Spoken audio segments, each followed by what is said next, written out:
just something. Start working our way here.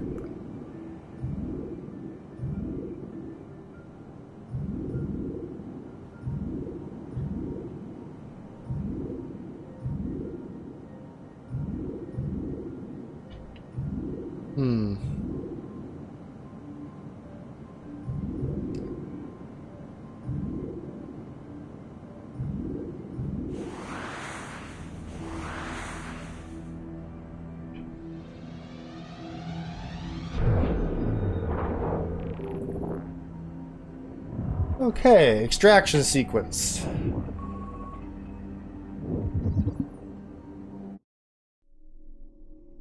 This is just a picture. Noble of birth, noble in action, Robert de Sab. Oh yeah, not a random person. Rose to serve as Grand Master of the Templar Order in 1191. His tenure was short, but his impact was great. Fighting alongside Richard the Lionheart, he laid siege to Acre and broke Saladin's ranks. Dodged by assassins throughout his tenure, he was ultimately martyred by one such nameless malefactor. Altair. I'm sure he would have that information though, because he was a part of it. I hate this field of view. I really do. So that's hacked. Go here. This guy we can't hack. He's there. And this is our room. We cannot hack this. This is our room. So that leaves this way. We can hack this, maybe. Oh. Decline. No, this is our animus. Okay. So we want this one then. There we go.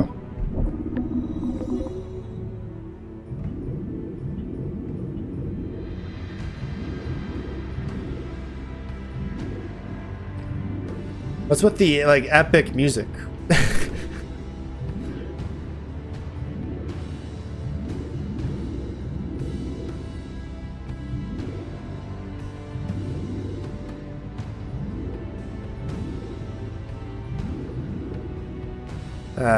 Gotta find the area in which this ball stops.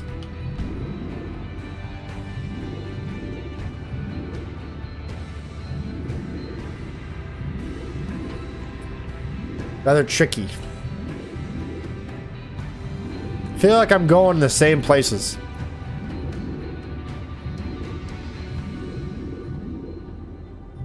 Perhaps I'm gonna shift course.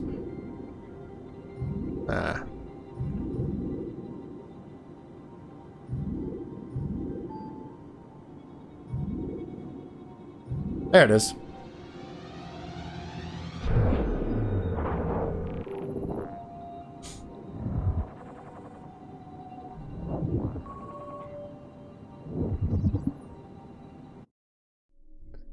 Agent evaluation report. Joanni Otzoberg. This would have been leaked from within. This is a classified document viewed on our own network. Someone should hang for this. Strengths. Experienced agent military. Background is a definitive asset. He's obedient. Follows orders without question. Leadership qualities. Agent lacks finesse but inspires loyalty in others. Dedicated. Agent is wholly committed to our cause. Definite potential. Could be is material. Weaknesses. Agent has a young 3-year-old daughter. Could be a liability. Other notes, agent is ready to take on greater challenges, recommend giving agent leadership responsibilities, recommend sending agent on level 5 missions, submitted by this dude. A dashing photo of Otzoberg, labeled Helsinki, Finland. Unclear who took this or why. A photo labeled Florence, Italy, 2012. It makes it clear we have a leak. Who survived to transmit this photo? A photo labeled Cairo, Egypt. This one labeled Sigma Team strikes again. The poster claims that Sturgo agents kidnapped William Miles. But Miles is not pictured. Could be anything. This updated agent evaluation of Otzoberg, dated, confirms the leak persisted and perhaps still exists. Updated strengths. Demonstrated a great deal of courage, initiative, resourcefulness, and dedication. Updated weaknesses. Distinguishing mark. Facial scar burn. Reparative surgery should be considered. Other notes. Following assassin attack, great future. Agent tracked down the enemy and located their Florence hideout. That looks to be like William. Agent led Sigma strike team against the Florence assassins, responsible for the termination of 3 assassins. Survived assassin ambush. Agent should not be held accountable for the loss of his team. Huh.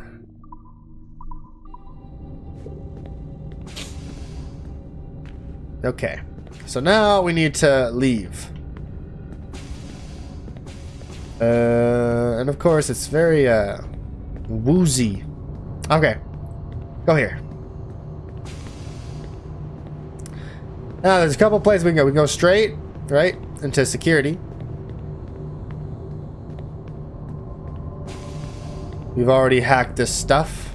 It's camera controls. Okay. And then we have here, the server room, which I don't think has anything extra.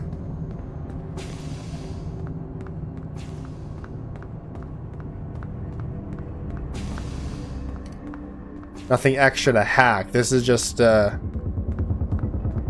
where they tried to insert Juno into me, and I don't think there's anything else we can do. But just a little hack. Right? Nothing here. And then we have the elevator. Now, will I be allowed outside is the question. Or do I have to wait till like post game to do the rest of this? Which is fine. We still have Freedom Cry and stuff to do. But let's see if we can go. Technically, we're on like a lockdown, right? So let's go to the lobby. Yeah, we aren't allowed to move. Nope. Not allowed. Not allowed. Okay.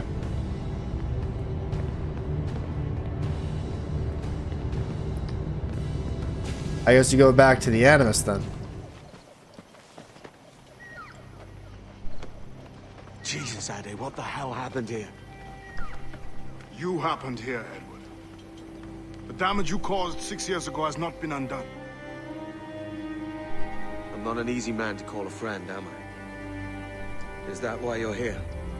To fight beside a man so driven by personal gain and glory is a hard thing, Edward. And I have come to feel the assassins and their creed a more honorable course. Have I been unfair? No. For years I've been rushing around taking whatever I fancied, not giving a tinker's curse for those I hurt. And yet here I am, with riches and a reputation, feeling no wiser than when I left home. Yet when I turn around, look at the course I've run. There's not a man or woman that I love left standing beside me. There is time to make amends, Captain Kenway. Mary.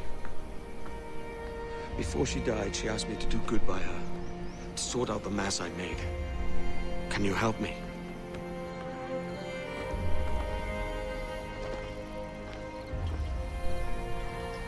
Wow. Alright. That's fucking good. She saw something in your bearing that gave her hope you might one day fight with us. Aye. She told me. And what do you think of our creed? It's hard to say. For if nothing is true, then why believe anything? And if everything is permitted, why not chase every desire? Why, indeed. It might be that this idea is only the beginning of wisdom, not its final form. That's quite a step up from the Edward I met here many years ago.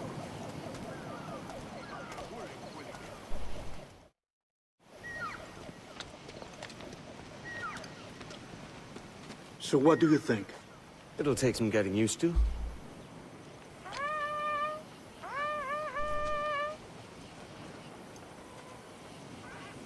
The second attack this month, I should have moved this village long ago. I brought all this upon you years ago, but I will stand by you now. It will take more than a few favors to call yourself a true assassin, Edward. One thing at a time, mate.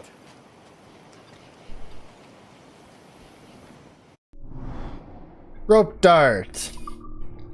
I like how he puts his hood up because now I'm one of them. Only attack once more. Come. Alrighty. To the beach. I feel like we're gonna get the... No, we can't get the rope dart earlier. They showed the rope dart a lot in the resync, but we get it at the end of the game. I wonder if they reworked that then. Stay close, Edward. Follow my lead. Oh god!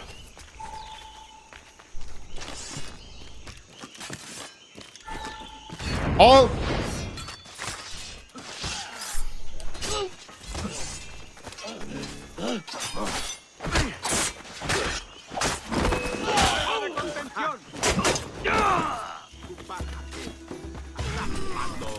Let's go.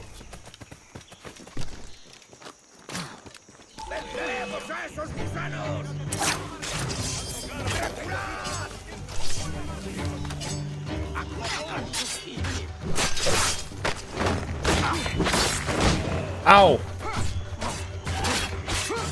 Oh, there's an optional objective. Use rope dart to hang guards. Pull guards as well. That's one. That's two.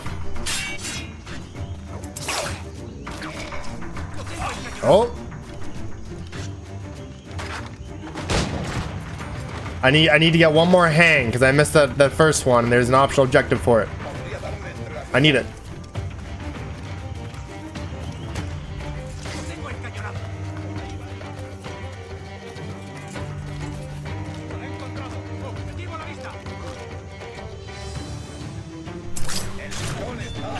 All right, there's that hang.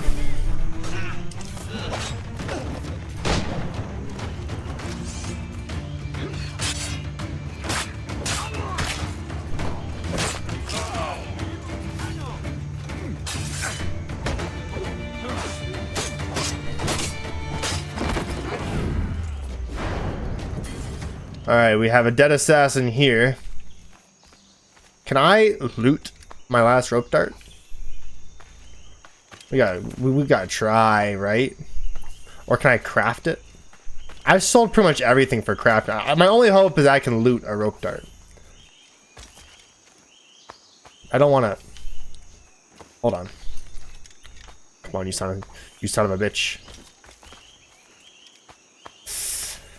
I don't think I can. Okay. Pull guards. Crafting. Rope dart. I need a bone. I don't have a bone. Is there an animal here that I can kill the fuck out of to get my last bone? No? Oh god. Oh, I can loot you. Do you have a rope dart? Tell me you have a rope dart. You have 1 real? Are you kidding me? How about you? Oh my god.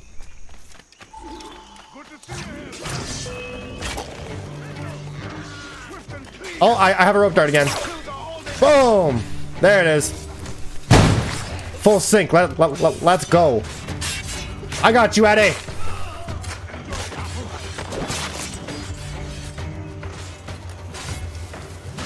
Boom!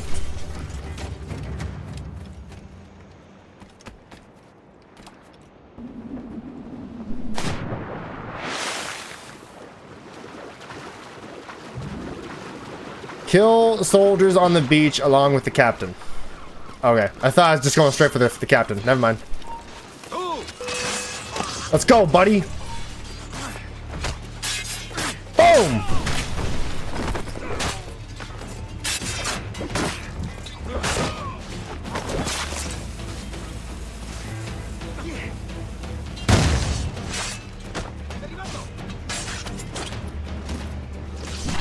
Oh!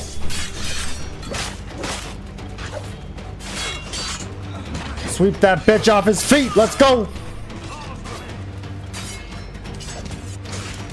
You're an agile guard.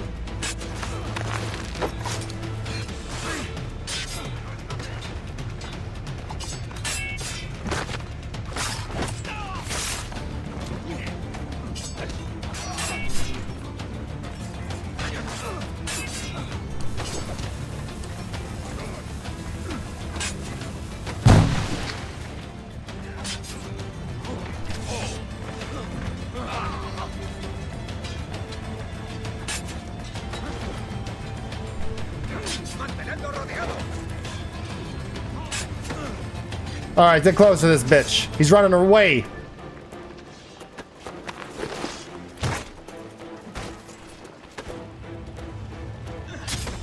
Oh, he just drops it?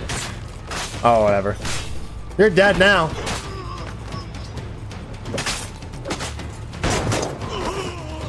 They just keep coming?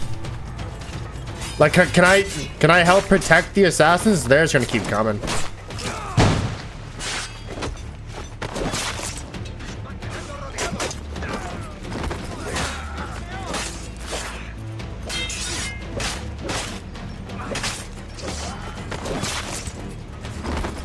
Look at all the damage I'm doing. That's a lot of damage. Yeah, they just keep coming. All right. You hold him off, Addy.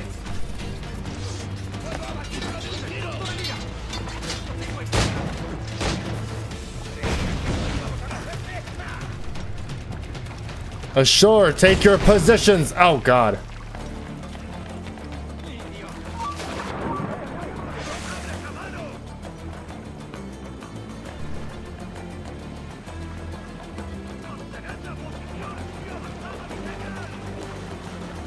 Ain't gonna know what hit him.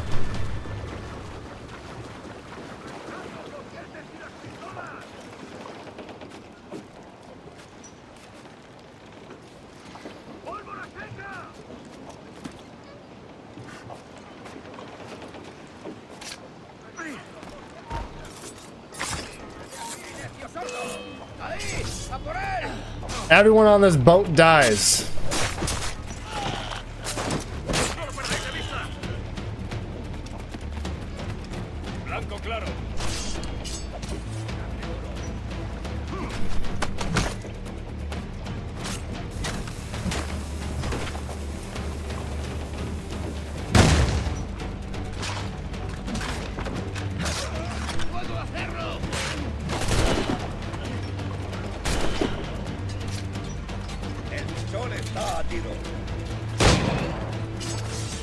Bring it on, bitch!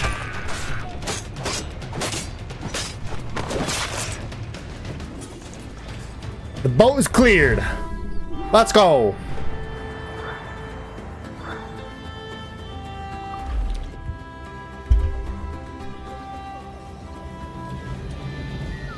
Janumuk awol yetel abishan. And once more you have our thanks, Edward. You are welcome here. Thank you, sir. I'll rest here for a time before setting out, if I may. How's her child? She is a strong woman, but not invincible.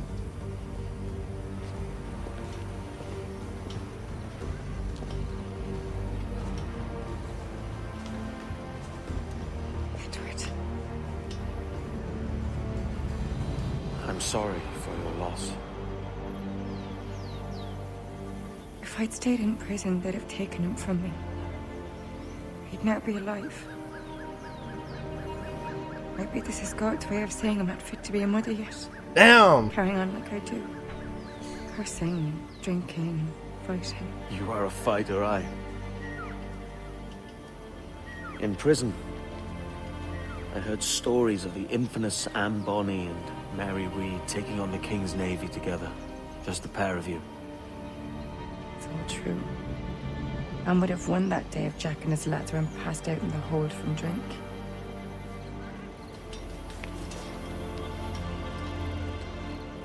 Edward. Everyone's gone, aren't they? Mary, Raccoon, Touch, all the rest. I miss them so. Rough as they were. Do you feel that too? All empty inside? I do.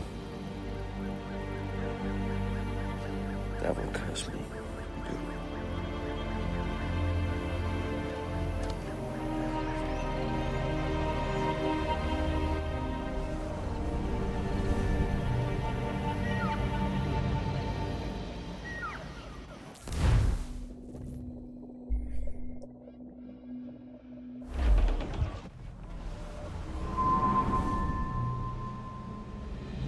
know my targets by sight well enough. But how will I find them? We have spies and informants in every city. Visit our bureaus and the assassins there will guide you. That fixes Torres and Rogers. But Bartholomew Roberts won't be near any city. Might take months to find him. Or years. But you're a man of talent and quality, Captain Kenway. I believe you will find him.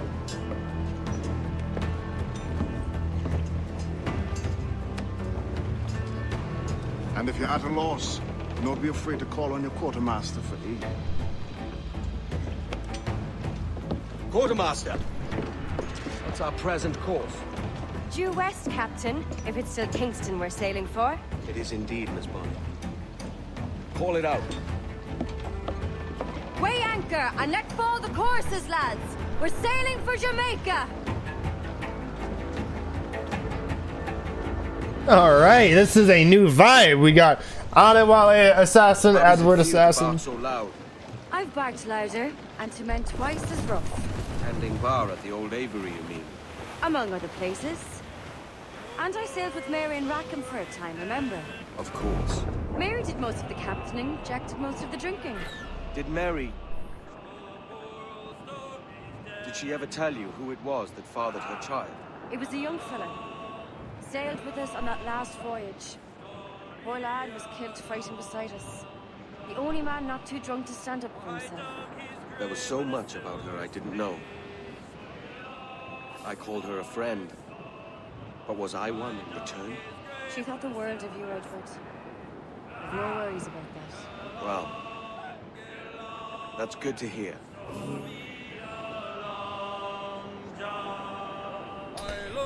Alright, off to Kingston we go, which should be right here anyway. Down with a golden chain.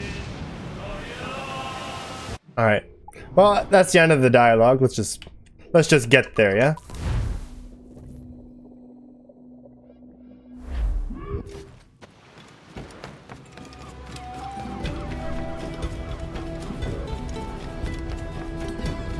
I mean, Roberts probably wouldn't be that hard to find. I would guess he would be in Long Bay, you know? At the observatory. You have it unlocked, right? Why would he not be there?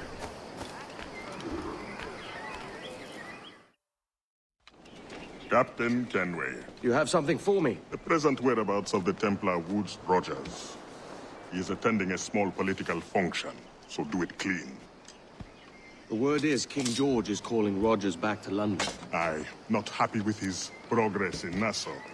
Still too many pirates roaming about from what I hear. You'll need a disguise to fool the powderheads at this party. I suggest the visiting diplomat, Ruggiero Ferraro. He's been on our list for some time. Understood. Will you send this to England for me? Aye, the ship leaves tomorrow. Caroline Scott Kenway, Hawkins Lane, Bristol.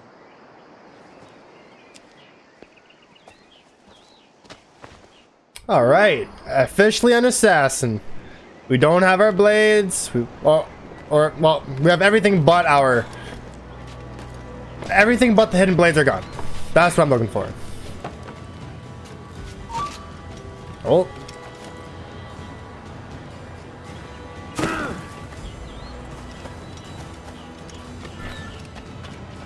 Activate Eagle Vision and locate our target.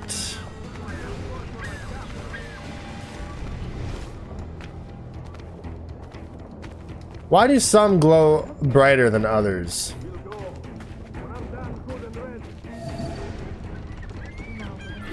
All right. Kill the diplomat from a haystack, it says.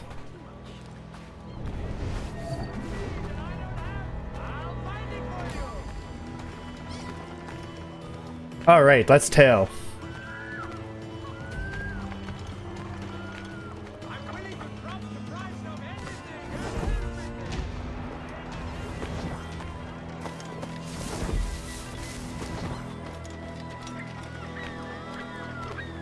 There is no beauty to this city.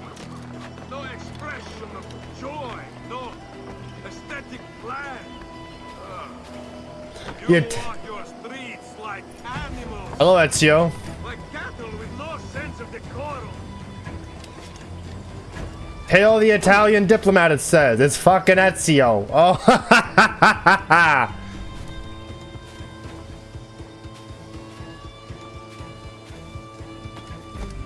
that's fun.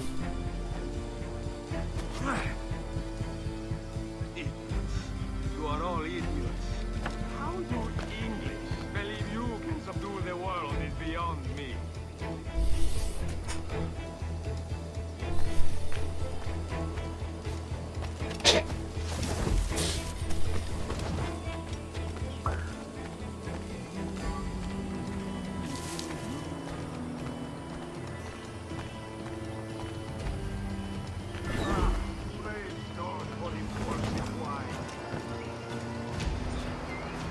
Kill him from a haystack, it says.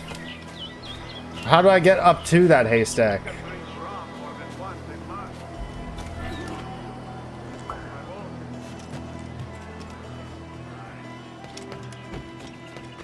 That was not our opportunity.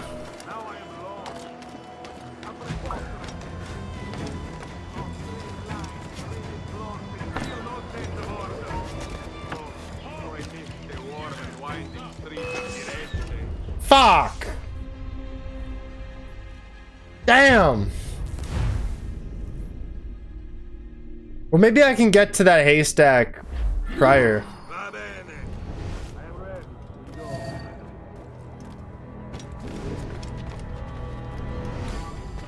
Alright. Because there was a haystack he was behind. You just had to get there first.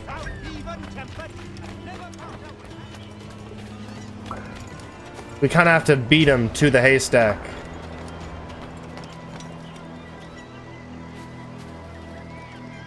They'll show his face in time.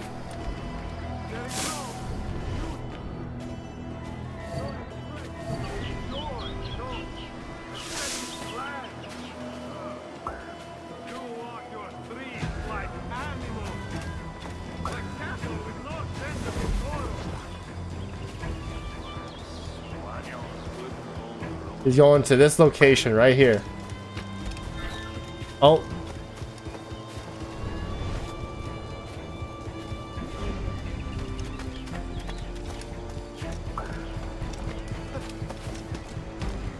See if we can.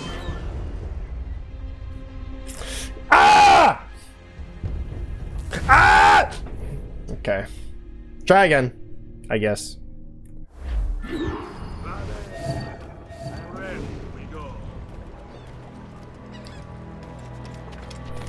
We're gonna try to stick to a rooftop, though.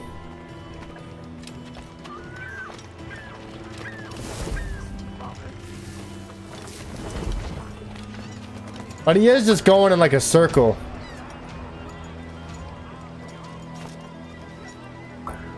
He's not going in like he's not taking the shortest route to where he needs to go.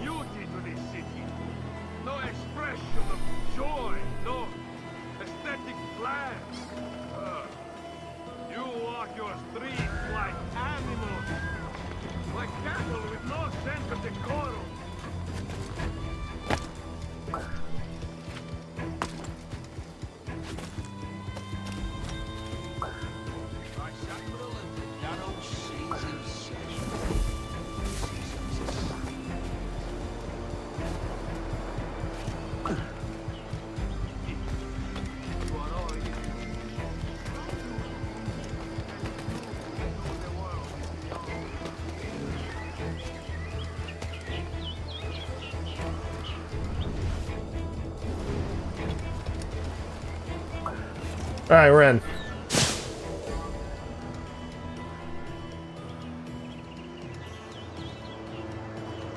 Don't know if this is gonna work. It might, but Who can drink rum more than once a month? Mio Dio, it's revolting. there we go. Got it.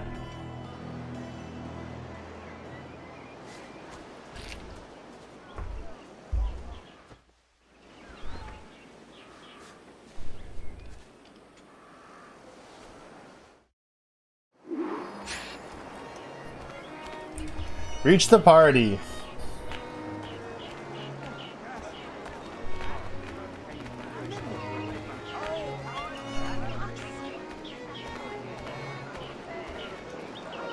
Salve. Forgive the lateness of my arrival. I am Rogerio Ferraro.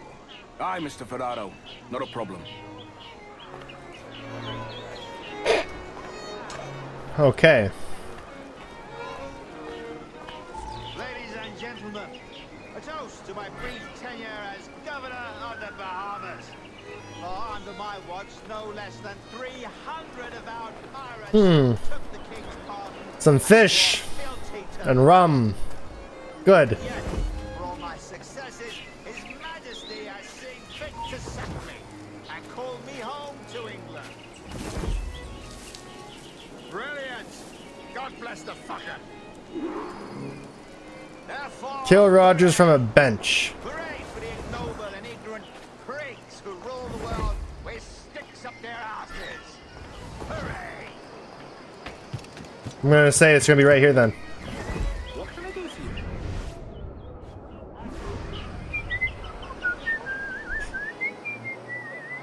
And how is Mrs. Rogers these days? I haven't the faintest idea, and I don't intend to inquire any further. We separated almost 5 years ago, and both our lives have been the better for it.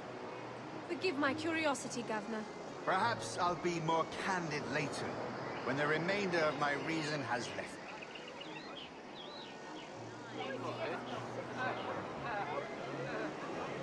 Come through here.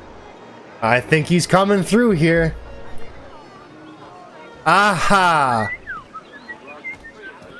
I don't want to know how this story unfolds. He was a privateer once. How is it you lack so much respect for sailors only trying to make their way in this world? You couldn't possibly understand my motives, cretin! You have spent a whole lifetime dismantling everything that makes our civilization shine. But I do understand. I've seen the observatory, and I know its power. You'd use that device to spy and blackmail and sabotage. Yes. And yet all for a greater purpose. To ensure justice.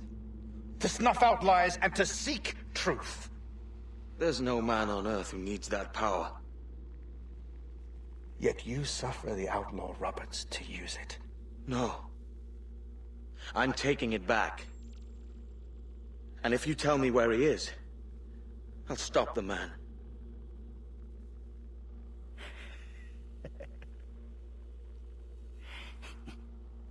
Here at the edge of a blade, I find a friend in you at last. Principe, you mad bastard. Our best sources say Principe.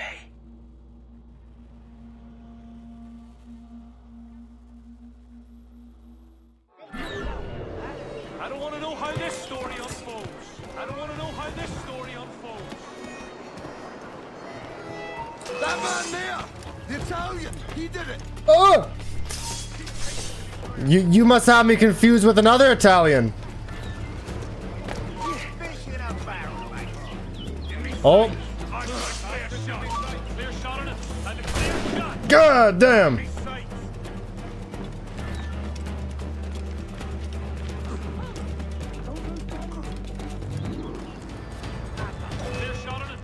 What happened?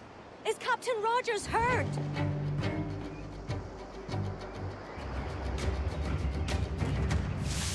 Right, get out of here.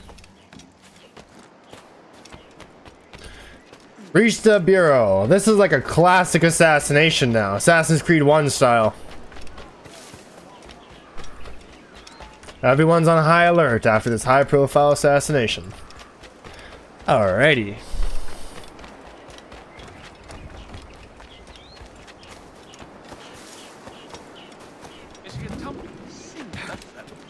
Oh, fuck. Come on. Oh. Okay, down. I'm trying to jump left off.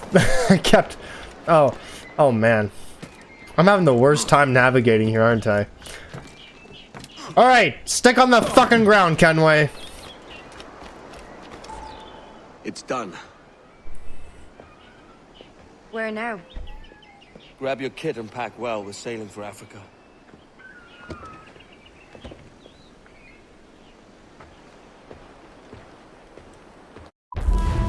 How about Torres? Or, yeah.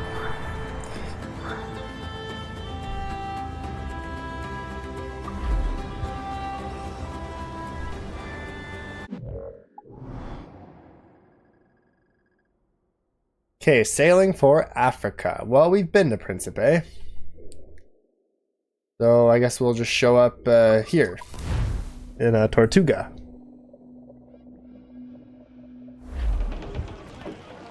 Get the mains free! Crowd on!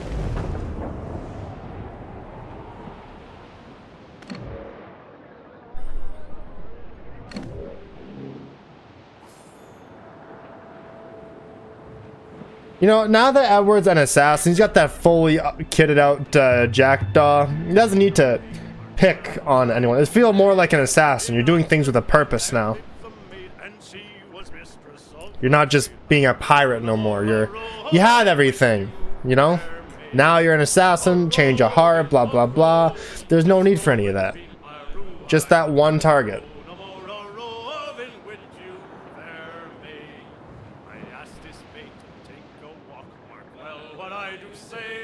I asked this maid out for a walk, that we might have some private talk. I roving with you, fair maid. A roving, to crowing be my ruin. Okay, well. I was thinking about an Assassin's Creed 1 remake, right? It could play out like Hitman. If Ubisoft wanted, they could do like a live service thing with just random targets, you know? Like before the story begins, you play as like Altair as he's just making his way through, and they could just give you open box assassination missions. I think that'd be pretty fucking cool.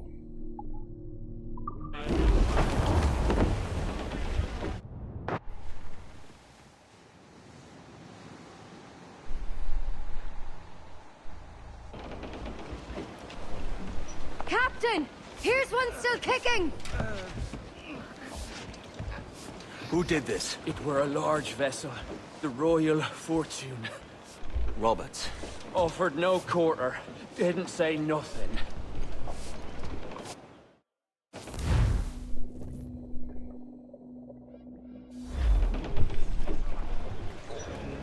Okay. Kill guards by destroying powder barrels. A large amount of guards too, mind you.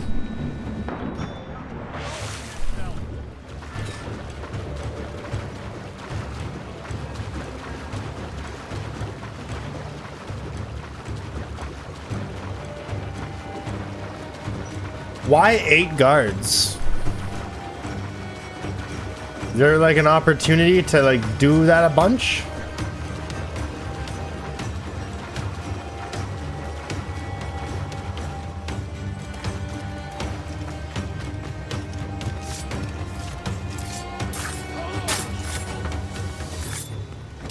Oh fuck.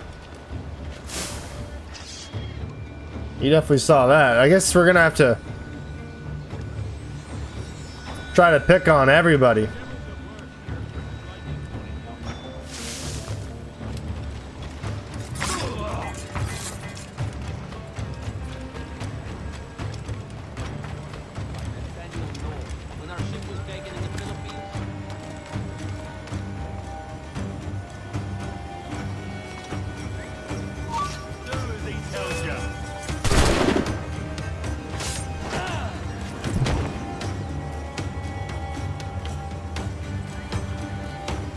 Okay.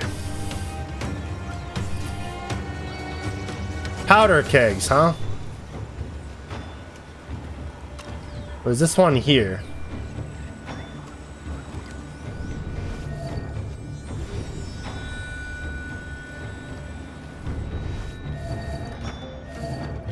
But in terms of like seeing, well, there's a powder barrel here too.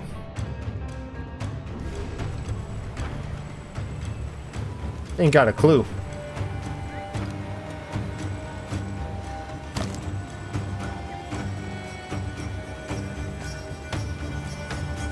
What if I brought them all here, then shot the...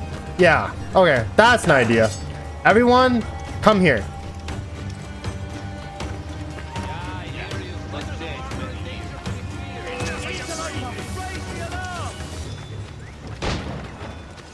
There's a whole lot of powder here.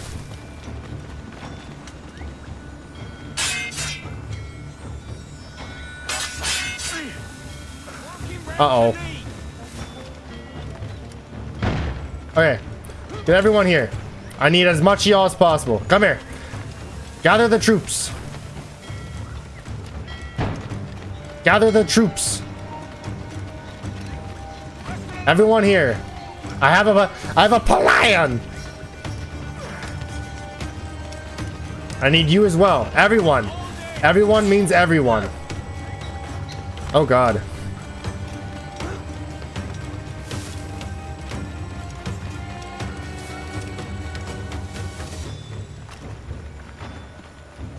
Oh fuck.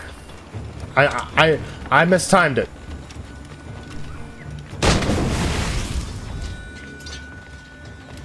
That's quite a few. All right, and here's the rest of y'all.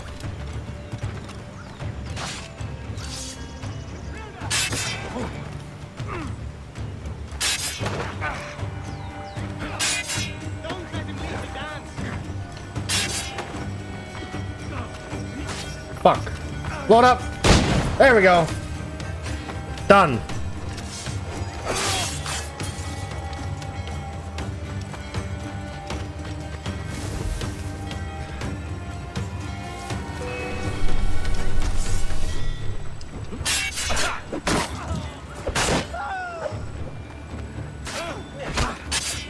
All right, let's finish this off.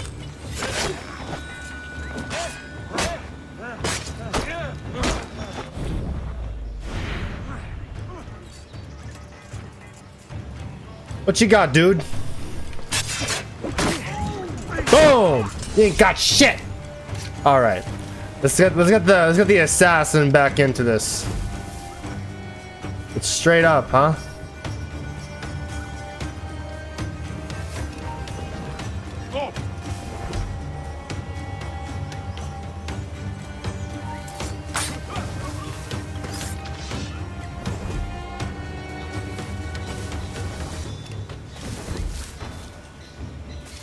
Up we go. No, that's not how that works. That's gotta be how that works.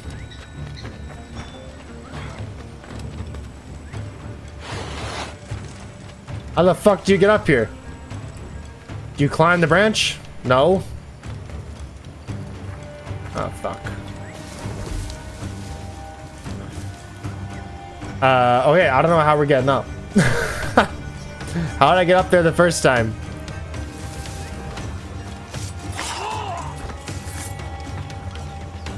Maybe there's an alternate way that I got up from the side or something. No.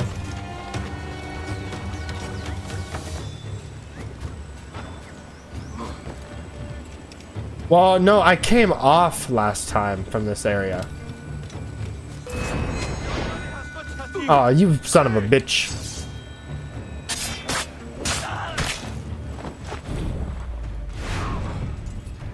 Well, yeah, it has to be the same then. You must be able to get back up this way.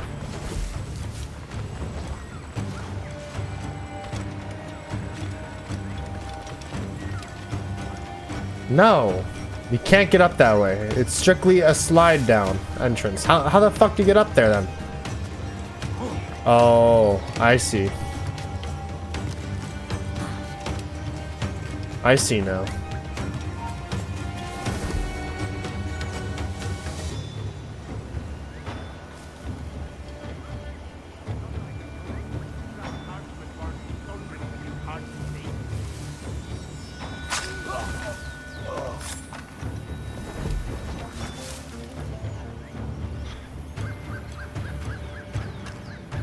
And that's an opportunity for a more powder barrel stuff.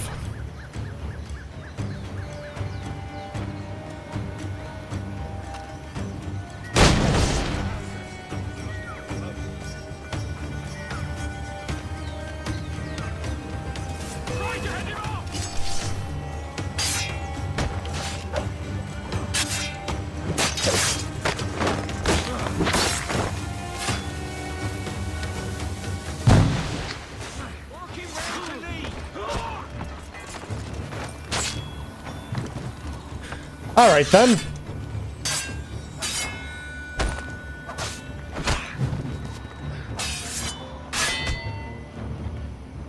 Okay.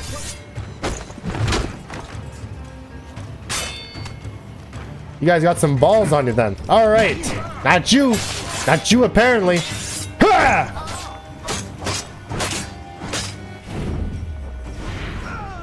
Beautiful.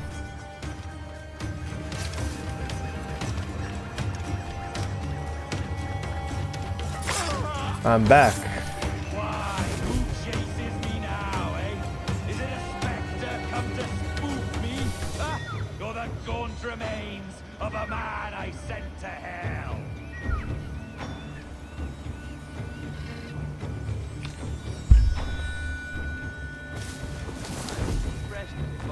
By Nathaniel North, when our ship was taken.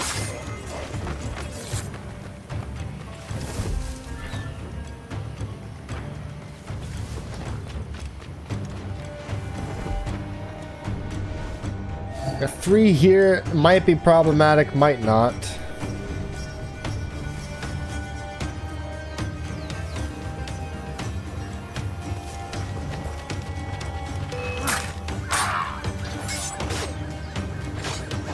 It's what I call a triple assassination.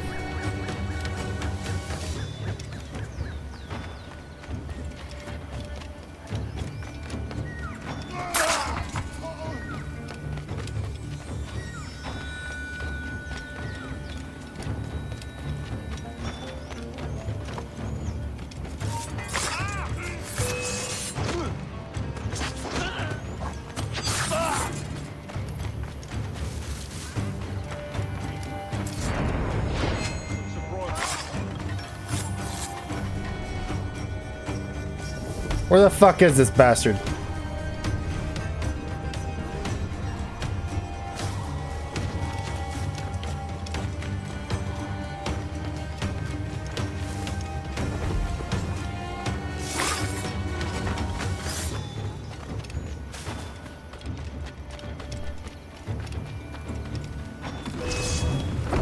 I have a shot! Oh God!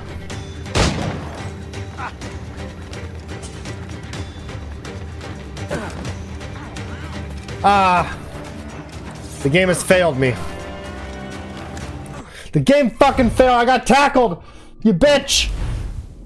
Out of nowhere, tackled, and then I had a parkour failure. Okay. Damn, they give you a 45-second time limit, but that ship is gone.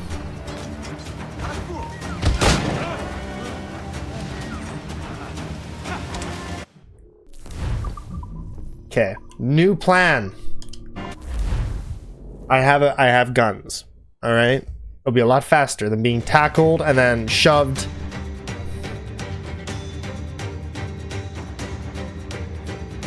Okay.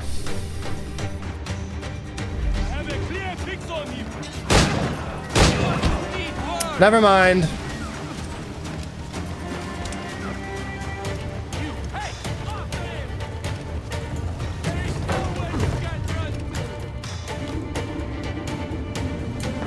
Take the wheel of the jackdaw. Oh!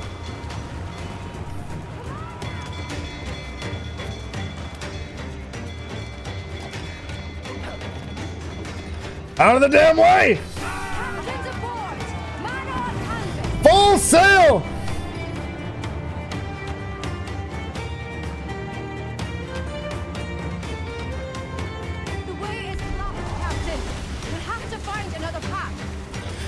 Ah, shit!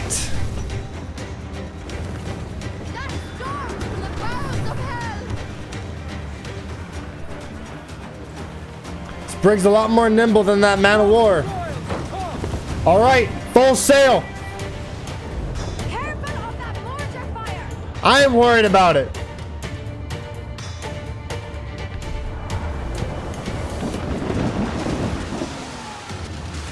If you want to shoot a mortar, I'll shoot one back.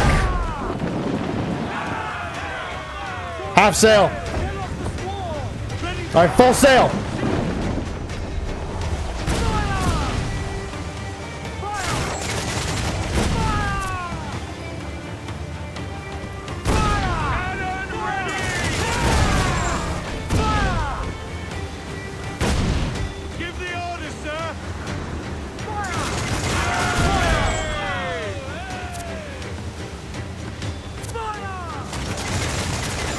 Keep dropping those chase cannons.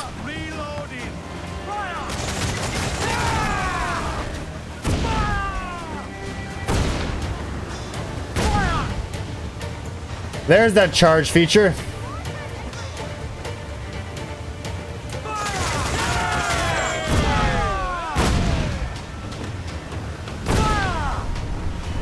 Explosions happen a little quick.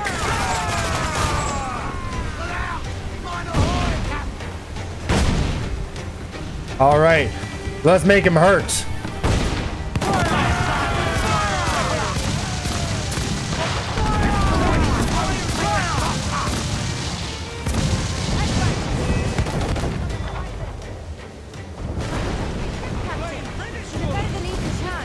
No. There's a device with him that needs taking. I'll have to board her myself. Man the guns! There's more fodder for you coming. Alrighty. Listen, the Jackdaw is a very impressive brig. You are mad to challenge it.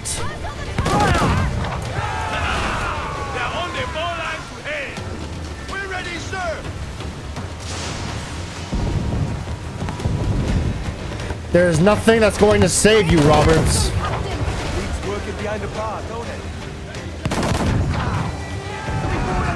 That's disabled. Ready to fire, sir! Someone coming in! Brigands! Royal Bloody Navy! Let's get these other ships dealt with. Show Roberts he's got nowhere to go. All of his friendly ships will sink or be disabled. That's one. Last one.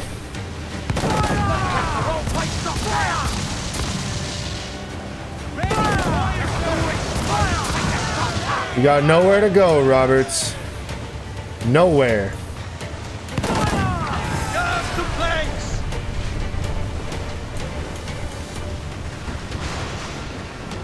As I said, you're a dead man, Roberts.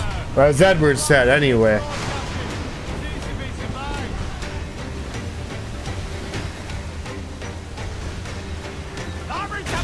Ah, man, accidentally fucking hit the bastard and made the ship sink. Ah, fucking wave. Okay.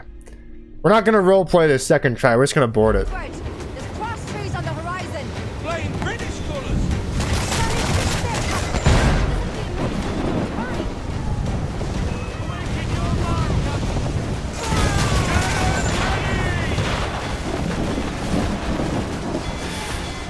Boom!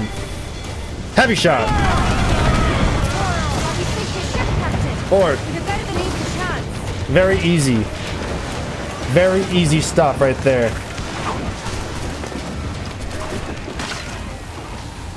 Up I go. Is there a... Use the rope dart to kill Roberts.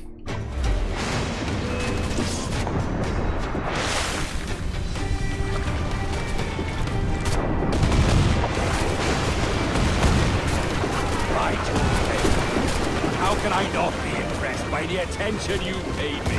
May the best of we two sing praises of the second.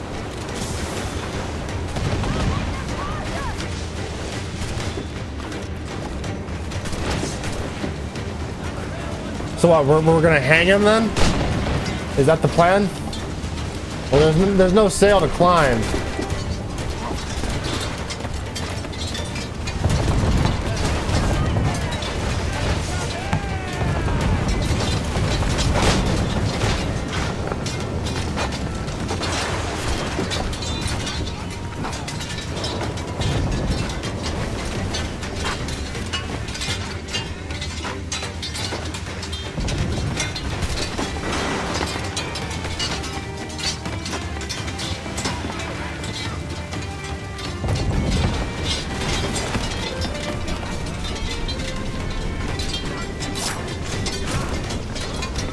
Wrong guy.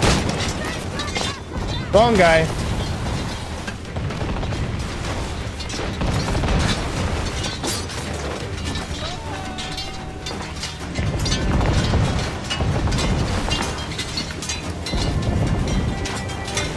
Oh, fuck. Fucking objective, man. Okay. go this way.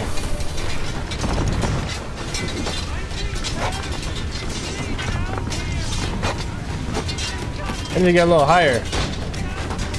Fuck. I'm just failing this whole entire process, aren't I?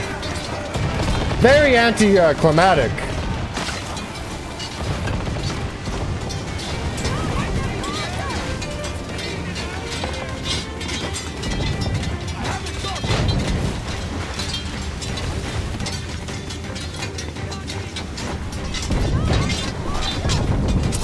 There we go. Got him. A merry life and a short one, as promised. How well I know myself. And what of you, Edward? Have you found the peace you seek? I'm not aiming so high as that. For what's peace but a confusion between two wars? Oh, you're a stoic then. But perhaps I was wrong about you. She might have had some use for you after all. She? Of whom do you speak? Oh, she who lies in wait, entombed. I had hoped to find her, to see her again, to open the door of the temple and hear her speak my name once more. Aita. Talk sense, man. Oh, I was born too soon. Like so many others before. Where's the device, Robert?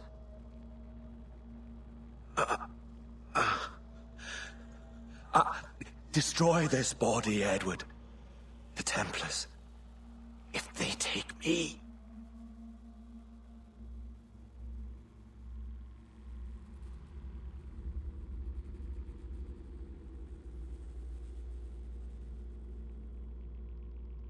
Juno. He's talking about Juno.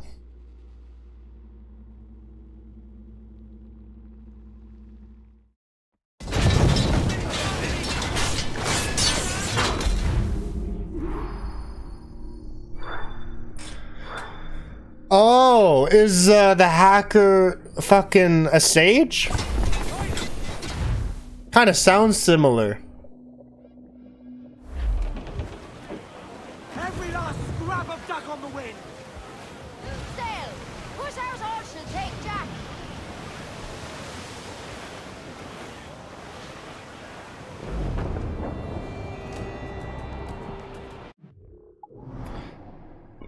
Okay, that just leaves the observatory.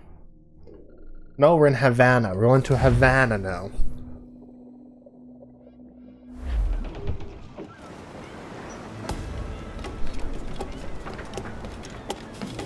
And it is restricted.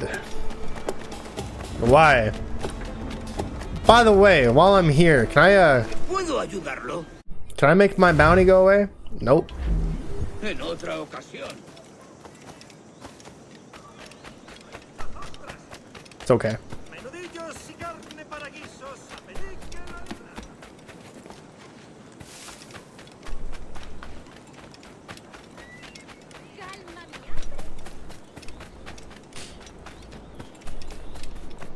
Let's gain a little bit of height here.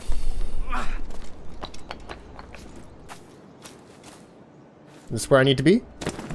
Nope, the outside is where I need to be.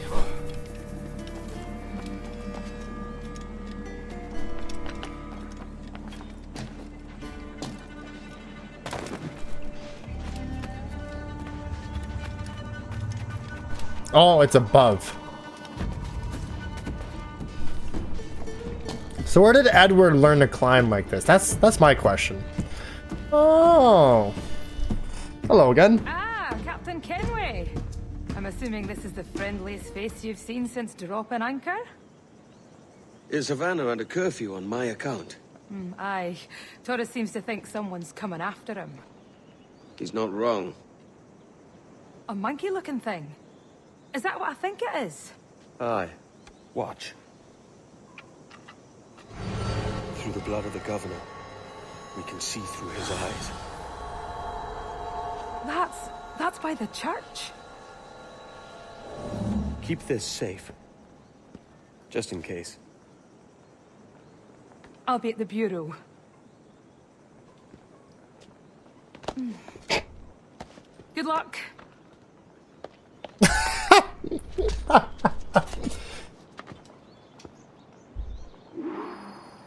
Locate Torres. Is there a full sync objective? I don't know.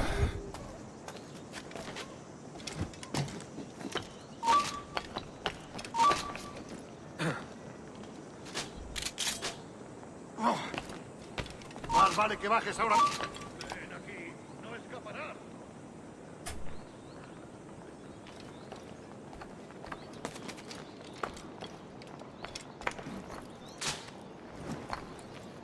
There. Take care of him.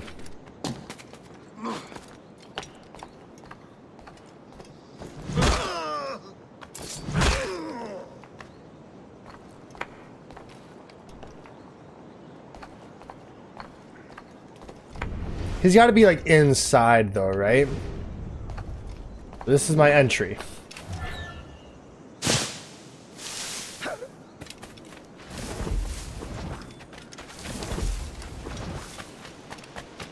Now, how do I get in? Oh God! Yeah!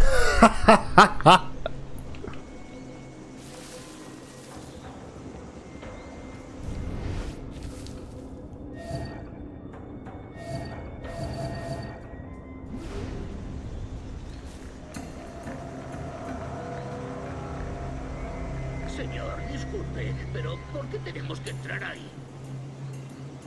Ya han enviado a la mayoría de la flota. ¿Estás cuestionando una orden directa, soldado?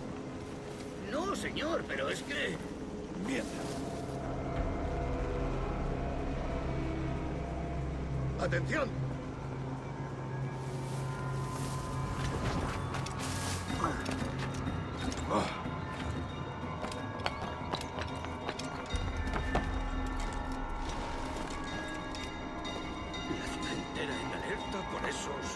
Asesinos. Calla. Un rumor acaba con la confianza más rápido que una bala. Ni menciones a los asesinos. He oído historias sobre ellos. Espero que te equivoques. Ahí, vosotros dos. Cerrad esas bocas antes de que os las tenga que cerrar yo. Señor, sí, señor.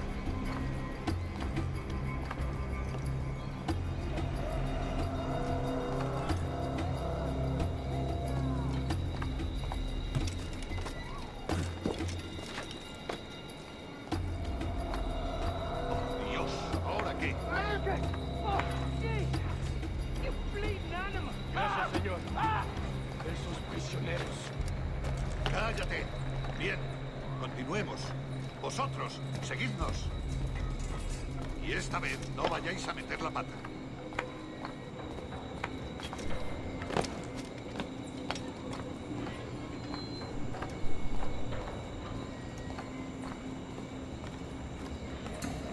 Oh, we got someone here. Might be a little challenge.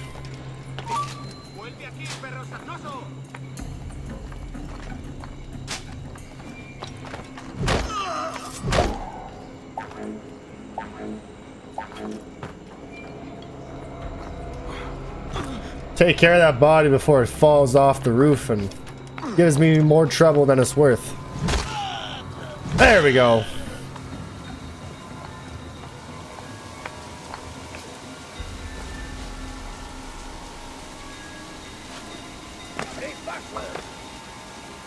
Make way! Ha! Edward in the Rain is probably peak aura. Torres is in here, isn't he? It's a little castle looking place.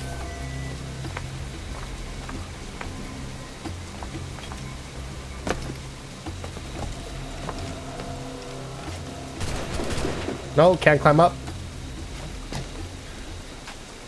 There's a rifleman that I want to avoid, and I would like to take care of sooner rather than later. Oh fuck. There's a guy up here too.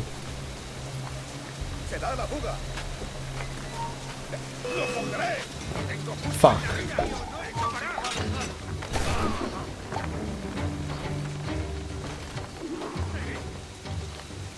Optional objectives are to stay out of combat. So just reload the checkpoint. Oh, I'm in combat.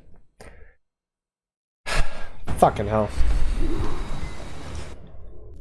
Stay out of combat. That's the objective. So how do we get in?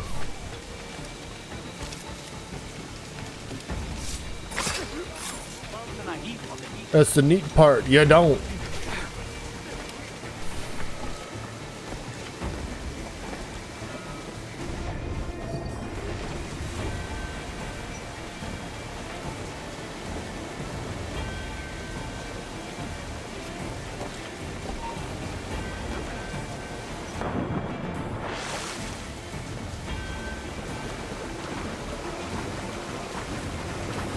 No, you're not gonna climb up?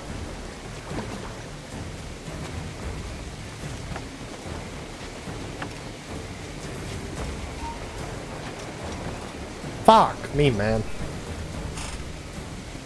Trying to stay out of combat, but I gotta get in. This guard way over there, he'll come. I can ledge assassinate him. And there's this guy. And I think there's some dudes on this boat here, but they can't see me. This is a good window. Maybe. He's not close enough to do the ledge assassination. He is now.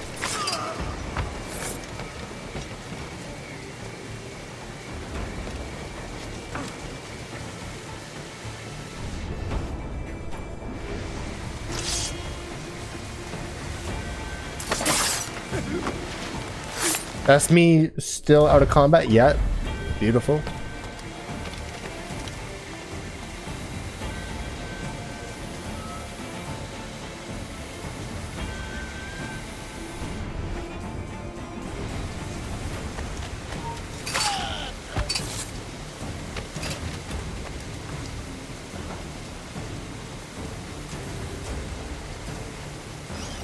This just a double assassination then? Yeah. Okay, we are progressing. Slowly but surely. Kind of full circle. We infiltrated this fort initially. We kind of already know our way around.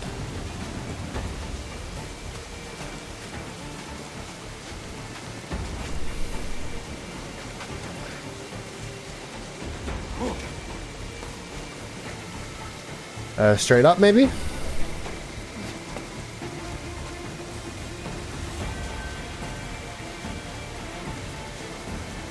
That could be a bad idea. I think it's a bad idea. Let's get in. No, we can't get in that way. That is the way out. What do we do about this guard then?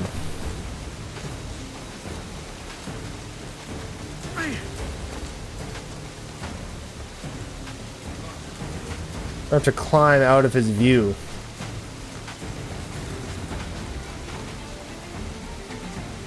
Finish the mission some other way.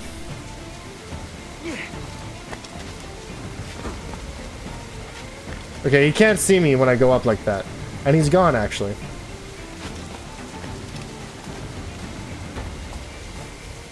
Okay, I need that rifleman to turn around. That will do.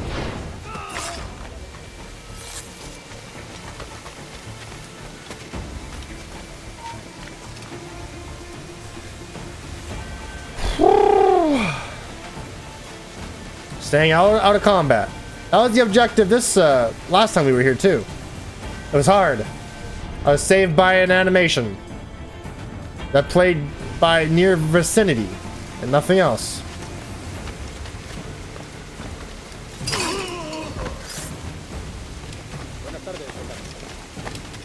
Alright. We'll get him when he comes back. Then I might be safe for an air assassination.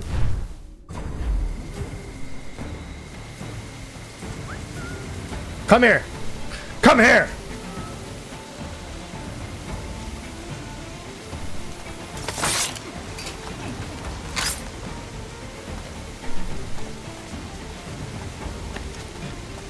Okay. Yeah, I reckon an air assassination is our best play.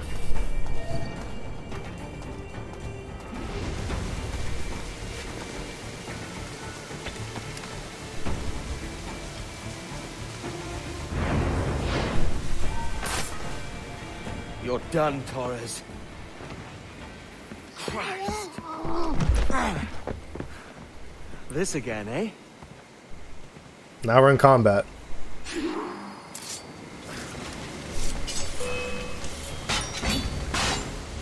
Use guards as human shields. I can't score a hit like this. I got 2 guards. So I guess I wait till he pulls out a gun.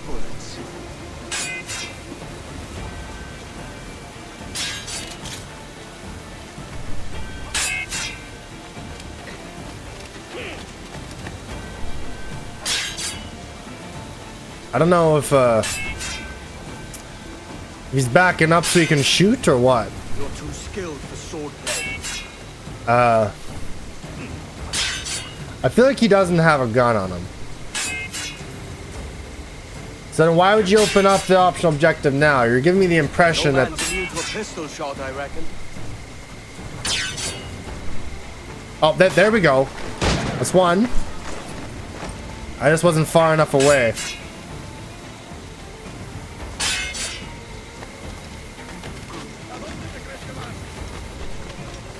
He's reloading.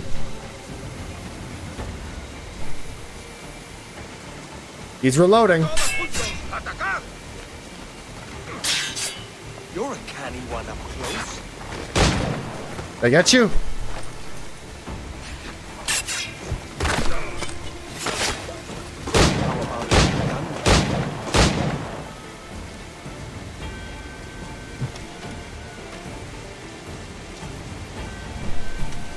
I'm faster than you, buddy. Okay. If you could speak, mate, it would gladden me to hear your side. You humbled me once, and I took that hard lesson, and I bettered myself. Die, knowing that for all of our conflict, you helped make a soldier out of a scoundrel. Leave this life for a lasting peace, down among the dead.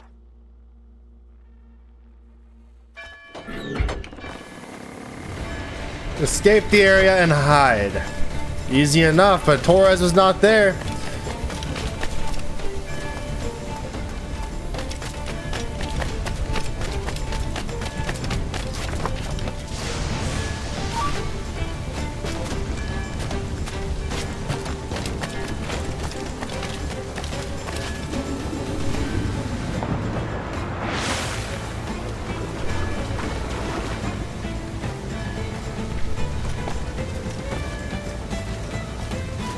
This way! Through the streets!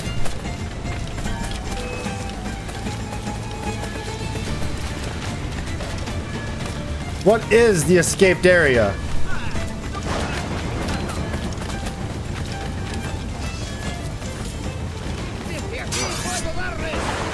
Is there like an escaped area?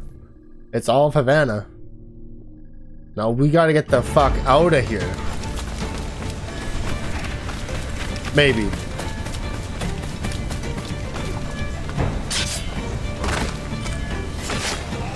Alright, everyone dies. Oh, that's friendly fire.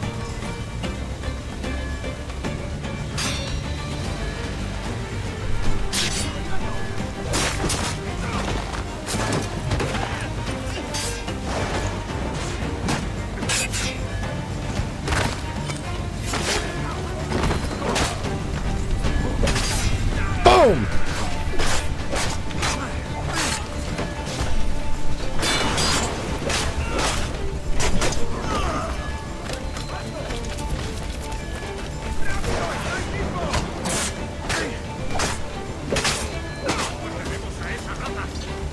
Oh, no, he's still here.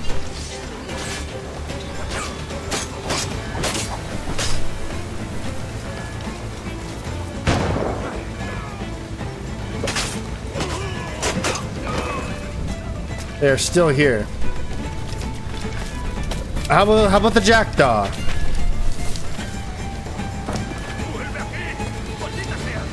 Swing, damn it! Aw, you can't swing from that? Oh, fuck me. How awkward. Well, they ain't getting around that.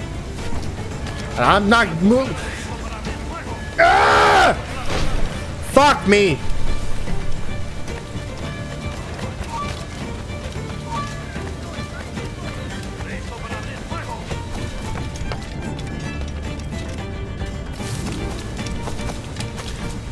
Reach the burrow.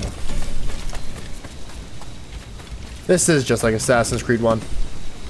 Exactly like Assassin's Creed 1. A lot more entertaining with an actual cutscene, though, I will say. That's all Assassin's Creed 1 needs in its remake. And a new voice actor for Altair. You could get the original one from Assassin's Creed 1 too. He does have the accent.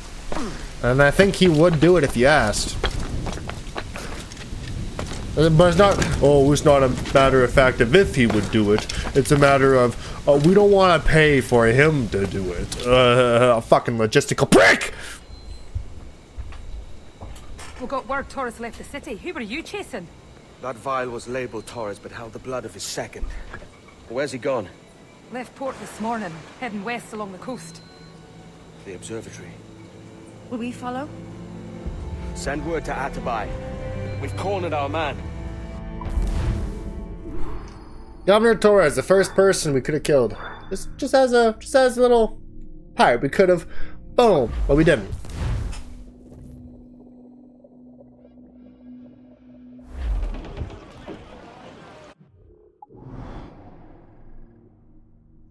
Your dialogue? What's this Torres doing looking for the observatory when you're holding the treasure yourself? Torres doesn't know I have it. So why bring it to him and risk its capture? I'd like him to know I have it, just before he dies. Damn! Okay.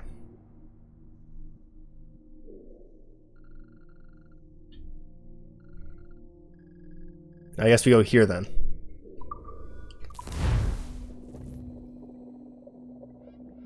I'm gonna get those, blocking the cove we want. Aye, the Armada. That's Torres and his men. And you're going to do what exactly? Find our way past them. Yep, as we can. Seems you could use a little help disappearing, friend. Yep. I don't want any more hunters on me. We don't live that life no more. Oh, fuck me. I've been having the worst time with the parkour today, haven't I? Grabbing on everything I don't want to grab onto. Not moving where I want to move. It's been hard. It's alright. We're gonna have to plow through everything to get there. And we can do that. This jackdaw is equipped.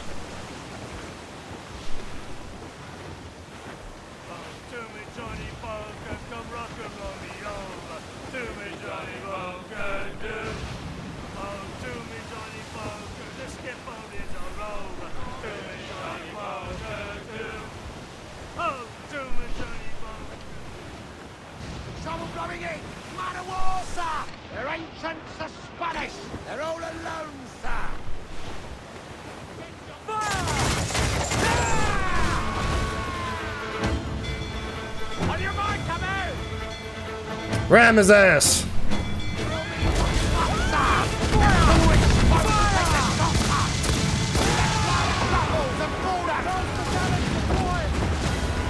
There we go. That's how we get there. Boom! Jackdaw's OP. Who's this Torres? What's that ship doing in the background? He's a Templar, like Rogers and Hornigold. Men cooking up schemes to use the observatory for ill purposes. For power and control. The violence you cause with this thing would be subtle but heavy. Deadly, yet leaving no mark. Does that make sense? Like, if there was a drought and people was thirsty, and one man had a large cask of water but gave a sip to none, he'd be a killer with no blood in his hands. Aye, like that. Fair enough. Free the Guardian hostages.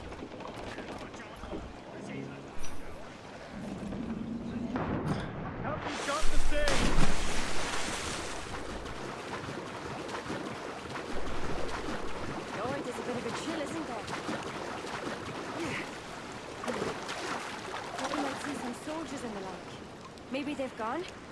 No, they're here. Deep in the jungle. Is this a viewpoint I'm looking at? Or is it the ship? Yes, this is the viewpoint I'm looking at. Let's get it.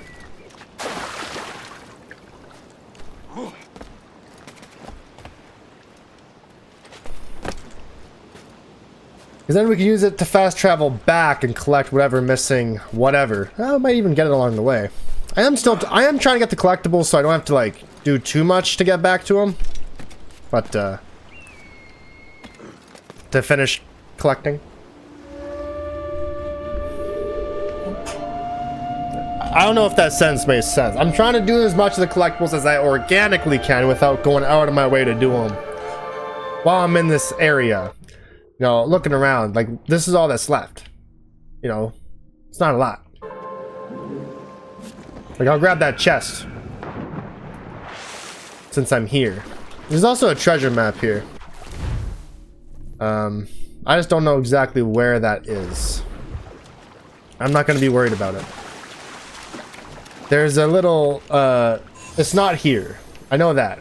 Because there's that little tower. And that tower is not here. But we'll grab this. Boom.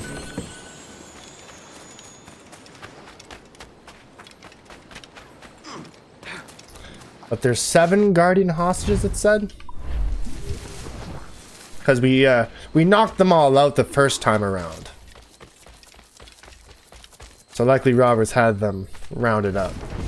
Soldiers just there. What should we do?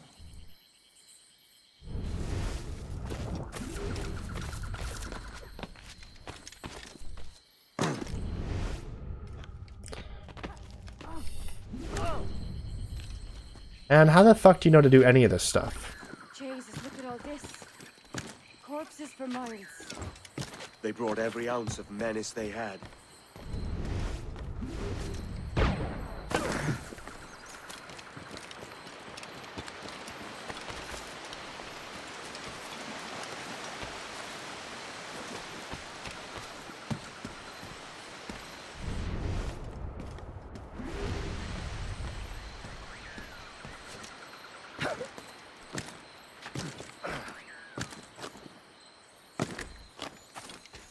Grab that while I'm here.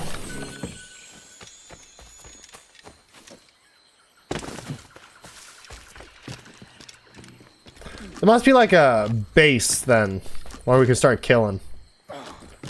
Wouldn't just be a hostage in the middle of nowhere without anyone guarding them. Oh, he got eaten alive. Good. Good.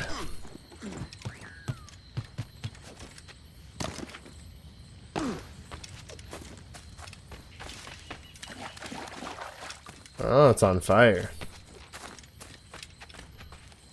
That's where we might find our treasure. Cause you got that, and then there's like some trees and some buildings.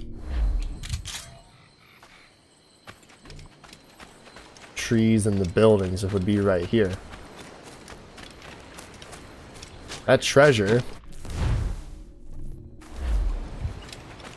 Right here. Look at that.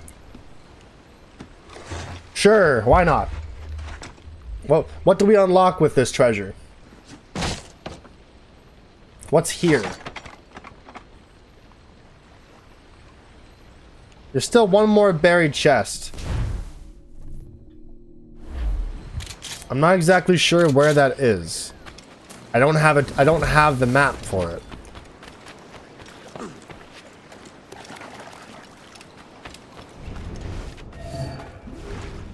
Here's a hostage though.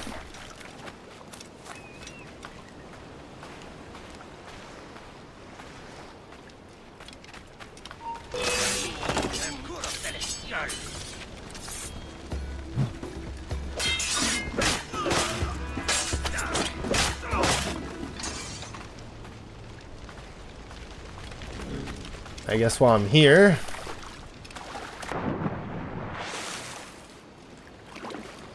collect this.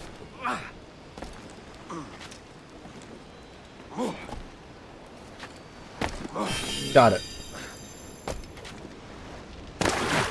There is 2 chests and the last Mayan thing.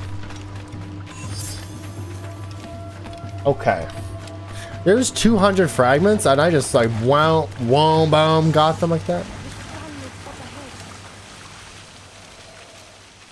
Yes. Thank you, Anne.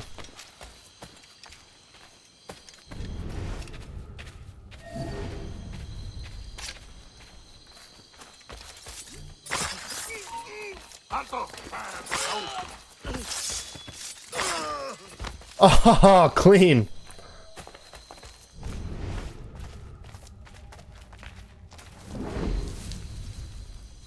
All right, I need a... Can I climb up that? Yeah, I sure can.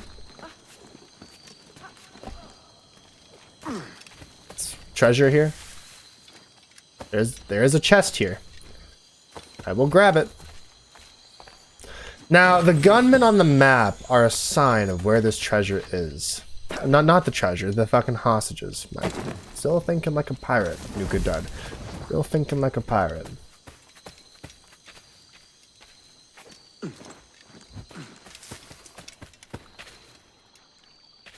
Be careful.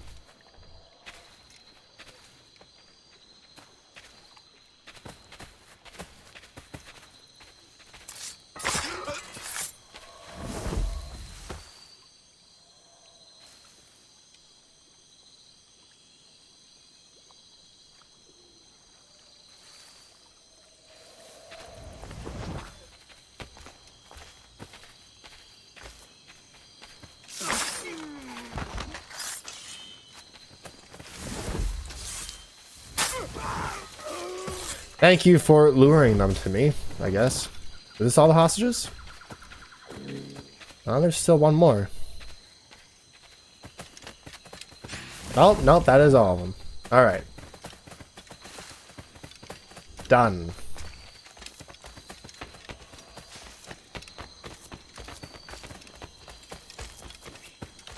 Oh, maybe that Mayan stuff counts as a buried treasure. I'm gonna stay right up here, actually. All so strange.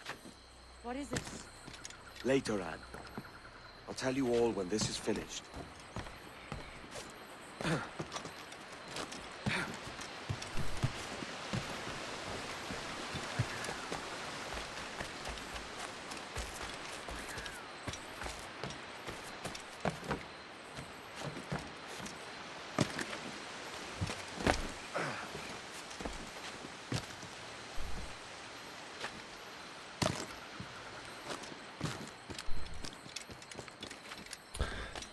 This is gonna look so beautiful in the resync. I like it. I feel like we gotta get in the shadows and start doing the rifts as well. Is this the place we've come to see? Aye. Since I'm here, I'll grab the last thingy. Don't know where the last chest is, but...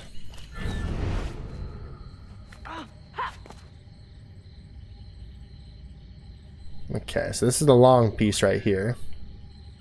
There we go.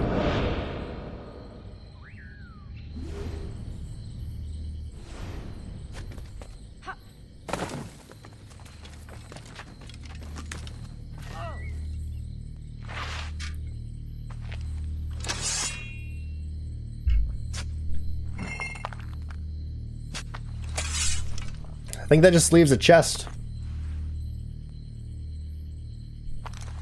But where is it?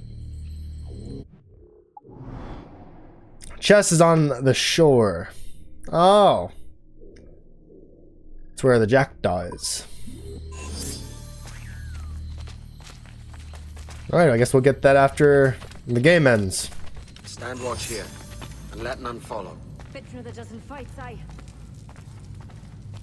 But we still gotta unlock the armor, so we'll...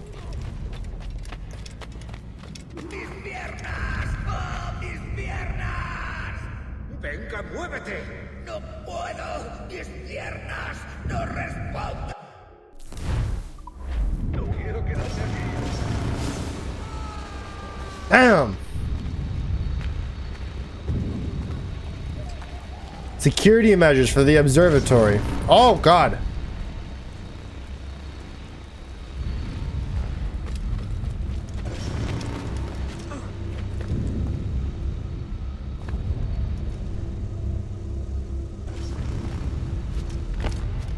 Está aquí.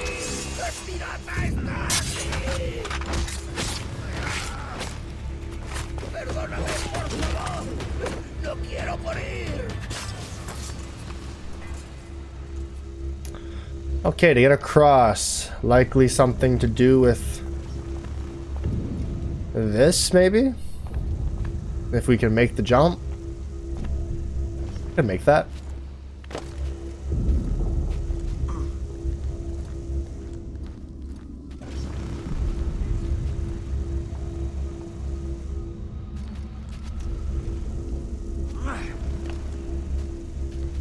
That was a far-fetched jump, but we got it. It's okay.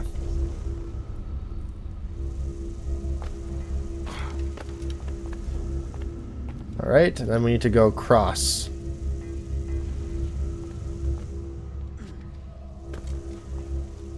Beautiful.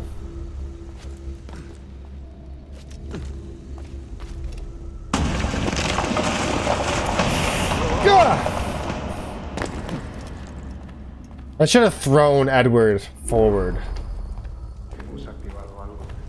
Use the observatory's defenses to kill guards. So we're unarmed then. Registrarlo todo. Hay que parar esta locura. Nuestro deber es quedarnos con Torres. ¿Dónde vais? Ese viejo con el casa.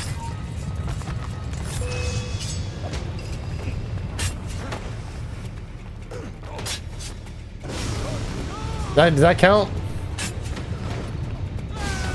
That's one.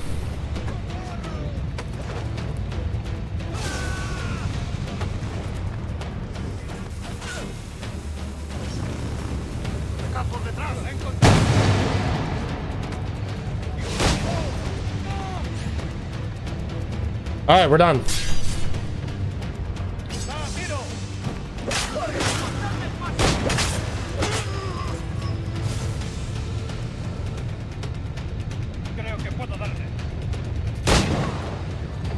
Oh, I can shoot?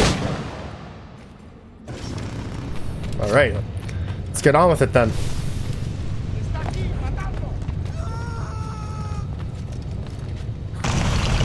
Yeah!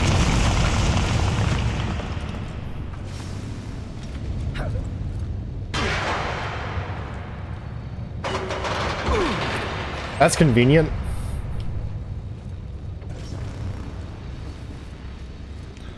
King Kong, how you doing? Thank you for the lurk. We're going. Oh God.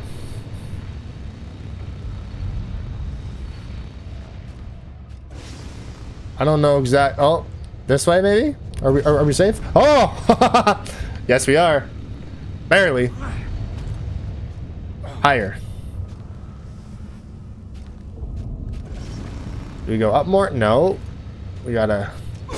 Fuck! I didn't want to jump. Oh, man. Damn. Okay, let's try it again. Let's try it again. Here. Right? No, here. Let's give her a whirl.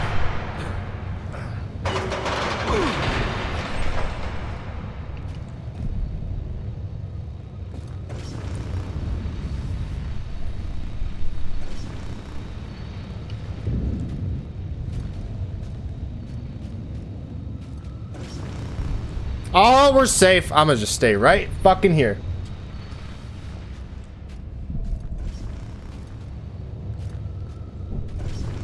Gah! I don't know what's safe. Okay. Around the corner we go. This time we're just gonna wait. I thought I was gonna go around it, not make a jump.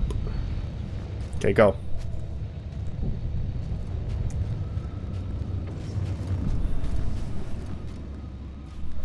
That was stupid. Alright, back on track. This way.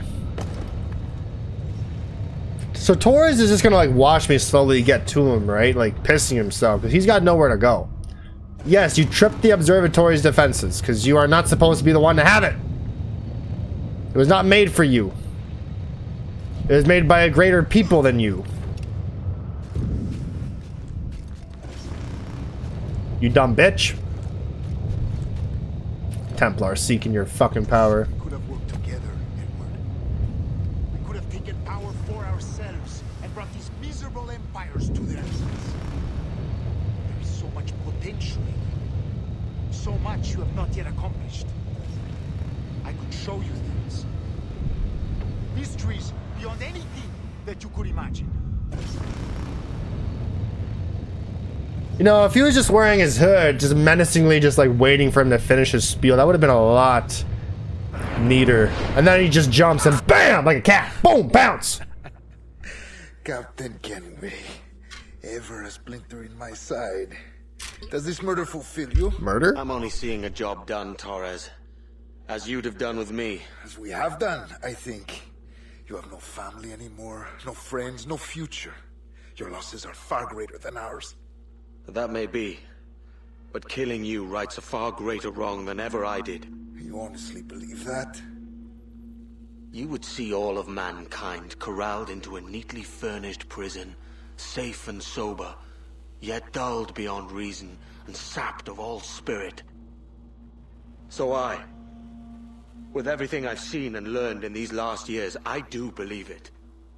You wear your convictions well. They suit you.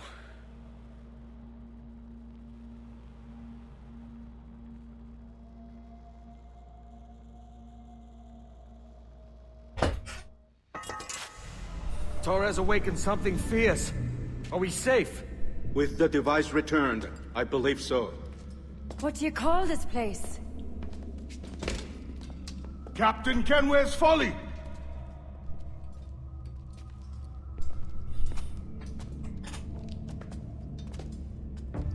Hetzawol tesu tukila.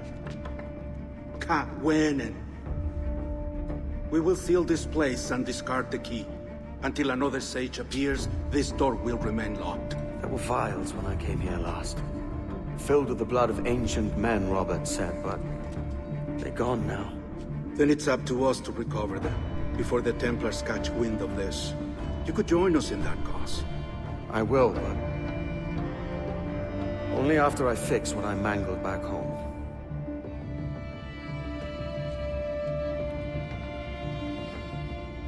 It arrived last week.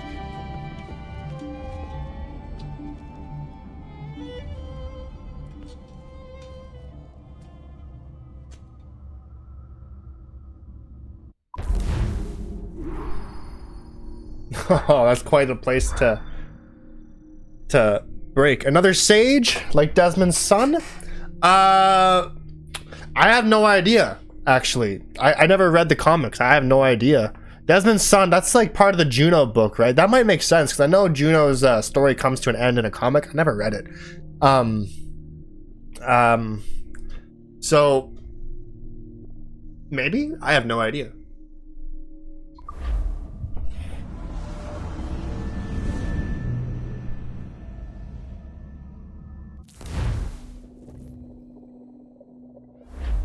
Wakey, wakey.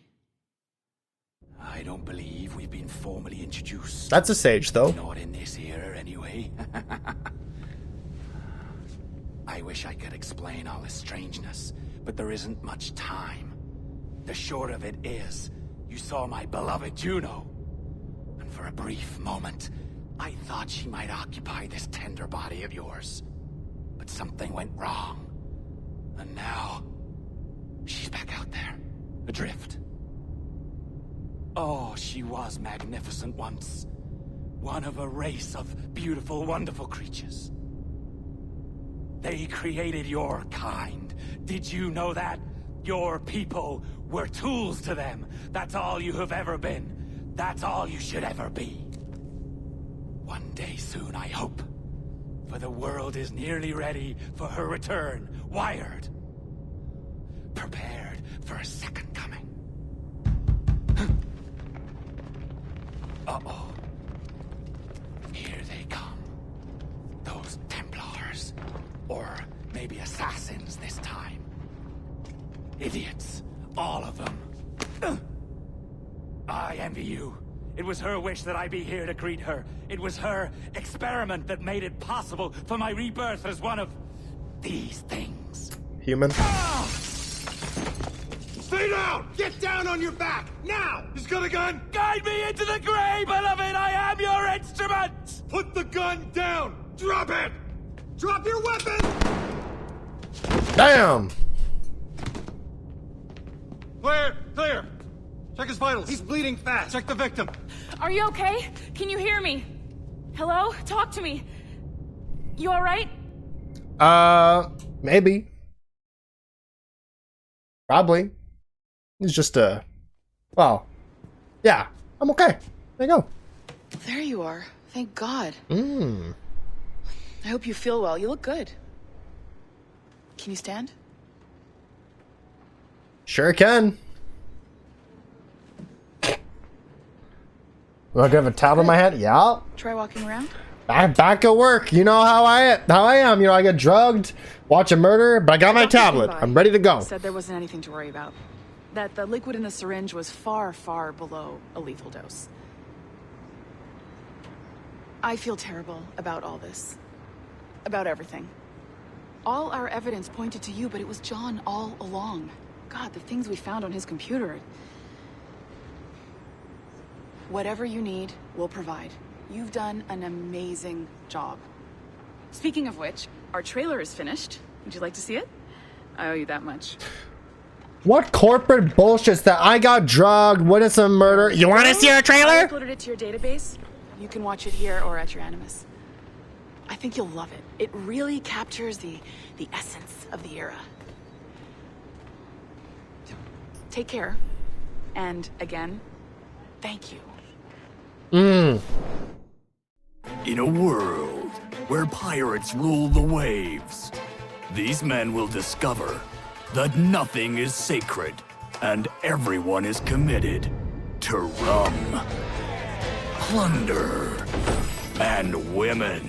Hola, ladies. The fuck? This summer, Abstergo Entertainment invites you aboard for the adventure of a lifetime. So sharpen your cutlasses, shine your hooks, and sail with the devils of the Caribbean. This virtual experience is not being rated. Right. Return to your Animus. Nope. It's hacking time. Because we have a little, we have messages too.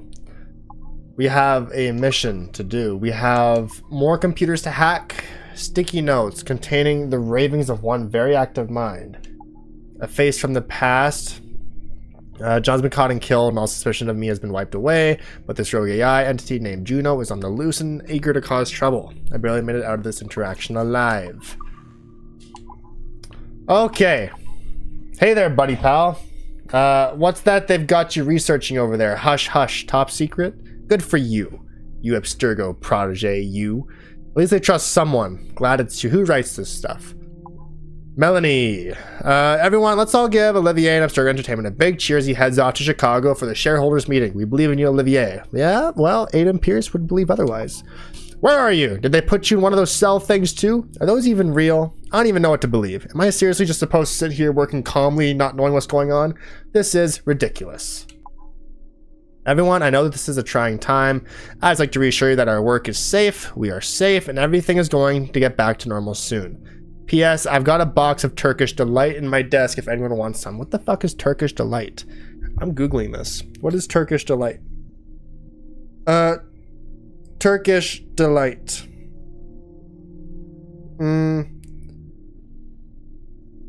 It's almost like a jelly thing.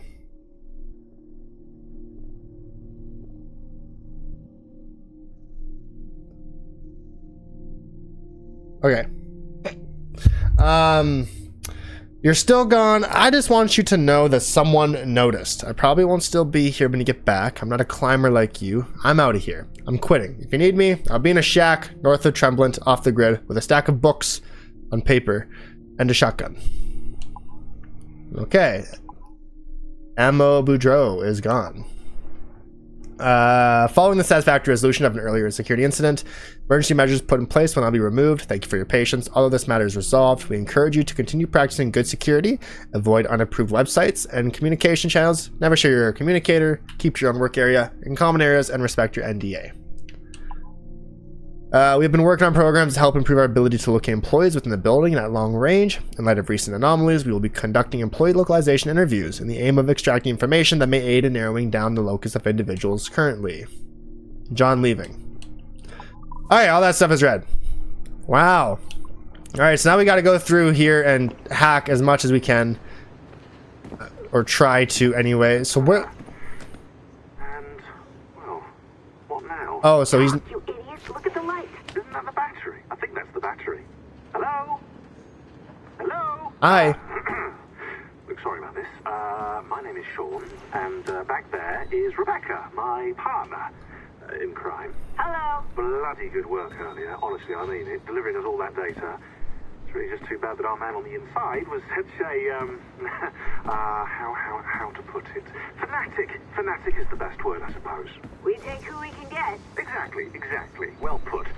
We saw in John an opportunity to burrow deeper into Abstergo's cloud servers, and I'm not ashamed to say we took it.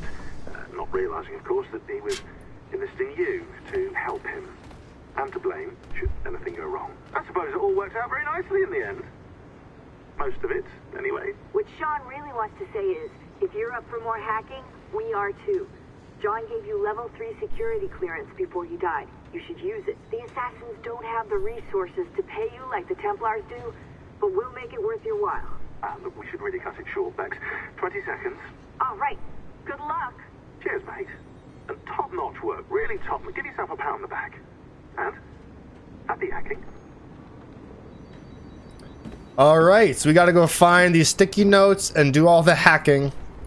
Because I reckon once we finish up, we will be set to have the game complete. 100%. Go here, 100%. Spat me out there. Is that where I want to go? Well, that's where I'm going to be. Until we find a way up there. There we go. I usually just navigate until I get there by luck. Initiating extraction sequence. Okay. Accessing information. Subject 0. Surrogate Initiative, Test Session 32. January 11th, 1981. Host Eileen Bach. DNA sample SB1970. It'll be a long one. Miriam? Miriam, is that you? Are you in here? Bartle! Oh, thank God you're safe. You've been worried sick. Bartle!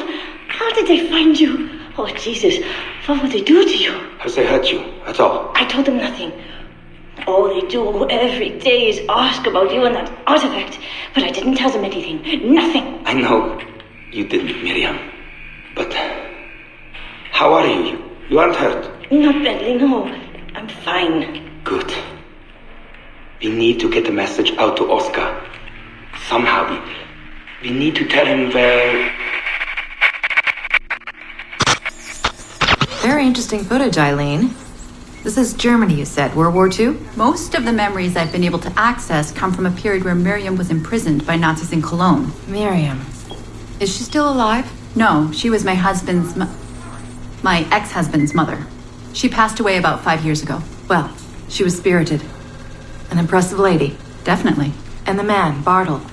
He made reference to an artifact. Any idea what that is? My team is looking into that, but it's not our first priority. We still need... It is now.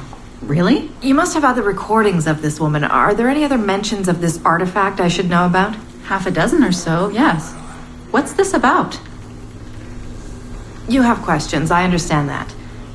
I don't have answers for you. Not right now, but I do have money. And if you get me those recordings and bring me any other artifact references you find, then I will triple your operating budget for as long as I can. Triple my budget? My God, what is this? 9 a.m. Monday morning, my office. We have a lot to discuss. But Lillian, I don't... Have a good weekend, Mrs. Bach. Fantastic work.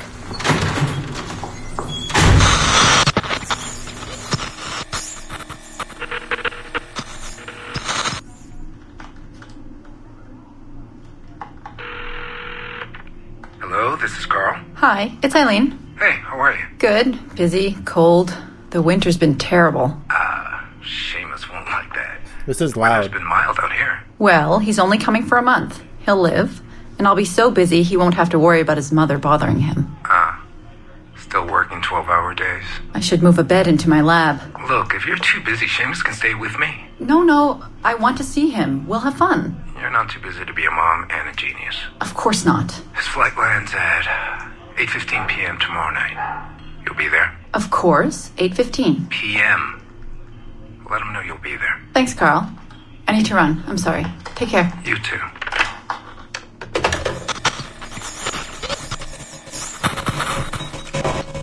Eileen.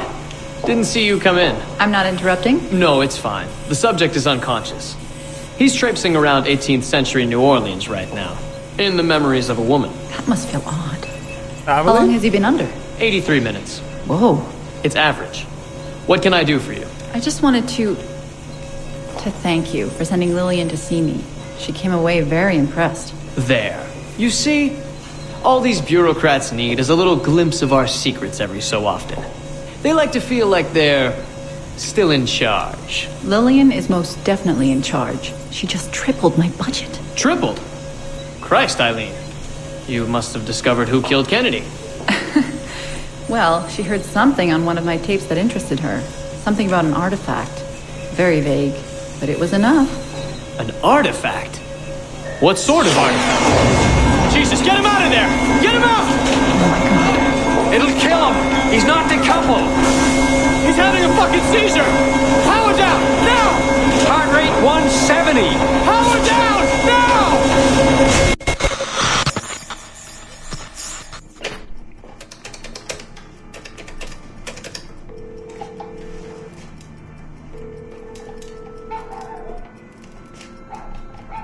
Eileen, Warren here. I was all ready to apologize for the late call, but you seem to be away. Maybe with your son. Listen. Since the unfortunate incident with Subject 1, there's been a lot of dire talk around the office about my Animus project. About shutting it down. About it being unsafe. Typical top brass bullshit. And if they shut me down, then your surrogate initiative goes away too. I'm sure you're already well aware of that. Well, let me be the first to reassure you. This will not happen. I will not let them take this from me. From us. I will not let one death, of an undiagnosed epileptic I should add, I will not let this destroy the decades of incredible research done by our predecessors, and the 5 years I've spent perfecting the Animus. There's still more work to be done, and countless rewards to be reaped. So I wanted you to be the first to know. I have decided to volunteer myself as my second subject. I am convinced that the Animus is perfectly safe, provided I stay within the boundaries of my own ancestral bloodline. Next week I plan to prove this by staying a full 4 hours in the Animus. I would be grateful if you and your team would monitor my progress. And after this necessary but ridiculous proof of concept, I give you my word that I will work closely with you to solve your outstanding problems. Your surrogate initiative is a bold idea, and I do believe it is the future of the Animus Project. But while we have the Animus itself, I do not want to waste precious opportunities to prove its safety. I'll see you in the office on Monday. Goodbye. That stuff is so interesting.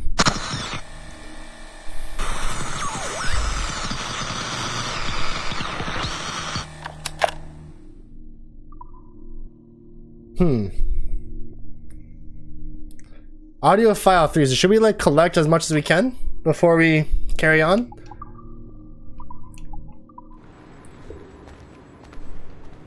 And what about sticky notes? What are the sticky notes about? There's a diary here too. The bunker. When I logged out of my Animus session, I discovered that I was no longer in my cubicle. Someone had transported me while I was in the Animus and vulnerable to a different location. Melanie's face appeared on a nearby screen, and she told me I was in some sort of containment facility with some of my other colleagues. They were conducting an internal investigation and had moved us here to keep an eye on and for our own safety, supposedly. She seemed sympathetic and advised me to keep up hope and try to get some work done. Almost immediately after she logged off, John called. He was unperturbed by my predicament, but at least promised to help me clear my name. He unlocked the doors to my cell and sent me to sneak into the server room for the entire building. Melanie was in there for some reason, but John managed to get her out of the way. The moment I hacked the server, an apparition appeared in front of me. She kept talking about it being too early, while at the same time, John kept losing his cool over the communicator. When she left, John left little doubt about what he had expected to happen here. He wanted this apparition to possess my body and was audibly enraged when that didn't happen. In the end, I tried to seek refuge in my work. Perhaps Edward's memories and the secrets within could bring clarity to my present predicament.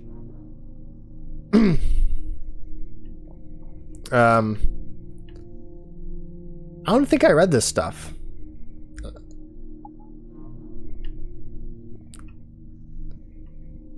No, I haven't. My first day of work, and I've been assigned the most prestigious project in the company, the Samples 17 project. My job is to research the life of the pirate Edward Kenway and find promising footage for use in the future of Abstergo products. I might have actually read this one. Sample 7 executive producer Melanie LeMay is a passionate and energetic leader, and the company CCO Olivier Gernau seems like a fun guy. I can't wait to settle in and get to work. Work diary week 2. Talked to Melanie LeMay about rewards and bonuses. Visited Olivier Gernau in his office, and he asked me to prioritize Edward's search for something called the Observatory. Was contacted by John from IT. He asked me to access a colleague's computer and recover a video file for him. I will deliver the video file, a strange autopsy video, to a courier named Rebecca in the lobby. I also noticed the barista here is a bit of a dandy, a bit annoying. That would be Sean. So far, so good. A really productive week. Week 3 was an unsettling week, to say the least. I logged out and received a message to meet Melanie near the elevator. Together, we rode the elevator to Olivier's office, and he barred me from the meeting at the last minute. While waiting, John contacted me again. He asked me to help him recalibrate some security cameras. This resulted in me spying on Olivier's meeting with Melanie by accident. They were on the phone with a woman named Laetita Dia, I don't know. Laetita, I don't know. An Abstergo Entertainment executive by the sound of it. She demanded that they intensify their search for the observatory. Melanie tried to reassure her that this was happening. Olivier tried to contain his anger, but John, listening in, was ecstatic. The call concluded with a mention of shareholders meeting in Chicago. And that's when he gets targeted by the Brotherhood, and they hire Adam Pierce to take him out. This is where things got weird. John erupted in a fit of rage and demanded that I break into Olivier's office to steal the shareholders' meeting schedule, threatening to expose me for hacking computers and camera systems if I did not. Having no other options, I sneaked into Olivier's office via the terrace, hacked his computer, and recovered the meeting schedule. John ranted about Templars claiming they own Abstergo and another group. He appears to be mentally ill. Once again, I delivered the schedule to the woman, Rebecca, who appears to be more than a simple courier. John seemed to calm down after this. He said I was free to return to work. I'm scared. And then the bunker. Files. Notes? Sticky note. Being that life is both sacred and profane, priceless and worthless, fleeting and eternal, we submit. being that life can be as easily construed from primordial swamps as from a stinking petri dish we submit. Being that those who came before imbued us with life and may remove it as readily should we defy or deny the original plan we submit. So we gotta collect some sticky notes. Okay, well, where do we find sticky notes? On desks?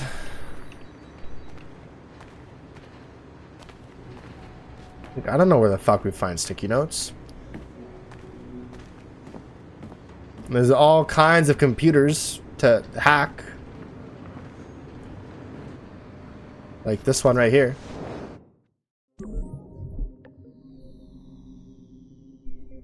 Lots of reading to do. And then we can finish the game.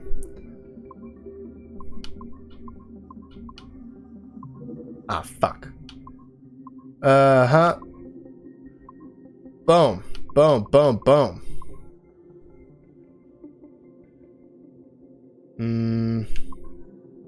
That looked like an opportunity, but it was risky. Fuck! I'm not good at this. Come on, come on, come on, come on, come on. Come on, come on, come on. Fuck! Fuck! Alright. This is it. Boom. Boom. Wait for it. Wait for it. Wait. Boom. Okay.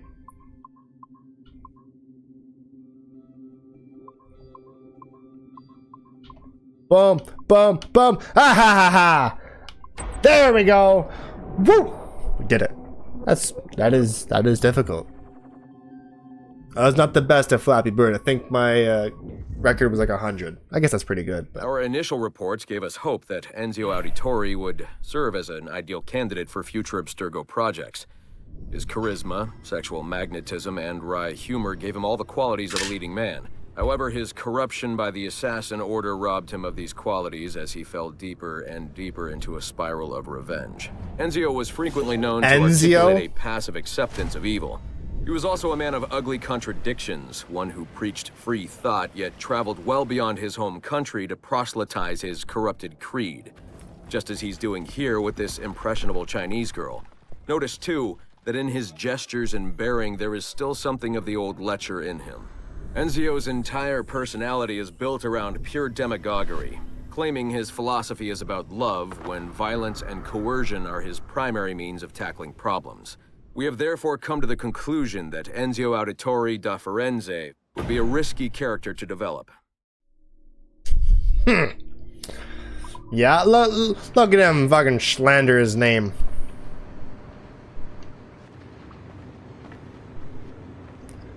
Okay, so how do I know when, like, I've hacked everything? Like, it's, you know, like, it's really hard to keep track of it all. And this is me, hey? You collect, you do those challenges and you get a little figure.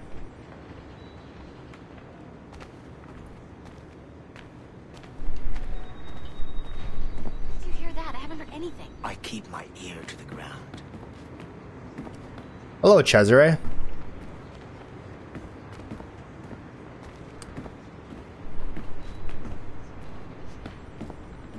But like sticky notes, though, where to find sticky notes? I don't even recall finding the first one. Oh, they're blue.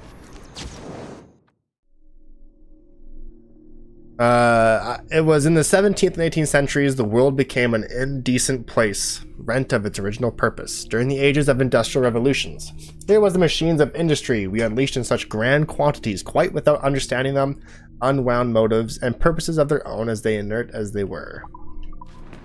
Try to collect all these first before I start reading stuff. Man, where the fuck to find all these sticky notes? Oh. Am I gonna actually organically do this? Should I pull up a guide or something? They can be anywhere. But at least they're blue and bright, you know? And how do I know when I have everything like hacked in a room or something? Here's another sticky note.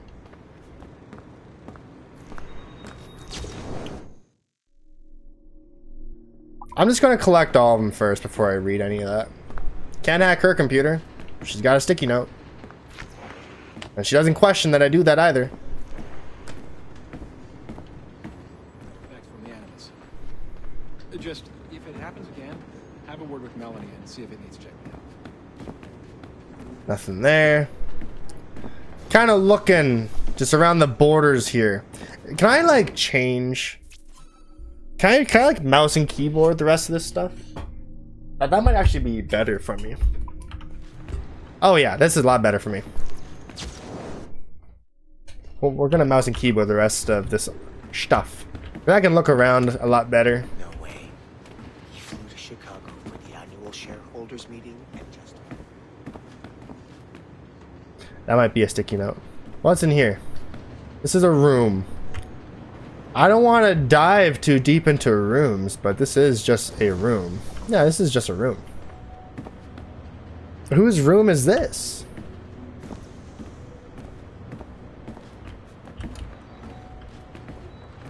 Looking for the sticky notes. There. Oh, here's one. What's this? Black Flag, the book. Was Forsaken as well.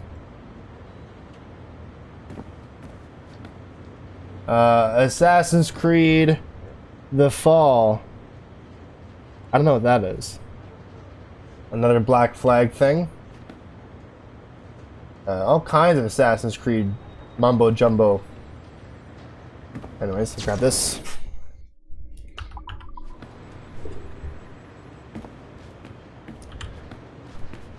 Is that a fucking gun? A trank gun?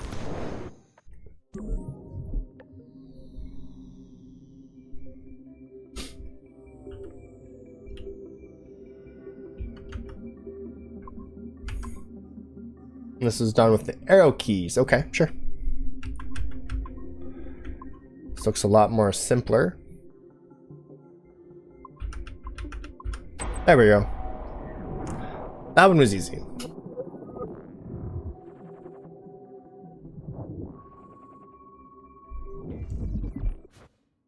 Okay, it's been a few weeks since the last recording. Sorry about that. Of course, I guess it's just a few seconds for you. A leap down the playlist. Anyway, I was talking about Clay. Casmeric, subject 16. So, when I fell into a coma back in Italy and woke up in the Animus Black Room, it was, so calming. It felt like I had woken up into a dream. Haze. A dream where none of this mess had ever happened. Felt like I should just be getting ready for another day of pouring drinks at bad weather and another day of complaining about being between girlfriends and wondering what the hell to do with myself. But when I saw Clay just sitting there, it started to come back, you know, piece by piece. And when he told me about Lucy, fuck, you know, it hurt. You know, realizing that I killed her without thinking or feeling anything. Not at the time, anyway.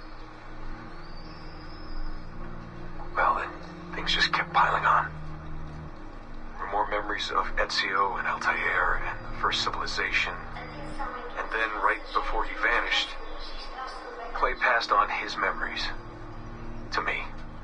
He showed me everything he had seen and lived through, and it was brief, but overwhelming. Not The Lost Archive. Explain. He saw glimpses of Adam and Eve and their escape from slavery. He saw the beginning and the end of the war between the first Civ and humans.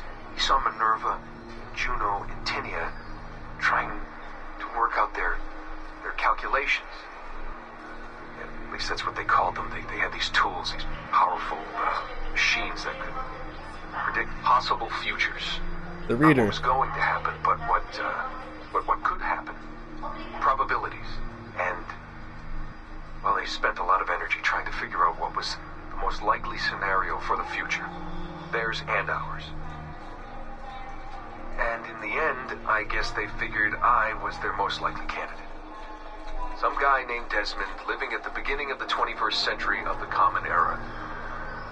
But which Desmond was the right one? Because, you see, probability is a weird thing. It can branch out in so many ways. Which version of me did they need? Was it the Desmond who got married early and had a son? one who stayed single in New York, or was it the Desmond who moved to San Francisco to be a waiter?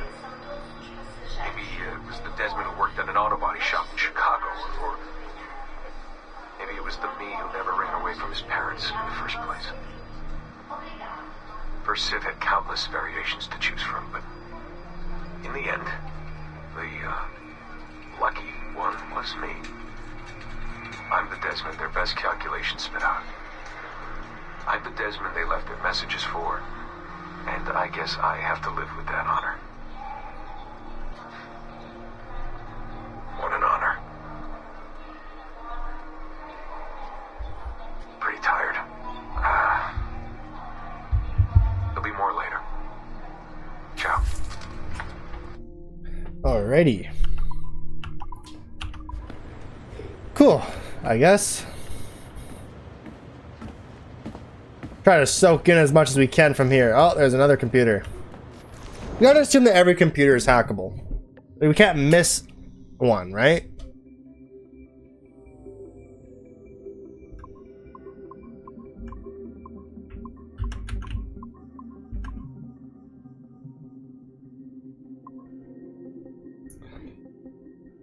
Ah, I knew that wasn't gonna work. That's not gonna work either. We need this one. There we go.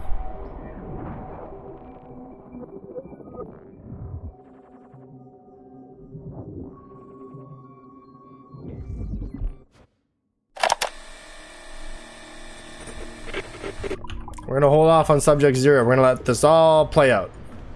We're gonna collect as much as we can.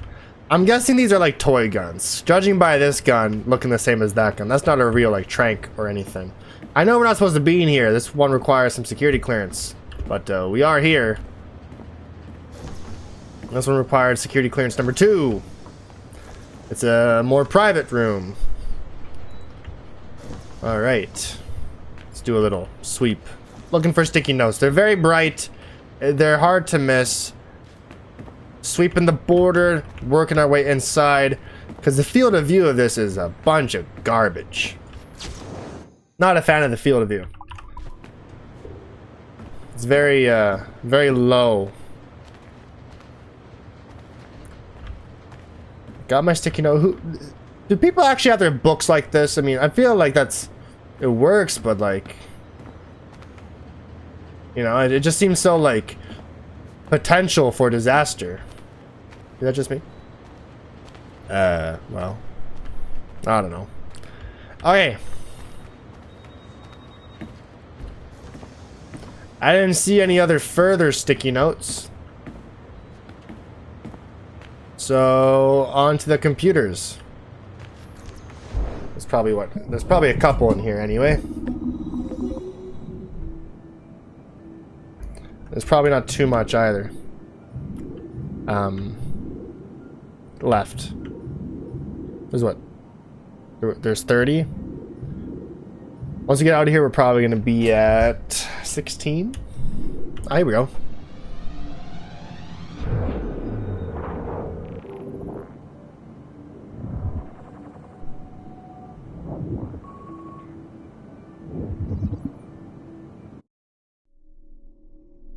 How many ancestors do you have? How many of their secrets are locked away in your genes? And how many of their stories are you willing to share with the rest of us? Welcome to the fascinating world of genetic memory retrieval. We here at Abstergo Entertainment are now poised at the precipice of this exciting new frontier. Technology and science that will change the way we view the past and live the future. In the coming year, we'll be opening studios all across the world, dedicated to a single purpose, collecting and archiving the stories locked away in human DNA. And we need your help. We're looking for courageous men and women to donate their genetic materials to our historical research teams and help us make rehistory. Donate today. So join us at Abstergo Entertainment, where the past is our playground. Those blood vials from the observatory.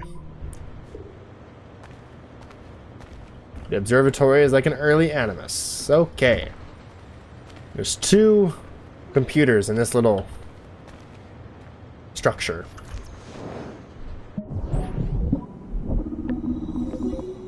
like a VIP office.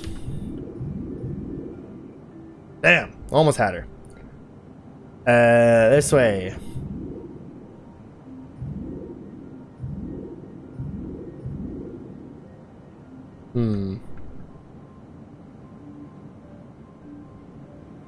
How the fuck we don't get there this way, do we? We gotta go up here.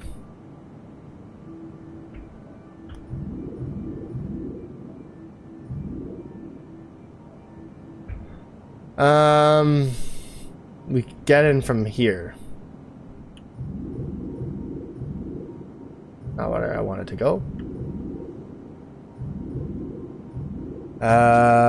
Fuck. Nope, that ain't it.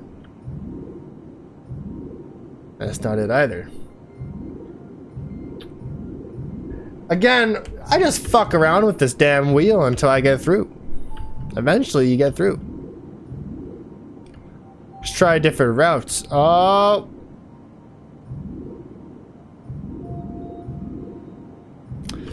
Man.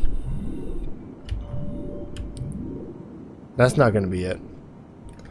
I think. Nope. Nope. Nope. How about that? Nope.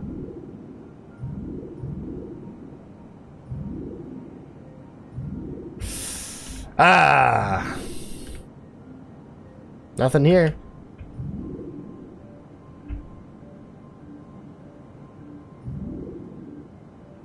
Man.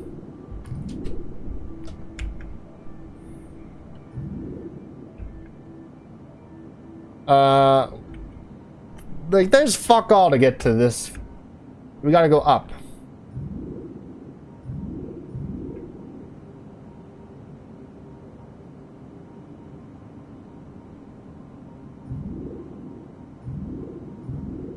There we go.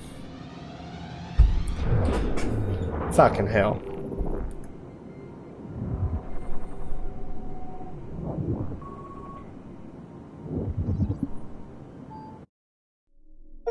That is 15, not 16. Subject 17, Phase 1 report. The surveillance video possibly captured by Erudito or another group is labeled New York.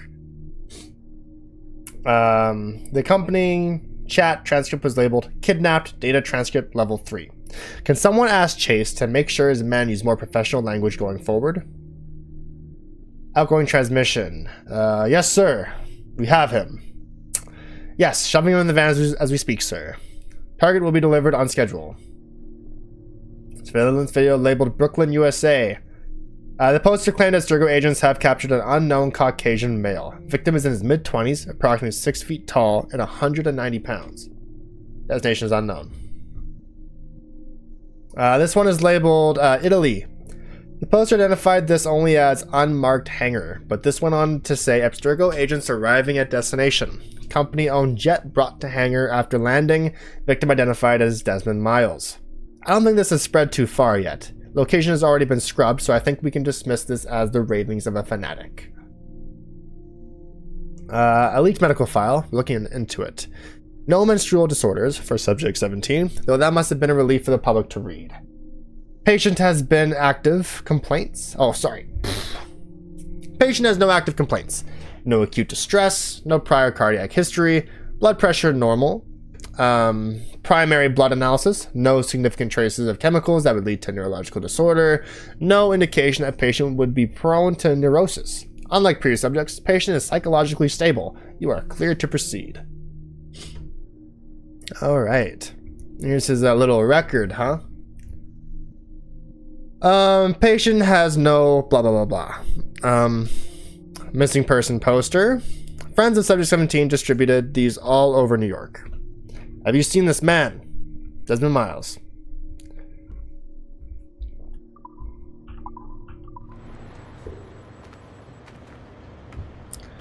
Okay, so this little cubicle is done here. That leaves the second cubicle.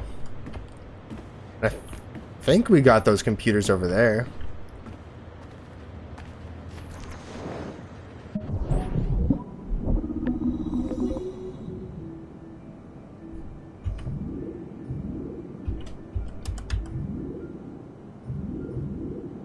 Look at that. I'm too good. Boom. I love when it's easy. Or luckily easy, I guess.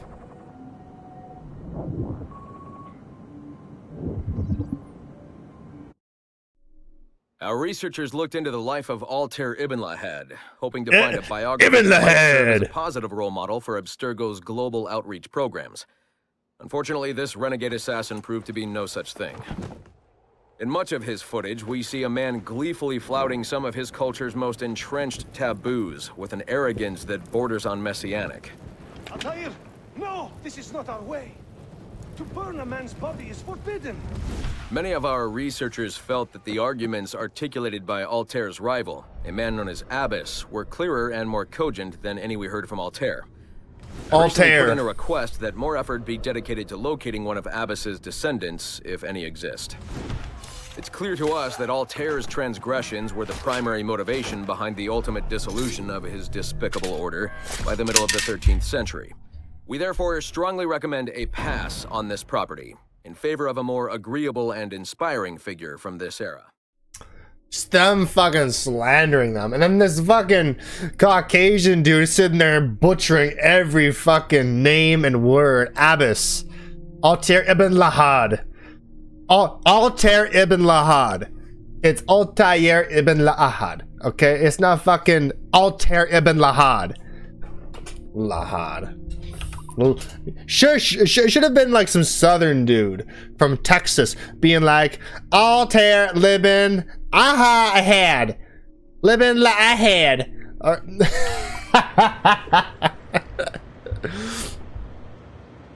First Enzio, now Altair. You're like fucking Belek and Unity.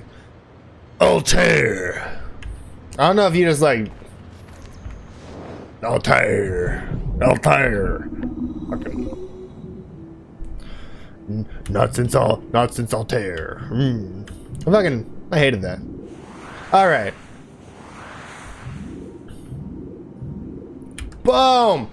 Oh yeah, baby. Yeah, baby. Yeah. Boom. Look at that. Too good. Too easy. Good stuff.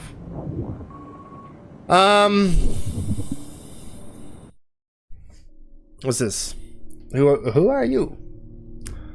One of history's most overlooked leaders, Madeleine de Lisle, freed hundreds of slaves and brought them to sanctuary in a tropical haven. Oh, Madeleine from... Okay, I didn't recognize you from this, but you were a Templar. And they're gonna talk very nicely about Madeleine, aren't they? Because in Abstergo's game for Liberation, they're sitting there like, oh, we have to have Aveline be, oh, I'm gonna be a Templar now. But then Rudito's like, they're lying to you. Find out that she's actually an assassin, and she goes against Madeleine, blah, blah, blah. One of history's most overlooked leaders, Madeleine, freed hundreds of slaves and brought them to sanctuary in a tropical haven, whose construction she oversaw personally.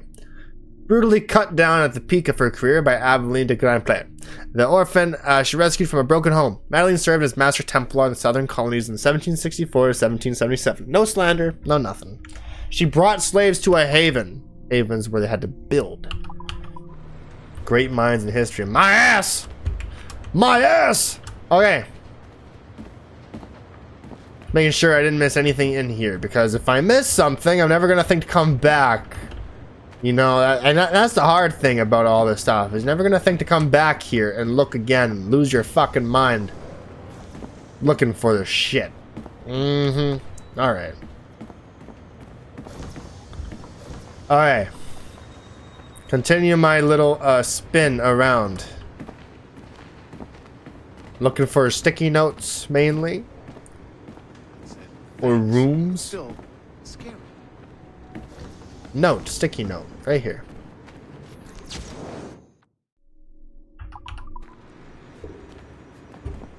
Where are we at? Mission log. We got... Okay, we're getting somewhere. There's 33 computers, and there's this thing. Oh, God. The server room.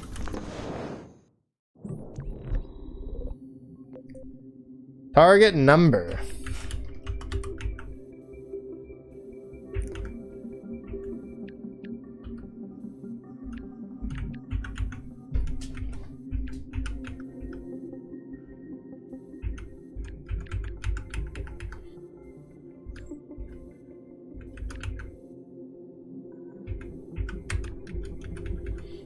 It is math, but I'm not really mathing here.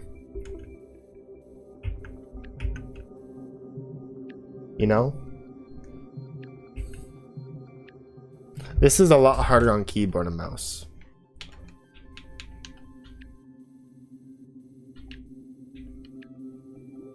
That's not it.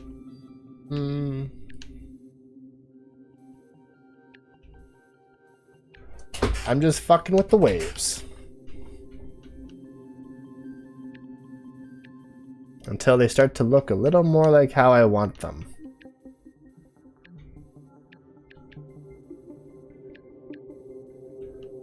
Damn.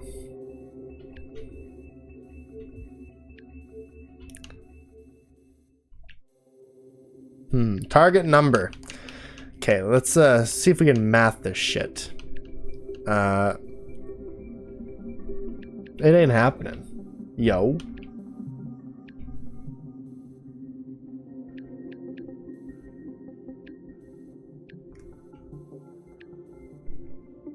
That's pretty close. That's pretty close.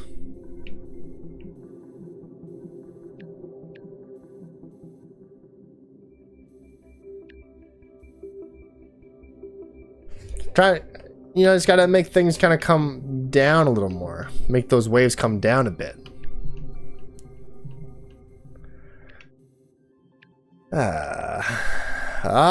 Again somewhere. Oh. Come on. Fuck. Man. I don't know. There we go. Just screaming. Okay, testing the microphone. What do we got? It's footage. Work area camera access. Pierre handed in his notice this morning. This new security measure is freaking people out. They won't let him go. It's part of our contract. Having ultra-high security clearance means you have to go through a whole debriefing process. It takes months. Really? I had no idea. Read the fine print, man. Working for Abstergo has its benefits, but there's some drawbacks too. Big ones. So what happened with Olivier anyway? Did he quit? You didn't hear? Bonjour. Hello. Oh, je sais pas, le gars était vraiment grand avec les cheveux longs et raides. What's with all these security notices I'm seeing lately? Just the standard message we use on occasion. Nothing to worry about. We've just had some issues around the office lately. Like server security issues? Because these notices seem pretty severe. Like draconian, actually. No, it's nothing to worry about, really. Walk with me and I'll explain.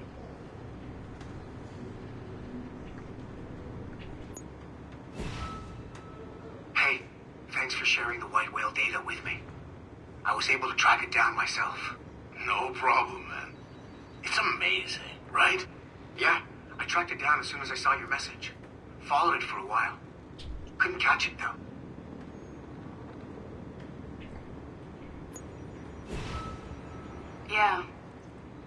Yeah. He was killed. Shot in the chest multiple times. No, that shouldn't be a problem. We collected more than enough data. We'll know soon enough.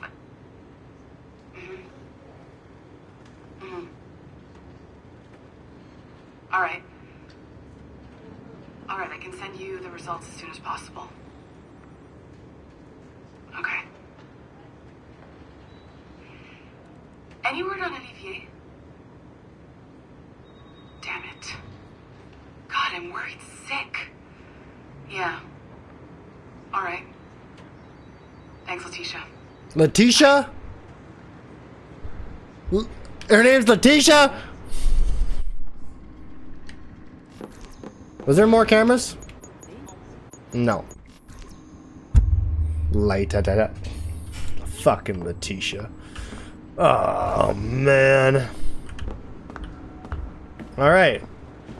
Carry on. My little loop around the outskirts of this office. Alright, we're back here.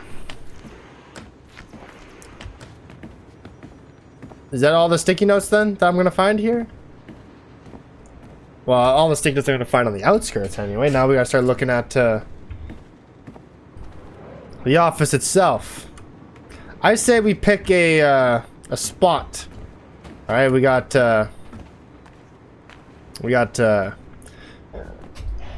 Melanie's office right here on the right. So we're just gonna go up and down these little cubicles, I think. You didn't get hacked, did you? So our first cubicle would be this one right here. And it's unhacked. Any sticky notes? I don't see any. We be hacking. It's gonna be hacking awesome. That's a reference.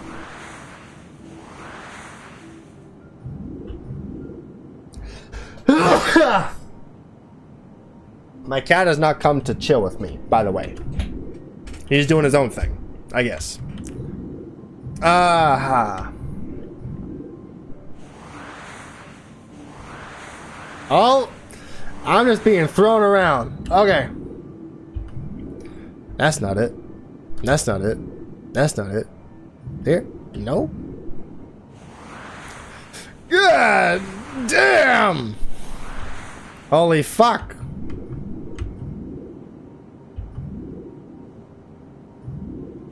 Here we go again. Here we go. Yeah, buddy. Despicable. This way. No. Up. No. Down.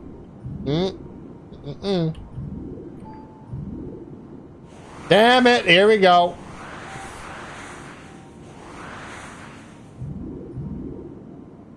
Up.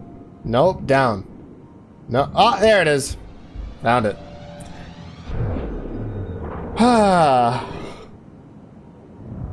Okay.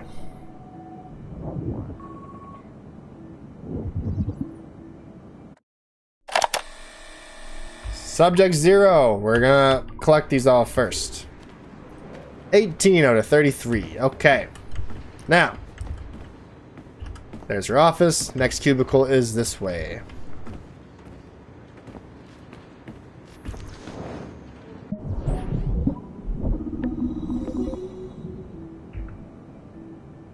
Up. Nope. Down. Nope.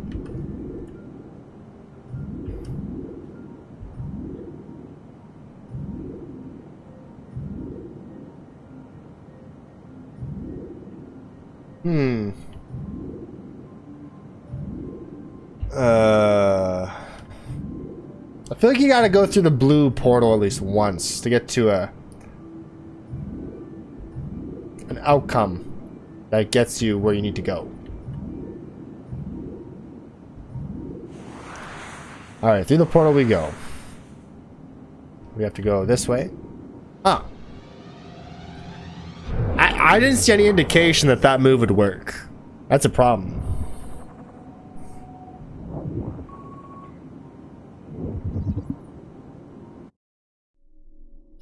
Okay, Mama says Count Rosenberg will take care of us now. So long as Papa and Uncle John work for him. Our home is big, but Trebonus, a small town. Mama seems happy. This is a long time ago. Prague. Uncle John, everyone also calls him Uncle John, everyone else calls him Dr. D, says that not all 5-year-olds can speak 3 languages or write as well as I do. I foretell a bright future for you, Lady Beth. I like reading, drawing, and writing poems, but mathematics are hard. John Francis, my brother, is better at calculations than I am. He is 1 year older.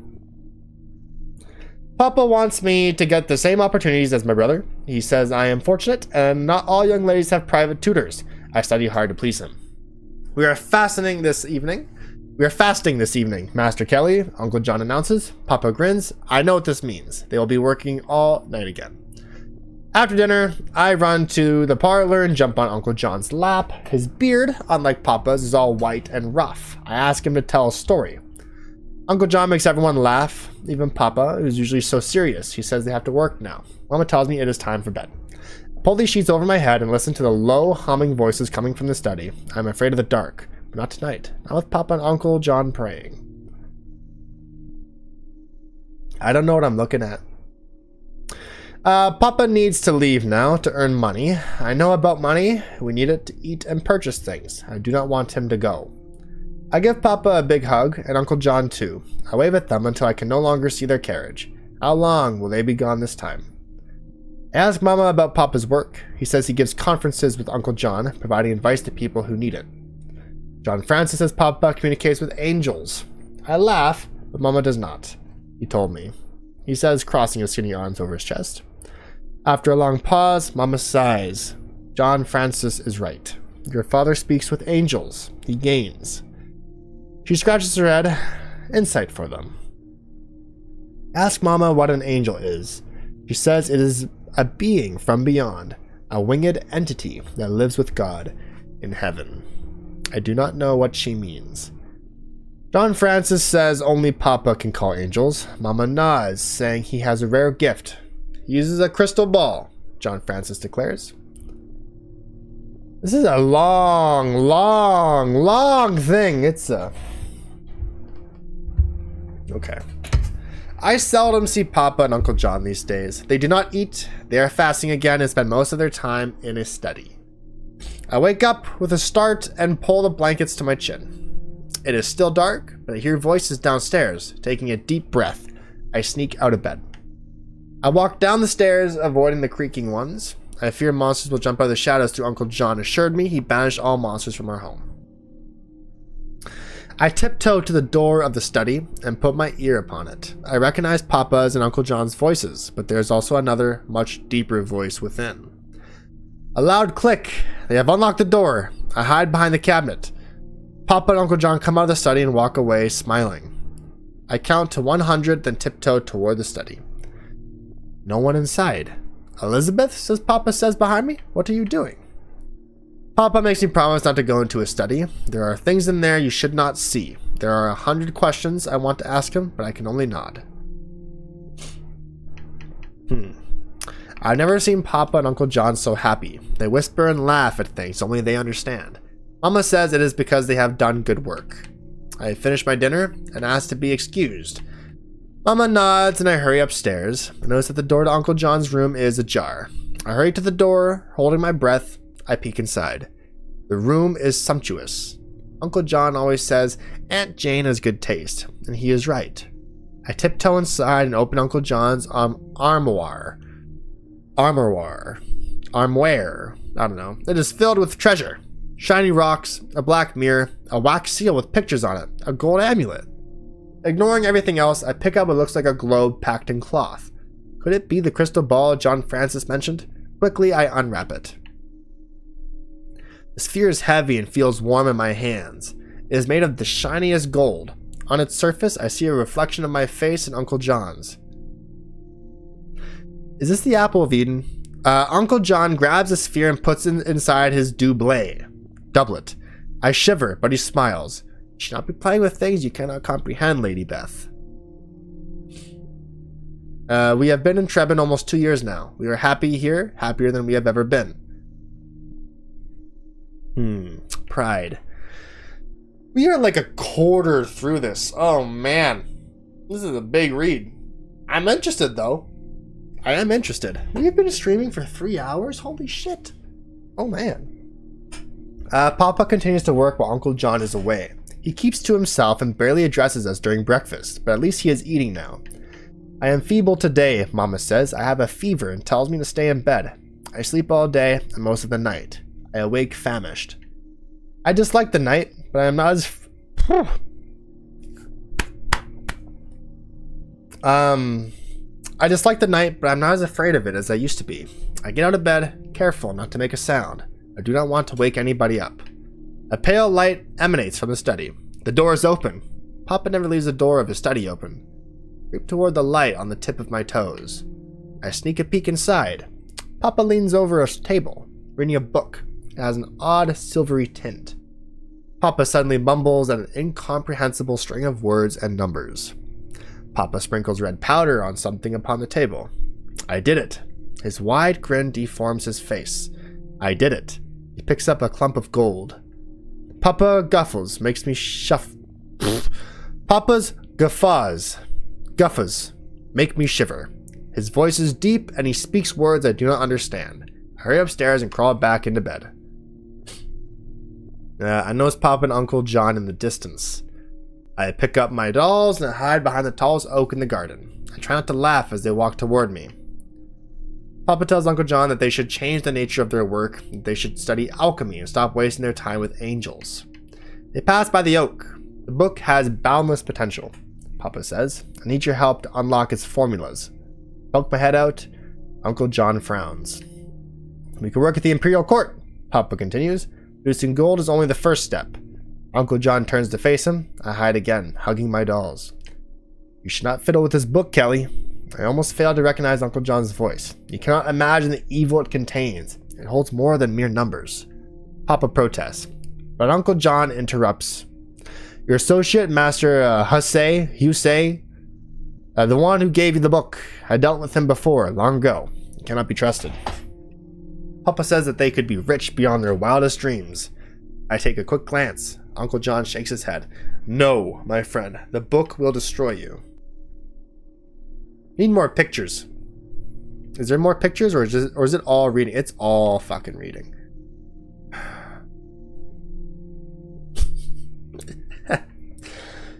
Man! Mama is in her room crying. She has barely uttered 2 words in days. I suspect she has not even spoken to Papa. She has been avoiding his gaze. I am reading what a loud clang makes me jump. Is John Francis acting up again? He can be such a baby sometimes. Another clash, followed by a shriek. A woman's shriek. I put my book down and hurry to the door. Papa and Uncle John are screaming at each other. I walk out of my bedroom. The shouting has stopped, but I hear sobbing now, coming from Uncle John's room. Is Aunt Jane hurt? The door of Uncle John's room suddenly bursts open. Aunt Jane cries out after her husband, but someone interrupts her. Papa! I feel the entire floor shudder as Uncle John slams the door shut. He glares at me, fire in his eyes. I am paralyzed. My eyes well up. Uncle John takes his hand and pulls me away. You should not be here. He drags me downstairs. You should not have seen this.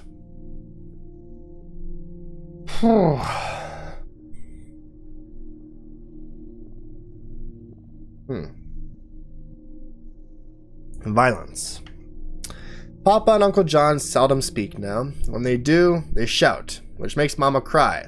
Aunt Jane stays in her room. I wish I could do the same. I wake up jumping. Papa is screaming again. I close my eyes, wishing things would be as they used to, but I'm old enough to know better. A door slams. I look out the window and see Papa walking toward the stables, shouting, "Envious fool!" I watch him disappear in the darkness. I run downstairs. Mama sits in the parlor, sobbing in silence. I crawl under the sofa. It is time for me to leave. Uncle John's voice is filled with sorrow. You will be missed, both of you, wishing Uncle John good fortune. Mama leaves. I stay hidden and watch Uncle John pace the room.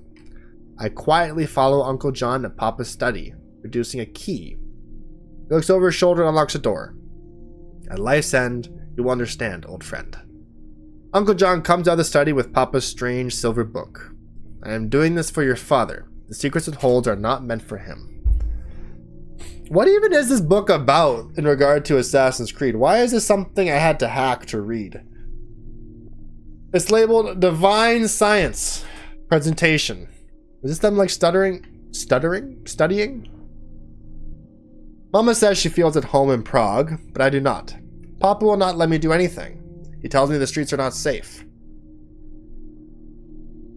Please tell me that there's like a bunch of pictures at the end of this, yeah? No, just more and more reading. It keeps going. It does not stop.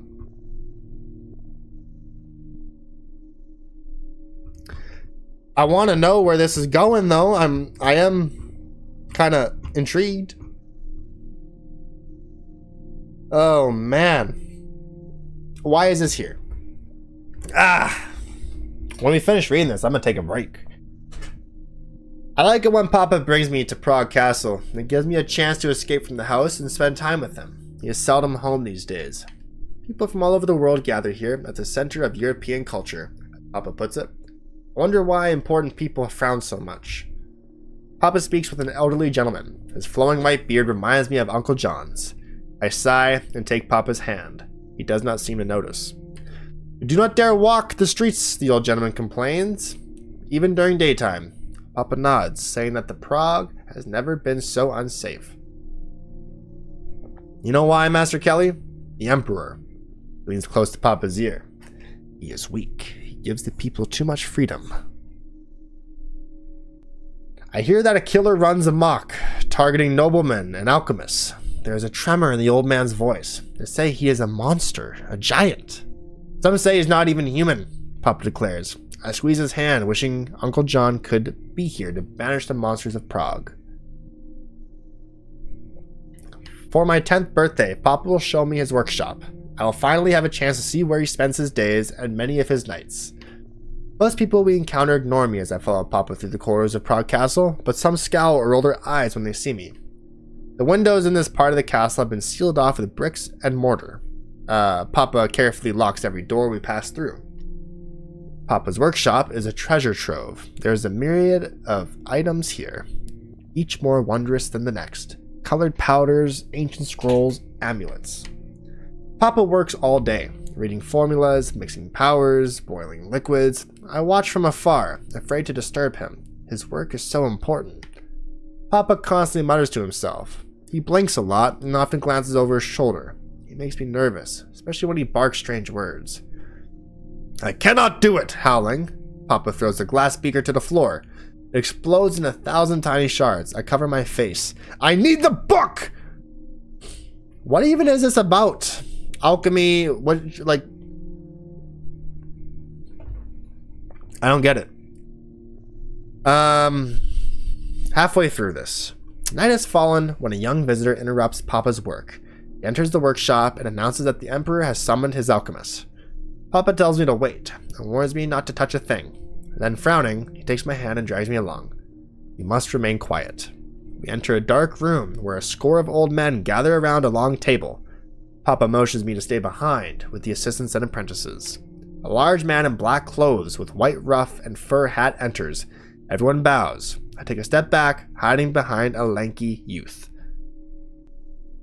The man, the Emperor, sits at the end of the table, scrutinizing everyone in the room. When he raises an eyebrow, one of the alchemists jumps to his feet. My brother has seen the monster. The man squeaks like a mouse. It's a holy black, a demon. The alchemists discuss at length. Many alchemists agree. This killer, this monster, cannot be human. What if it is a homunculus? Homunculus, Papa suggests. A deathly silence falls upon the room. Now, what the fuck is that? I did up some reading on this divine science stuff. It's a bunch of nothing. All right, and there's multiple chapters to this. All right, this isn't just one big read. No. This is a thing.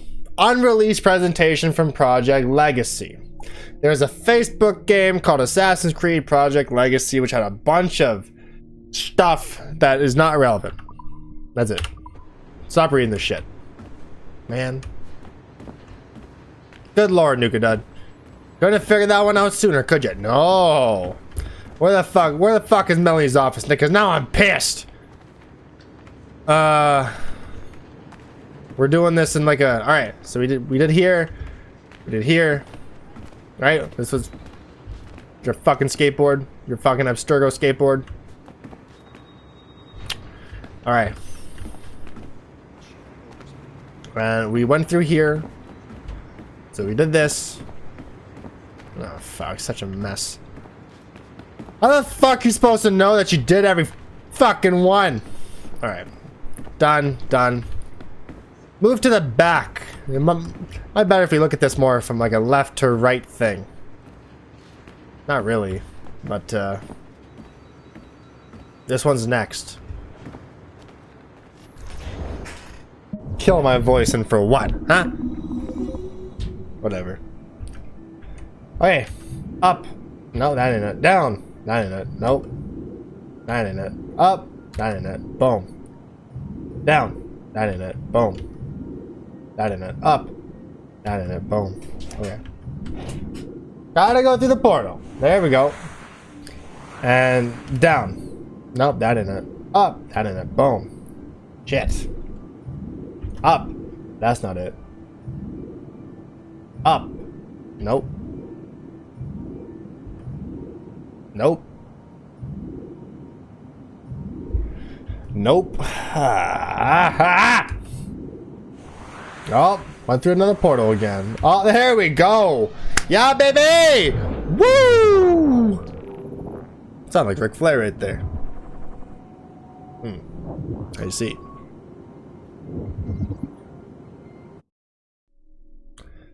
Okay. Unlock the secrets of our past. Computing makes mind reading possible.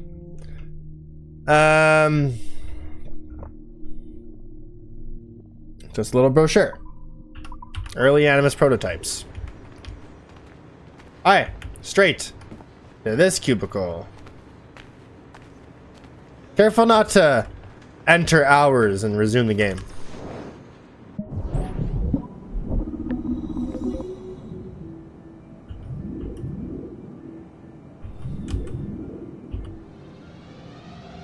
Yeah, baby!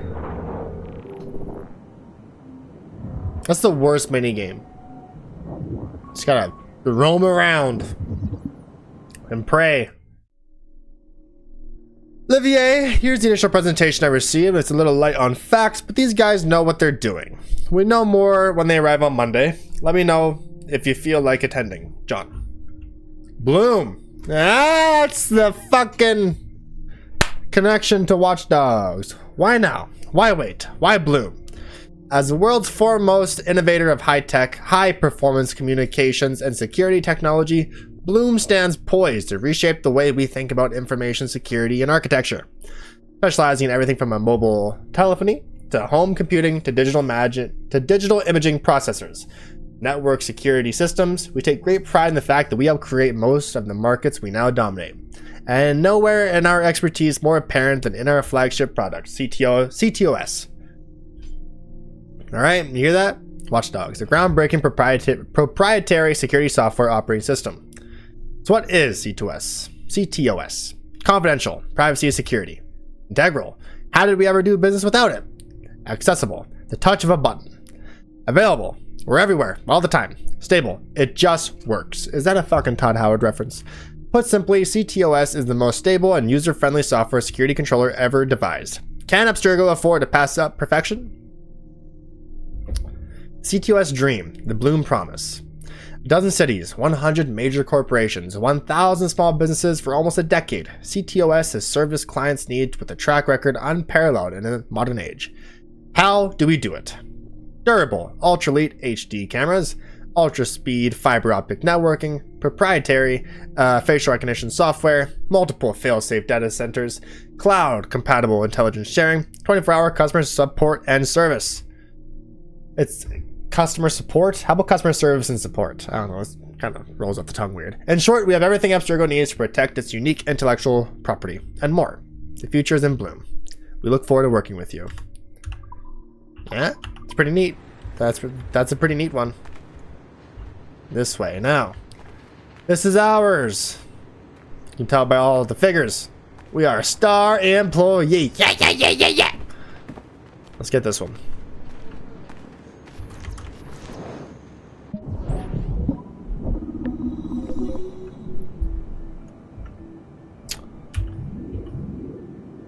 Be easy, come on. Come on, you prick! Ah! Okay, go through the portal.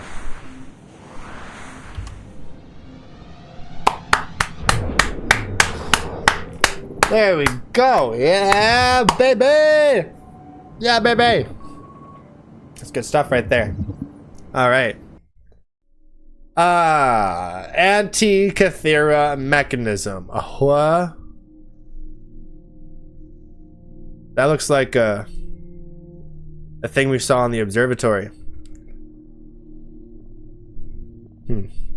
Originally assumed to be an analog computing device built for the purposes of determining the future positions of astral bodies, Abstergo Industries scientists have recently discovered that the mechanism is merely one small portion of a much larger tool, a so-called prognostication machine. A prognostication machine, thought to have been used by the first civilization to make probability-based predictions of future events.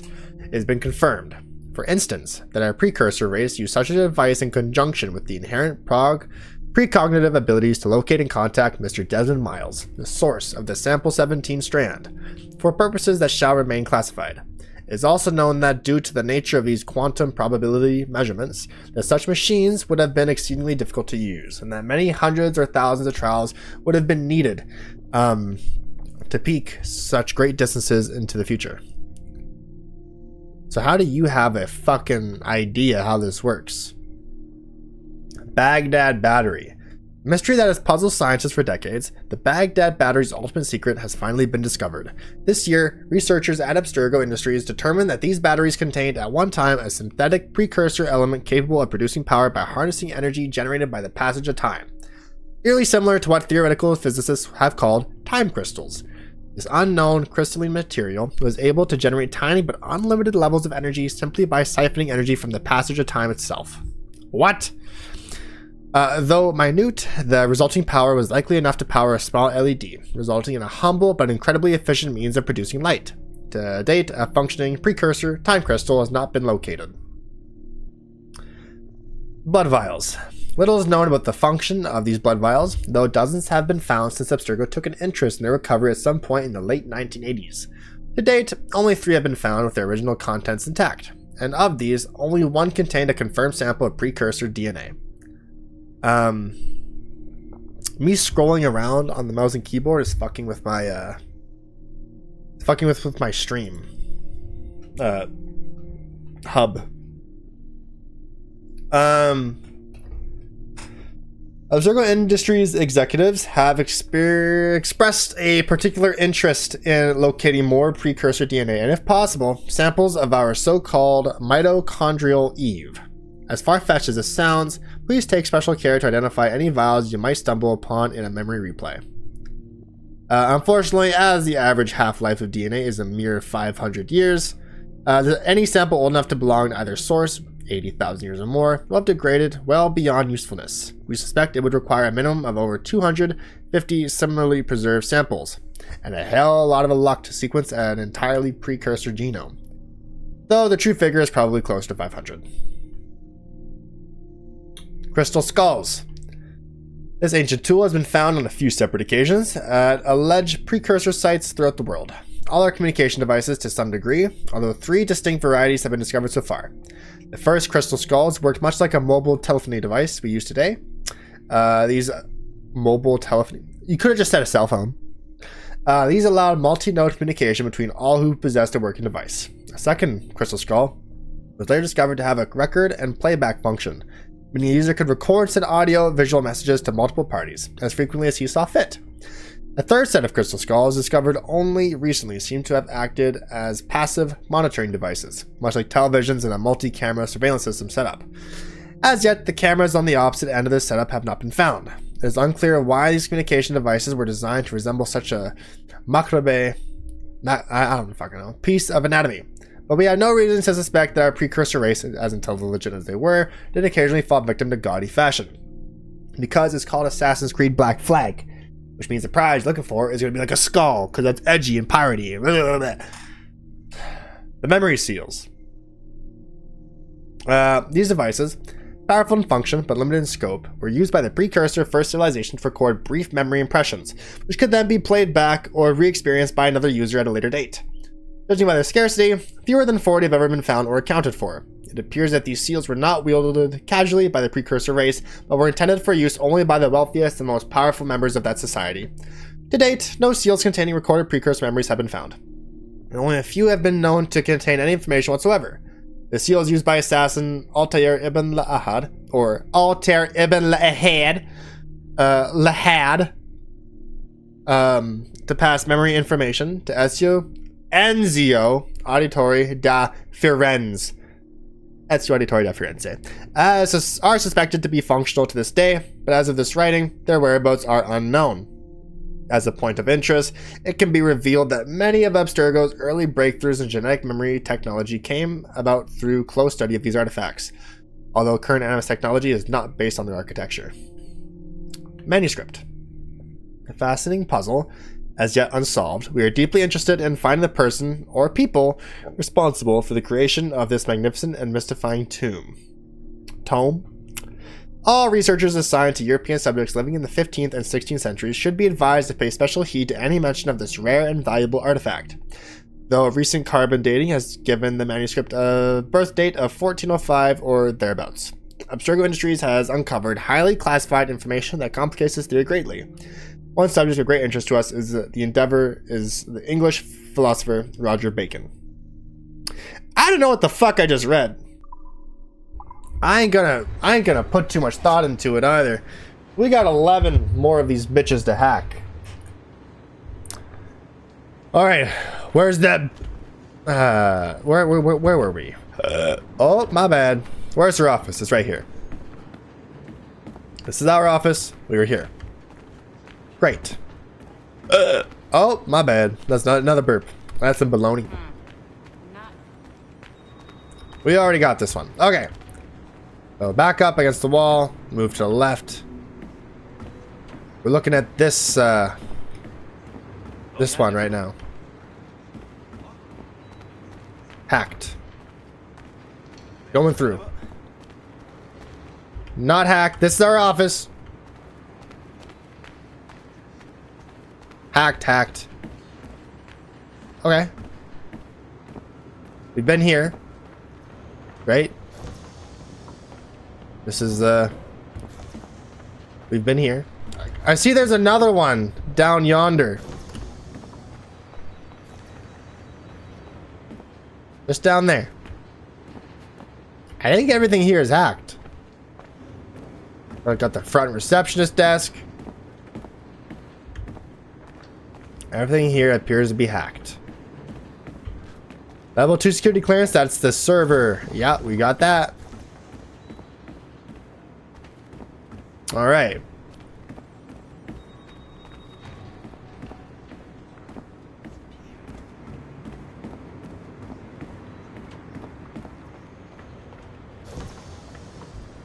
Okay, this is new. Look for notes. Check the outside. We're looking for notes. Or have we been here already? We have been here already. But here's a note. I was looking for the notes when I was here, I guess, before. There's a note. Must have been here for a mission or something. I don't know. And then here. Yeah, we have not finished hacking here. There's a note here.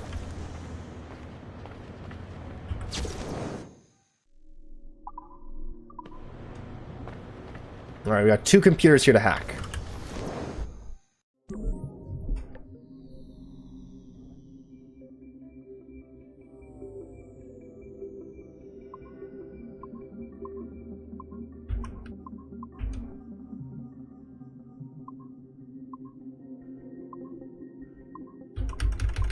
Haha, first try. Let's go. I'm too good. I'm really good. Let's go. That's the beauty of it right there. Yes. Okay, what's this? Subject 17. That's Sean. Oh, are these pictures that Desmond's taken? A little selfie? Wow.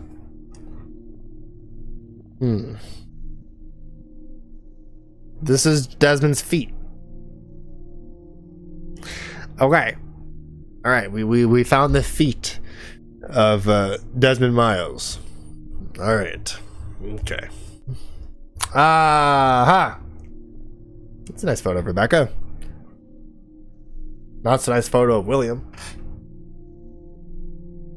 Look at them taking family photos. Whose cat?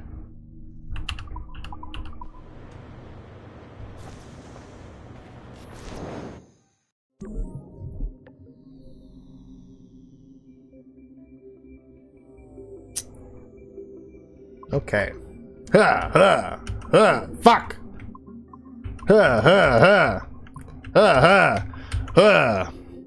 Boom. Oh god. Try again. Boom. Boom. Boom. Boom.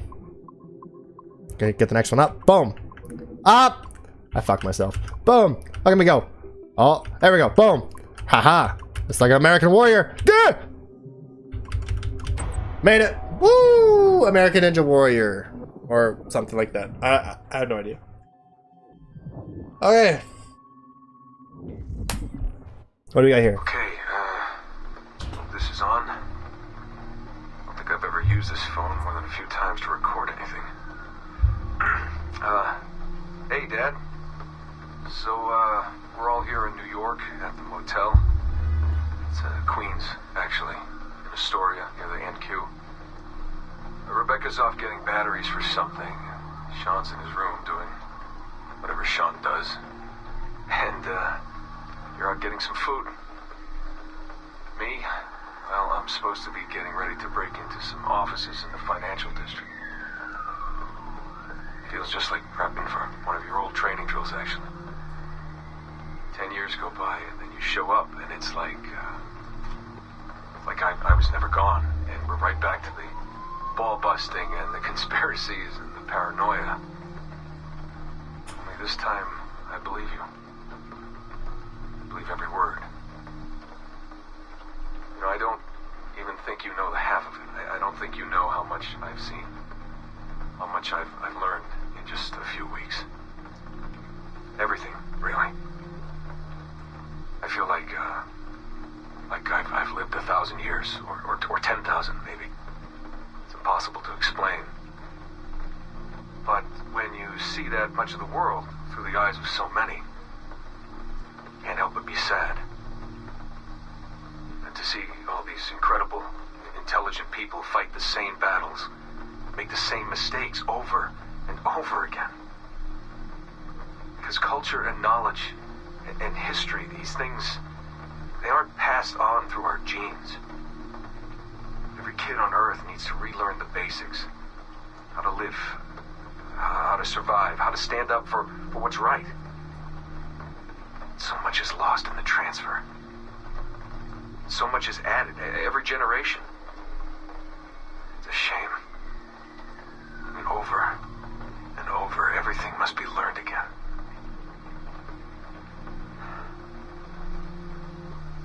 I met Clay, Dad. Clay Gesmerick, in the Animus. I knew him by his Abstergo handle, Subject 16. My predecessor. And he showed me things. He passed them to me just before he died. Or got deleted or whatever. Everything he'd learned, everything he'd seen. God, how do I talk about this? So, guess you trained him. Huh? After I left, he really looked up to you, and now that I've seen through his eyes, I think I understand why. I'm glad you had him around, even if I wasn't there. The things he showed me. Unbelievable things. And I never... Shit. Alright, I'll back in a second.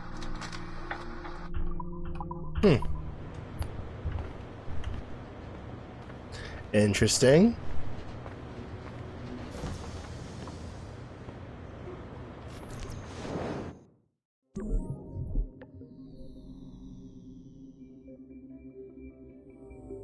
Okay, one more hack.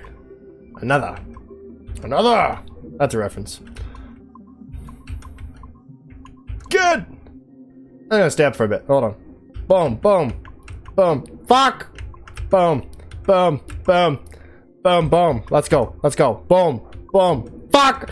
Boom, and a boom, and a boom. Yeah. Let's go. Boom, boom. Yeah, baby. Boom, boom, boom, boom, boom, boom. Woo! I got a little crazy. What do you got? More pictures. Ghost lights. It is the opinion of this researcher, the inadequate attention has been paid to Southeast Asia and in particular the Himalayas. Our research into first civilization peoples and the subtle fingerprints they have left throughout the world would benefit greatly from the further investigation into this region. For example, we may find a prime example in the form of Aliyah ghost lights, often reported by fishermen. Lights appear over marshes and possess the power to distract, waylay, and even compel victims to drowning, but also have proven useful as navigational aids. Gas seems like too facile, an explanation. Has genetic memory research yielded evidence of anything similar yet? Ghosts or gas or something else? Hey, if you want to enter an animus to watch something shit themselves and pass some gas, you go right on ahead. In the Himalayas, these are said to be the souls of deceased fishermen. We really don't take fishermen seriously enough, do we? How many times has a simple fisherman village yielded significant information, if not treasure? The Bermuda Triangle. Well, it must surely be the most intently studied region, whose very existence is rudely denied by official sources. The Devil's Triangle has been held responsible for countless vanished vessels, aircraft, and ship alike. Since the earliest days of sail, the region's technomrivorous tendencies have been attributed to many magnetic pull of the lost continent of Atlantis. To UFOs and even to unnamed mysterious forces. While the area still holds much interest and we firmly believe in the power of science over superstition, we have been unlucky in researching this area and claim only to have contributed 2 small aircraft, a ship, and several $100,000 of research equipment to the hungry maw of its continued mystery. For the time being, it may be safer to pursue greater knowledge of the region through genetic memory research via the Animus program. Chichen Itza. One of the most popular tourist attractions in Mexico today. This is this paradise that Madeline was sending the slaves to. Was once one of the largest cities of a pre-Columbian Maya civilization. Boasting a mix of architectural styles from across the empire, it is also known to include contributions from members of the first civilization believed to have fought on the front lines against the human rebellion. In particular, the technologically advanced system of caves, tunnels, and puzzles that runs underground between the Castello del Temple and the Cenote Sagrado are rich with first civilization artifacts. Excavated in the 18th century, it is a controversial dig ordered by Madeline. These range from prophecy discs to rings and shards. Voluminous in quantity, they are minor but culturally significant artifacts which, as a collection, provide us with the best picture we have of life on Earth in the months preceding the Toba catastrophe. The site is currently under federal protection, but we are close to reaching an agreement with the Mexican government. Easter Island. Located at the southeastern point on the Polynesian Triangle, Big Rapa is home to some 887 Moai statues. Created by Rapa Nui people. I have no idea if I'm pronouncing that right. One of the most isolated inhabited islands, a territory of Chile, protected as a World Heritage Site. It has proven difficult to study closely in this century. Some records are available from the 18th century when the Rapa Nui suffered from disease communicated by European sailors. 19th and 20th century records indicate slave raids, famine, war, and deforestation. Despite this rich and perhaps tragic history, it is the statues that are most heavily protected, carved from the stone of an extinct volcano. It is not known how they were transported for installation. This mystery fascinates tourists, but if we could gain access to conduct a private archaeological excavation of the island, it is in the petroglyphs and network of caves established by even earlier civilizations that we believe would yield the most productive results. Lake Vostok. Working with our Russian partners, we have secured an agreement to commence research into the subterranean lake that rests deep beneath Vostok Station, in the accurately, if poetically named, Pole of Cold on the East Antarctic ice sheet, sitting approximately 3,500 meters above sea level. This freshwater lake rests 4,000 meters beneath the surface. A core ice sample was extracted in 2012, and will soon begin research that should provide a record going back some 400,000 years. Isolated fossil water reserve samples may prove even older. Only time and science will tell what genetic marvels these magnificent samples will reveal, if not a new window into first civilization life itself. Doubtful, because we've gone nowhere with that in the lore. Have we? At least not in the games anyway. If you put it in a book or a comic, it don't count. Because Assassin's Creed's a video game. Play the games. You bitch. What is this room? Another server?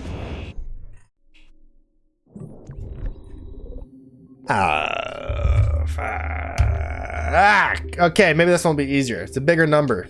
So we're gonna need some bigger numbers to make these waves. Well, we got a 5th strand to work with, though.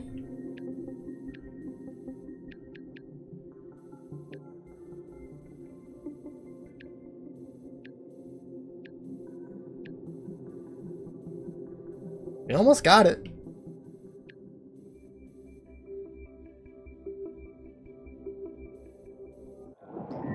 There we go. Just like that. Piece of cake.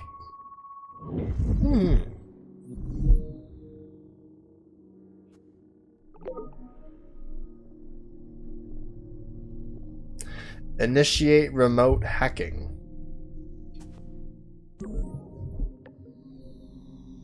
Another one?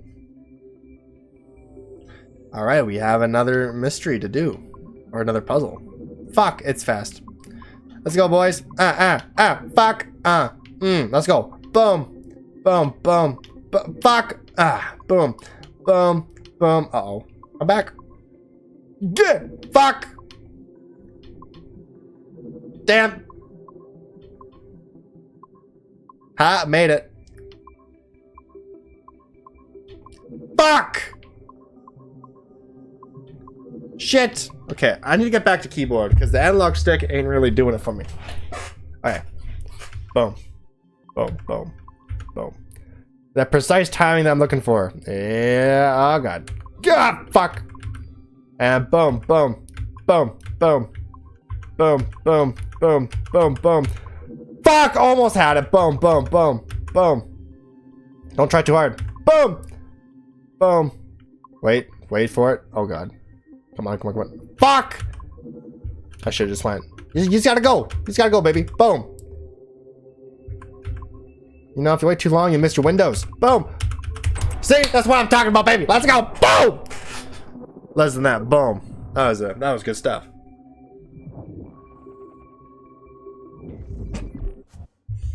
Our initial research into the life of Ratana Gaydon focused on a period spanning his late teens to his early 30s. But our researchers came away unimpressed by his calm and stoic demeanor, with occasional flashes of extreme anger. This was not the sort of leading man we felt comfortable endorsing. We decided, therefore, to delve into his early childhood, with the hope that scenes of pre-colonial America might hold some appeal. As you can see here, there is a certain naive charm and innocence to this young boy.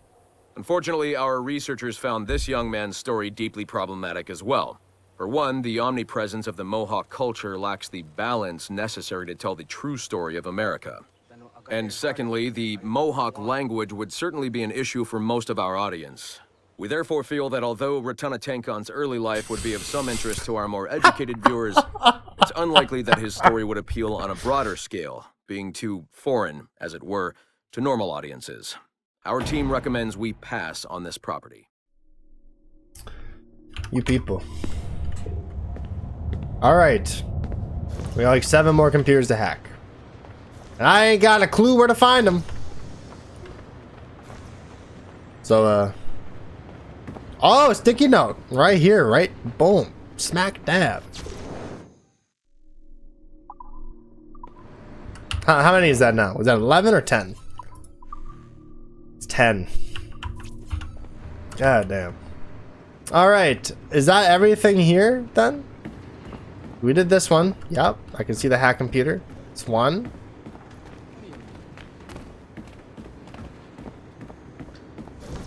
Yep, we did that.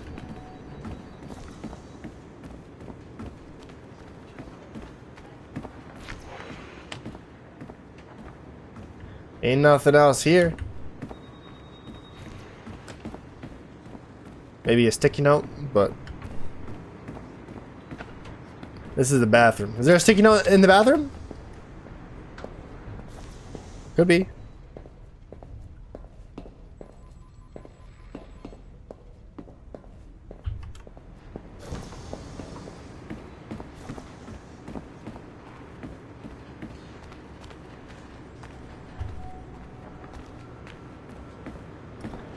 This one we've done. Yeah, we were just here. That water made me shiver. Cold. We did hack this. Alright. Let's go to CCO.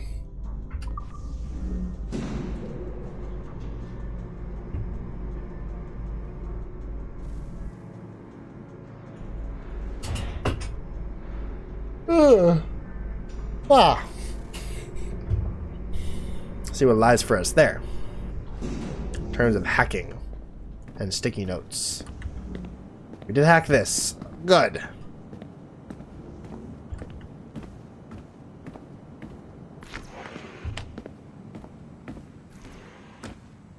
I think we hacked this stuff too.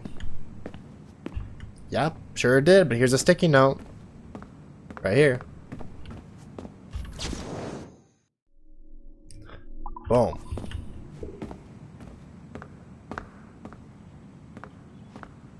And we're also out here.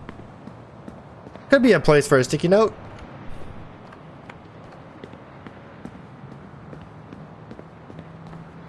I don't know if this still works. No.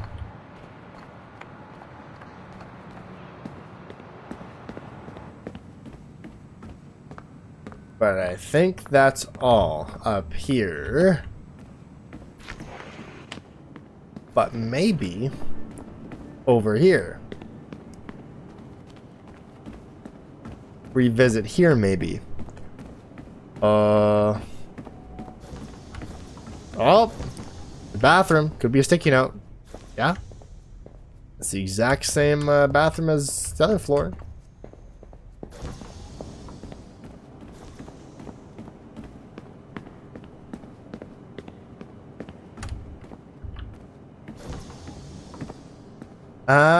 That's the level 3 clearance I didn't have before. Here's something to hack. Sticky note.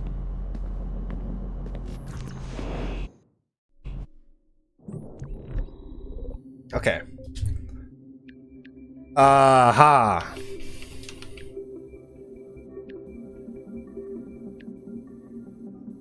Very close. Target numbers gotta be bigger. So that, nope. There we go. That was luck. Give me another voice market analysis.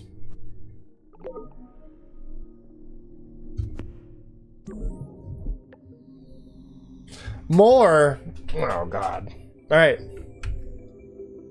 Boom. Boom. Wait. Boom. Oh god. Oh god. I'm dead.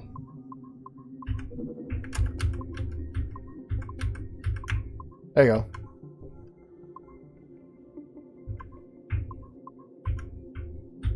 Damn it! Boom, boom. Okay. Wait. There you go. Fuck! I was just leaving. Yeah! Damn it! Boom. Wait. Boom. Boom. Boom. Boom. Beautiful. Boom. Damn it! Go. Go. Go, Dad. Go. And boom. I did not. You prick. Oh, God. Son of a bitch! Alright. Safe. Boom. Fuck! I got excited! Ugh.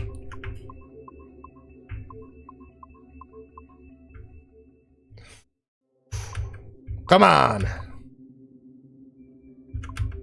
Damn it! Boom. Okay, this is the time. Nope, never mind. Almost was the time. Come on. Shit! Fuck. I ain't gonna make it. Ain't gonna make it. Nope.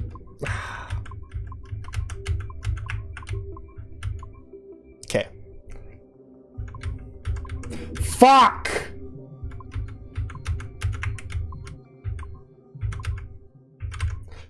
Damn it! almost. Fuck! Oh, we ain't gonna make it. We ain't gonna make Calpo. Okay, take the next bus. There we go. At least I didn't get my cell broken. Fuck!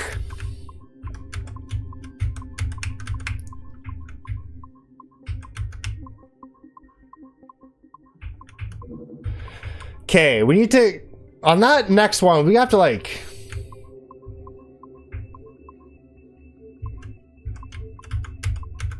get high up. Fuck. Damn. Damn!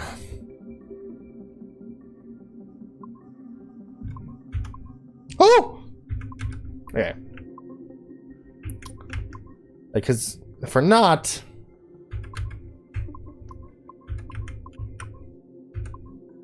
Oh! Let's go, baby! Ah! Okay. Quite the security. Alright. Alright. Let's do this. Oh, it's our boy. Great minds in history. Suave. Debonair. And clever. Hatham Ganway was a hero for a generation of men desperate for a decisive and charismatic leader. Slain by the ungrateful son who could not appreciate the wisdom of his pragmatic, race-blind approach to politics and personal life, Ganway's tenure as Grand Master of the Colonial Rite ended abruptly in 1781. Well, at least made him sound good. We like Hatham. Not as a person, but as a character. Obviously. Was there stuff... This was a server that we initially did. Was there... No, there's nothing extra here. I need you to get into that office.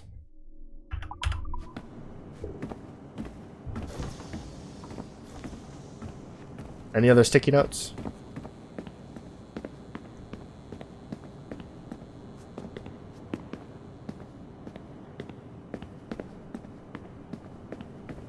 I feel like no.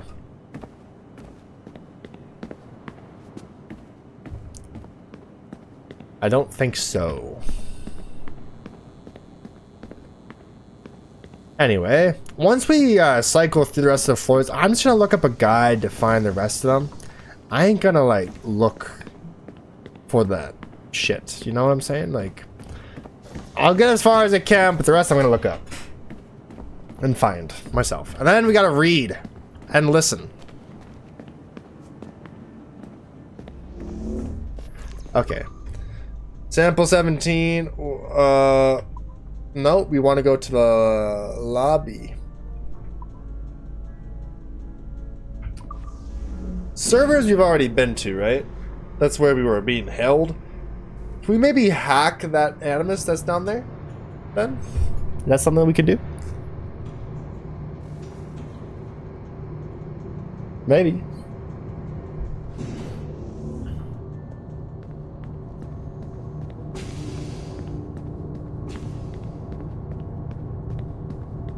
Because maybe that one employee is also gone too. Might be able to... Oh, there's...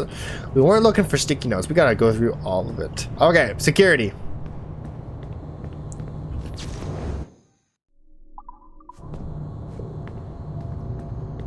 I was not looking for the sticky notes. We got this.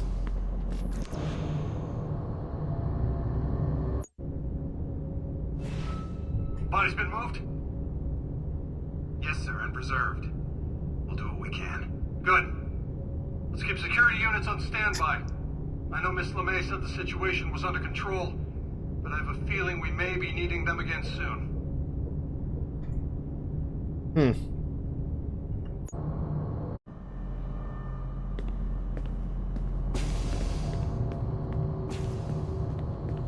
Okay. And now we go across. This is the server area, right? Nope, this is where we worked. It's where they kept us. That hardly looked like a note.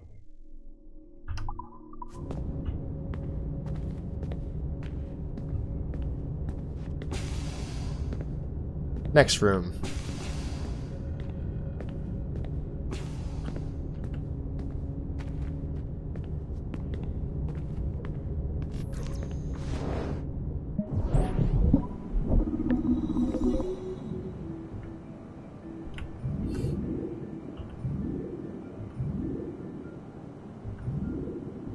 Like how it's just like the disappearing sound for every fucking movement.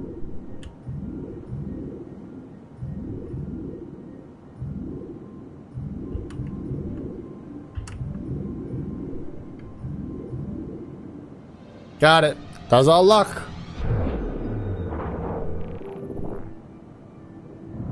It's all luck.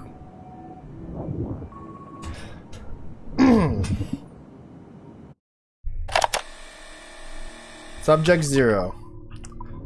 Come back to that.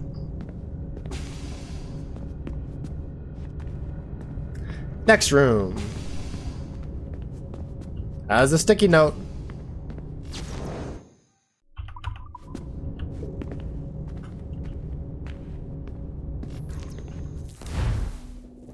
Fuck. Alt F4.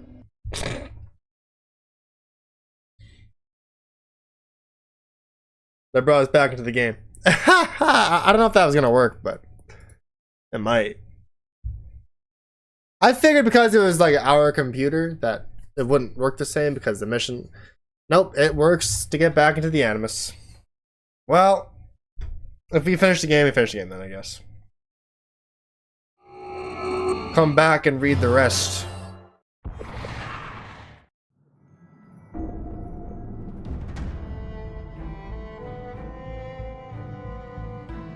What percentage are we at? Like 98? 97. No, it's gonna be 98. 99. No, it's gonna be 98. It's gonna be 97 because we haven't actually completed the main story yet. 95. Let's say 9. Final answer is 96. 96. Ah, it's 97. Ah. Okay. All right, we're still here. I swear to God. Oh, it's also here. I thought. And well, what now? Talk, you idiot! Look at the light. Isn't that the battery? I think that's the battery. Hello? Hello? I'm sorry about this. My name is Sean, and back there is Rebecca, my partner in crime. Hello. Bloody good work earlier. Honestly, I mean it. Delivering us all that data. It's really just too bad that our man on the inside was such a how to put it? Fanatic. Fanatic is the best word, I suppose. We take who we can get. Exactly. Well put. We saw in John an opportunity to burrow deeper into Abstergo's cloud servers, and I'm not ashamed to say we took it. Not realizing, of course, that he was enlisting you to help him. And to blame, should anything go wrong. I suppose it all worked out very nicely in the end. Most of it, anyway. What Sean Don't be really fooled. wants to say is, if you're up for more hacking, we are too. John gave you level 3 security clearance before he died. You should use it. The assassins don't have the resources to pay you like the Templars do, but we'll make it worth your while. Look, we should really cut it short, Bex. 20 seconds. All right. Good luck. Cheers, mate. And top-notch work. Really top. Give yourself a pat on the back. And happy hacking.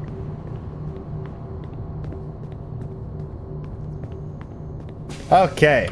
There might be a sticky note here somewhere for whatever reason left. That's why we're gonna walk through this long fucking corridor looking for a sticky note. I didn't look for it last time. This was something of a...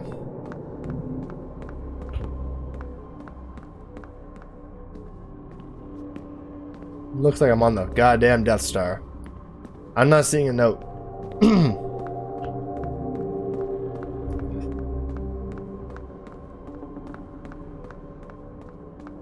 Okay. I think all that's left now is the floor, which I'm sure we'll find some sticky notes somewhere. I don't know about the rest of it, but... Alright. This way. No. This way.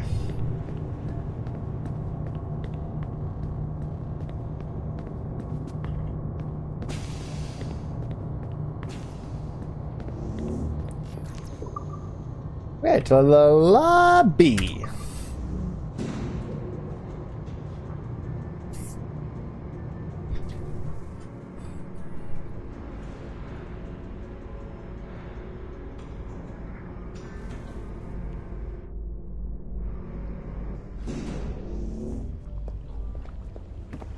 Now, I believe there was like bathrooms and shit here, and there was things for clearance. All there's computers here too. I was just taking note. Take that.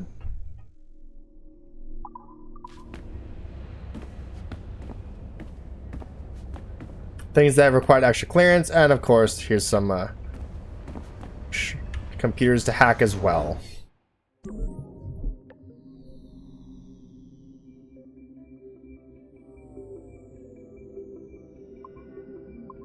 Boom! Too good. Boom! Too good. Boom! Too good. Boom! Too good. Ah! Damn it! Oh, Wyndham fell. No. Get. Fix him. How the fuck did they release the Wyatt 6? You know? Oh, come on. What a stupid fucking. I hate company so much.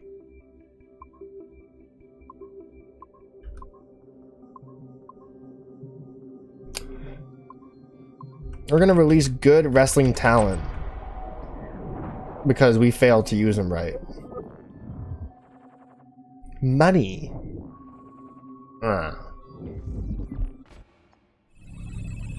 We are attempting to synchronize the DDS system.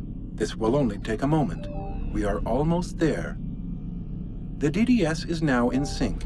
Thank you for your patience. We hope you enjoy your experience.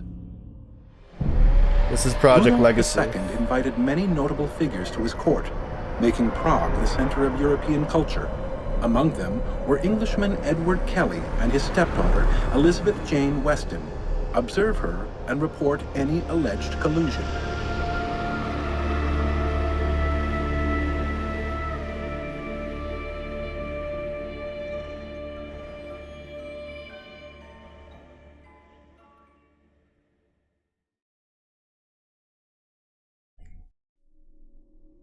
Project Legacy.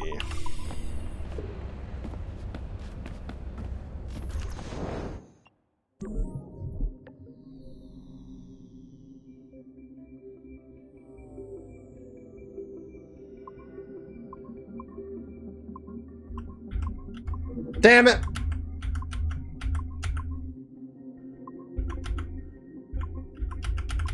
Got it. That was the most low effort one that I've ever done. Haha. I was just like, I wasn't even thinking about it. I just kept pushing right.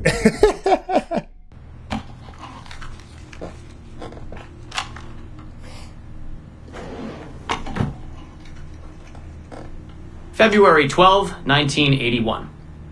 Qualitative personal interview with Subject 1 on ancestral research regarding Avalon de Grand Prix. How are you feeling? Any side effects? Not really. Aside from the headaches. They've been worse since I started staying in longer. But I don't want to stop. I like her. I want to know what she does next. What's it like? Reliving her memories. So different.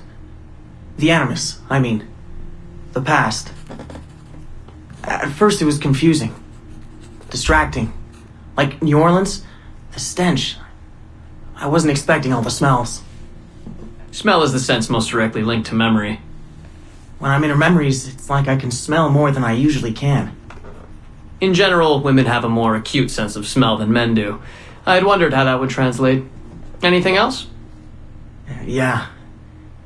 She's smaller than me, but it's like her body could do more. Did that surprise you? At first, yeah. The ERA people might hate me for this or whatever, but I don't usually think of girls that way.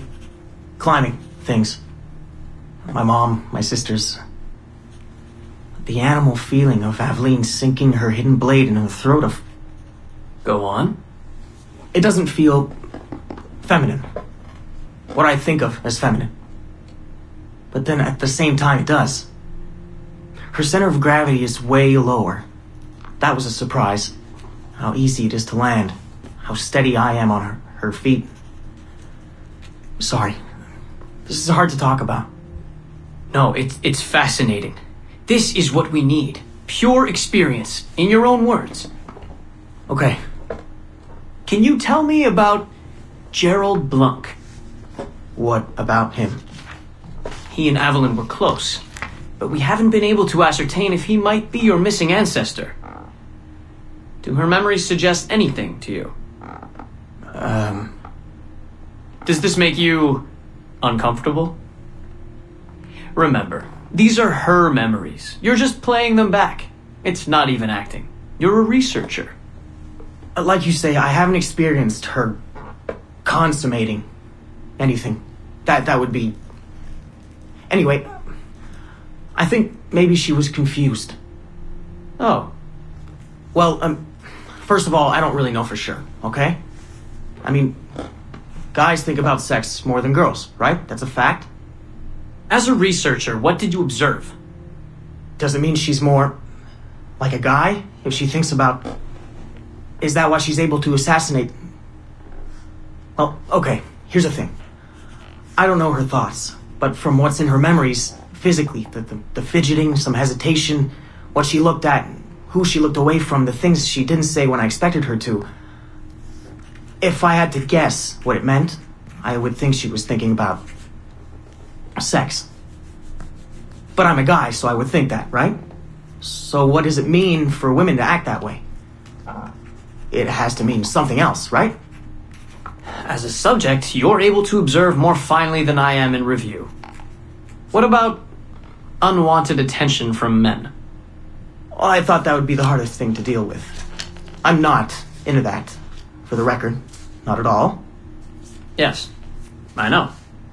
But the way she dealt with it, it happens so often. It's like you stop noticing everything she does to avoid it. Crossing the street, eyes in the back of her head. She knew how to handle herself. When she was charming, felt kind of similar to killing.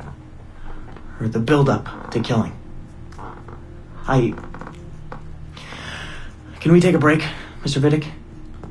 Of course.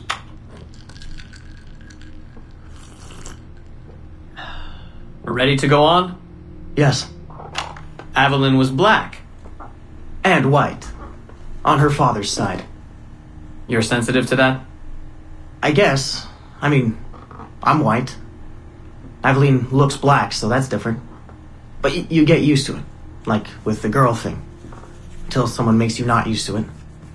What do you mean? I don't think I've ever had to think so much about what I'm wearing or how I'm walking.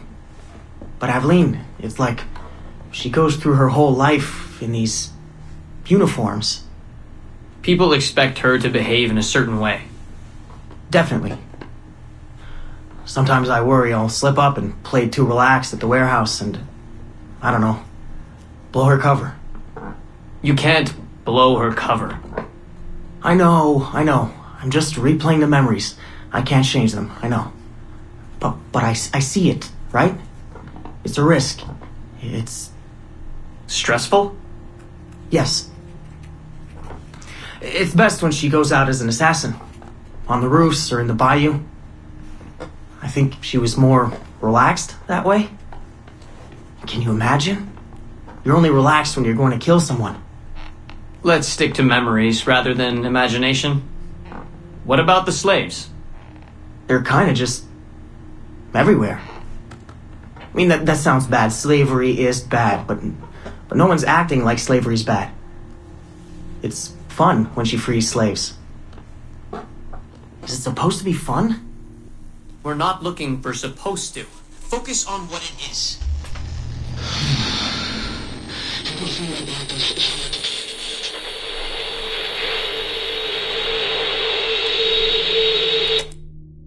Why does it make that sound? Young Warren Vidic voice. Who voices him?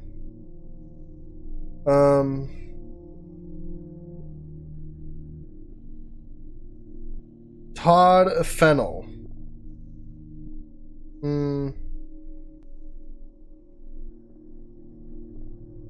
Okay, Todd Fennell.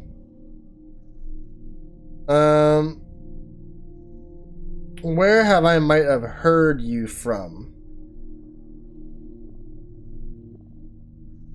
Let's see.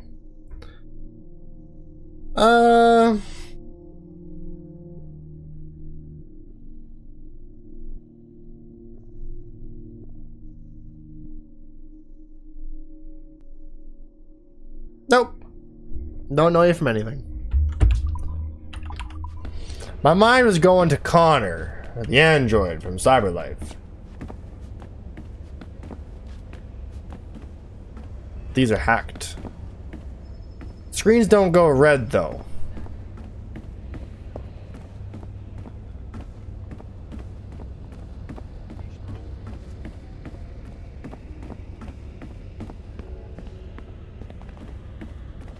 How about this way?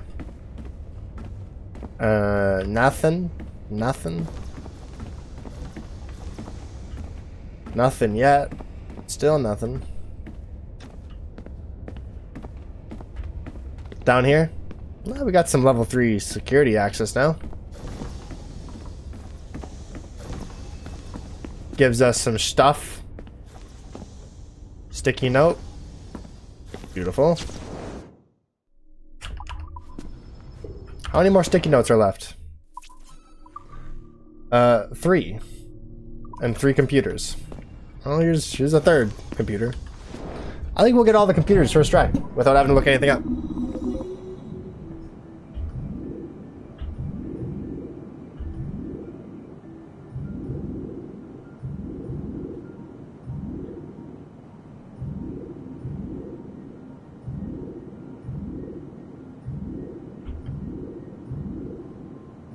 There we go.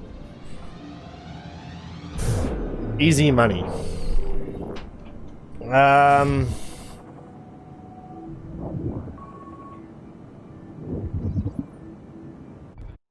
So, this will be a short one, Dad. Something to remember me by if things go south. If I don't make it out of the temple today. I've tried to be optimistic about all this, but I just can't. I think spending all this time at Connor's memories has made me anxious. I mean, his story is so painful in so many ways. Still, he never lost hope. Even when his faith in others eroded. I can only believe that what we are doing is the right thing. And that I can stop this disaster. I know this. I mean, the technology is there, waiting for us to use it. I'm the final piece of the puzzle. Something in my genes, or my memories. Some final piece of code to switch the whole thing on. That's why I'm here. That's why they brought me here. Only, I don't know what I'll have to give up in return. My sanity, my life, it's impossible to say. I do know this. Our battle with the Templars will not be over. But whatever's inside that temple is not an ending. It's just another chapter in this endless story.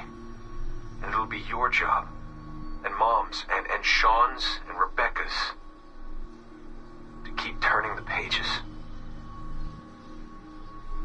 You know, I keep thinking about something Orson Welles once said.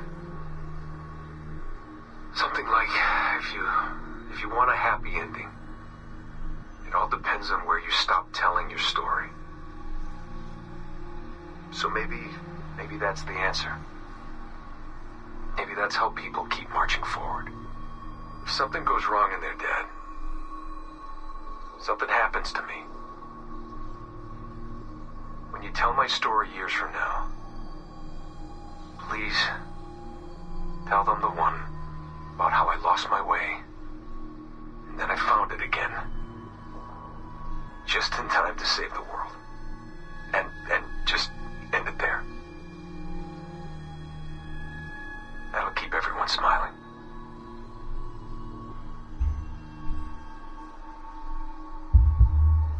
Goodbye, Dad. Say hello to Mom.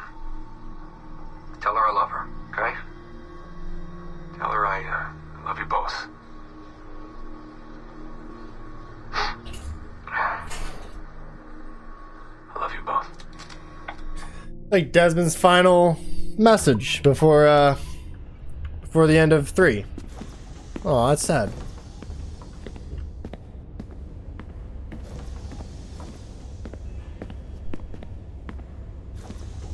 No sticky note in this one? I'm expecting a sticky note. No?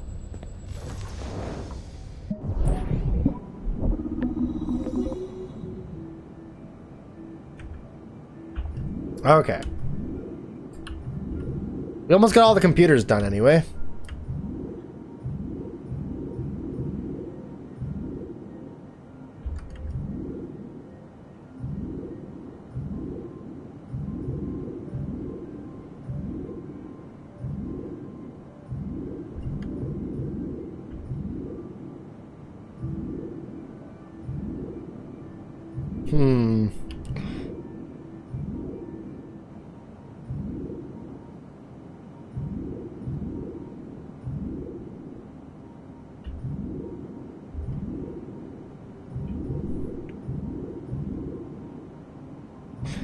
Takes me to the same place, damn it.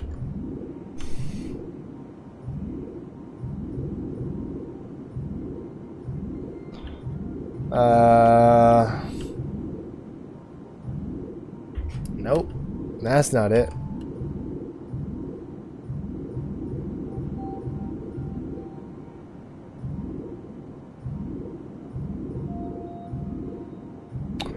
Holy fuck.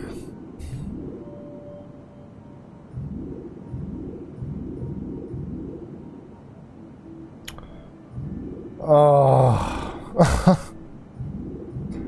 This one's exhausting.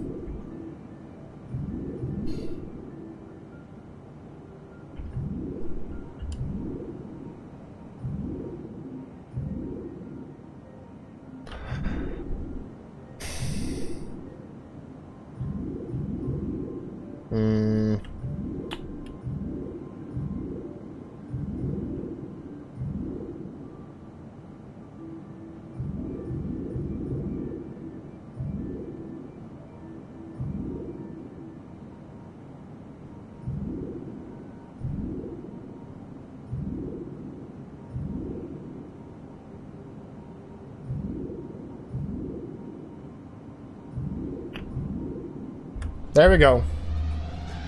That was just like a big relief. My head just woof. Ah.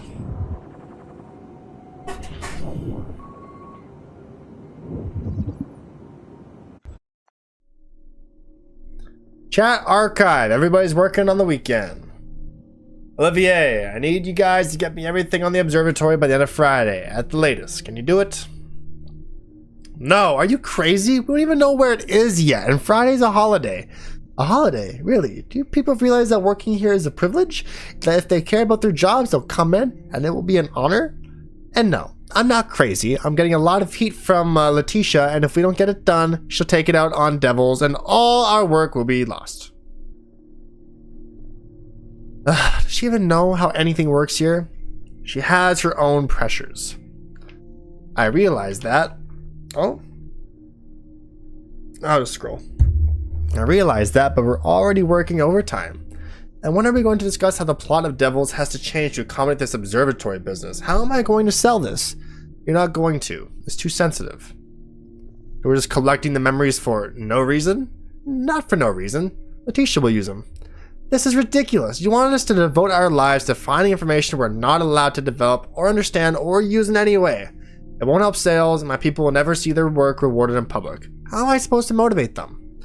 Oh, so Melanie has no idea what Abstergo's up to.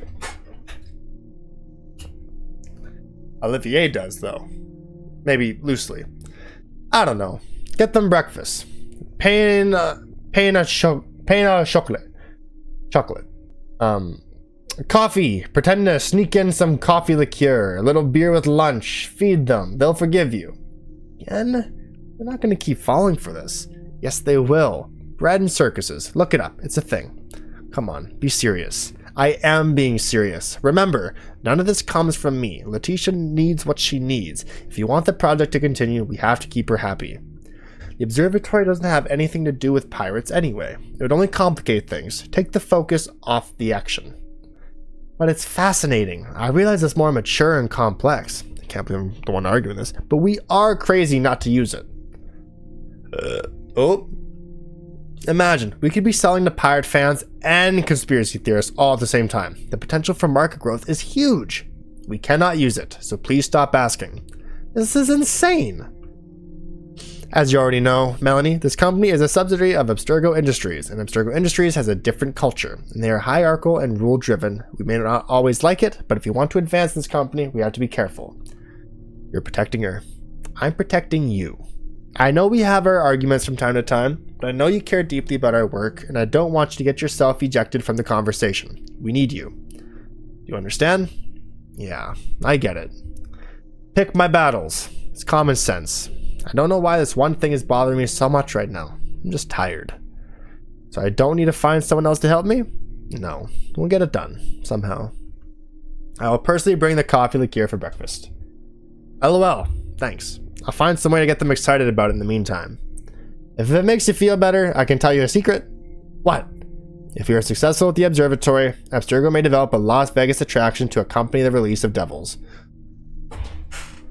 What? What? They're looking into a partnership with those aquatic circus people you like. Imagine celebrating with the whole team at a live-action gladiator show. Assassins versus Templars versus pirates versus sharks. Oh, I am in awe. How do you come up with this stuff? I have all kinds of little things saved in files here and there. I always think I'll get around to doing something with them in a quiet moment. But there are never quiet moments. Oh, well. You'll retire someday. Not if I'm lucky. Me neither. Okay. Okay. I like that reading. That reading was nice. Okay. We have 3 sticky notes and 1 computer left, yeah? That's right. So the sticky notes will be easy to track down. You just figure out what... Did he quit? You didn't hear? What happened? He disappeared. Yeah. No way.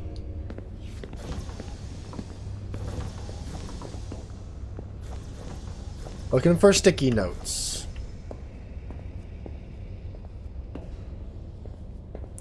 Looking for that last thing to hack. We're looking at security clearance too.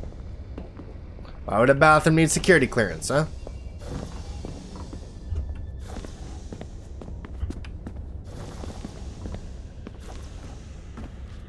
That one didn't.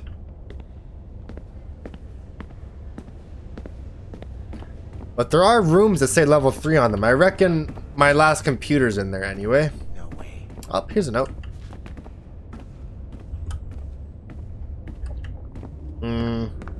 Any other notes? I'm not sure. I figured there would be something at this little... To Chicago. Holders meeting and just vanished. Never even showed up to the meeting. Where did you hear that? I haven't heard anything. I keep my ear to the ground. 2 more sticky notes to go. What do you mean, disappeared? This is my last computer, and here's a sticky note.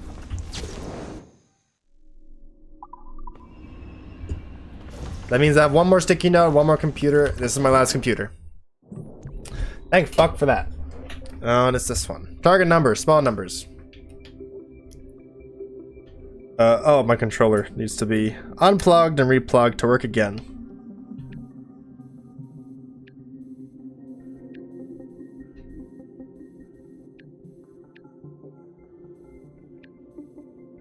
Too high.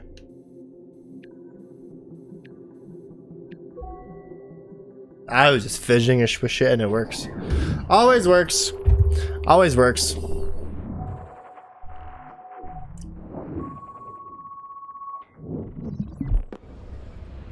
Security footage. Oh. Glad that's over. I hate it when they escalate the security. It makes me jumpy. Did they put anyone in the bunker this time? Just for a few days, I think. Sucks, but I suppose it's necessary. We deal with some really sensitive data. Classified shit, yeah. I don't know how I feel about it, but it's in our contract, so... And they pay out bonuses too. Inconvenience pay, they call it.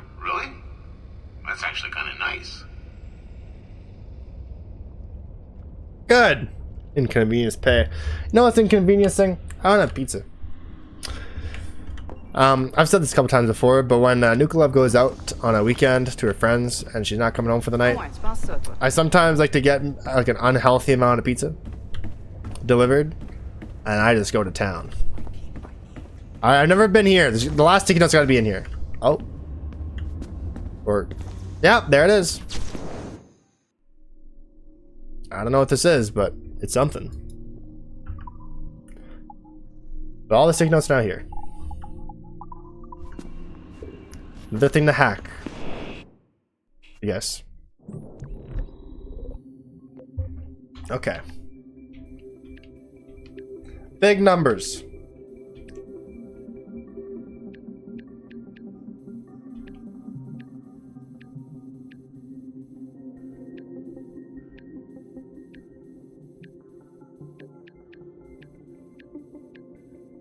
Getting close. I feel it.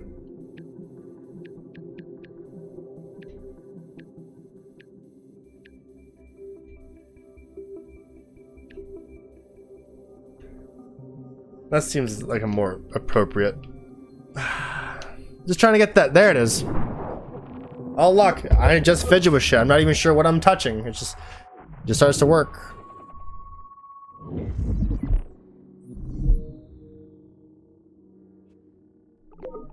Ah, there's another one.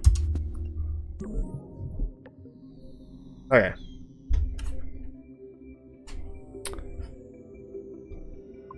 Oh, it's fast. But first try, baby! Oh yeah! That's good stuff, baby! That's good stuff. Let's go. Subject 0, audio file. Okay. We can put that to bed. Can we put this all to bed now? Mission logs. Yeah. Alright. Great. Let's get back to our Animus, and then we'll listen to everything. Alright, let's go.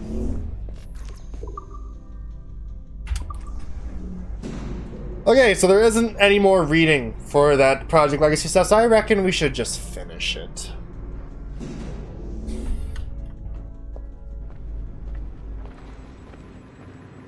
You didn't get hacked, did you?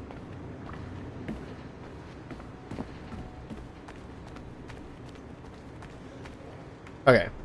Spacebar, my files. Okay.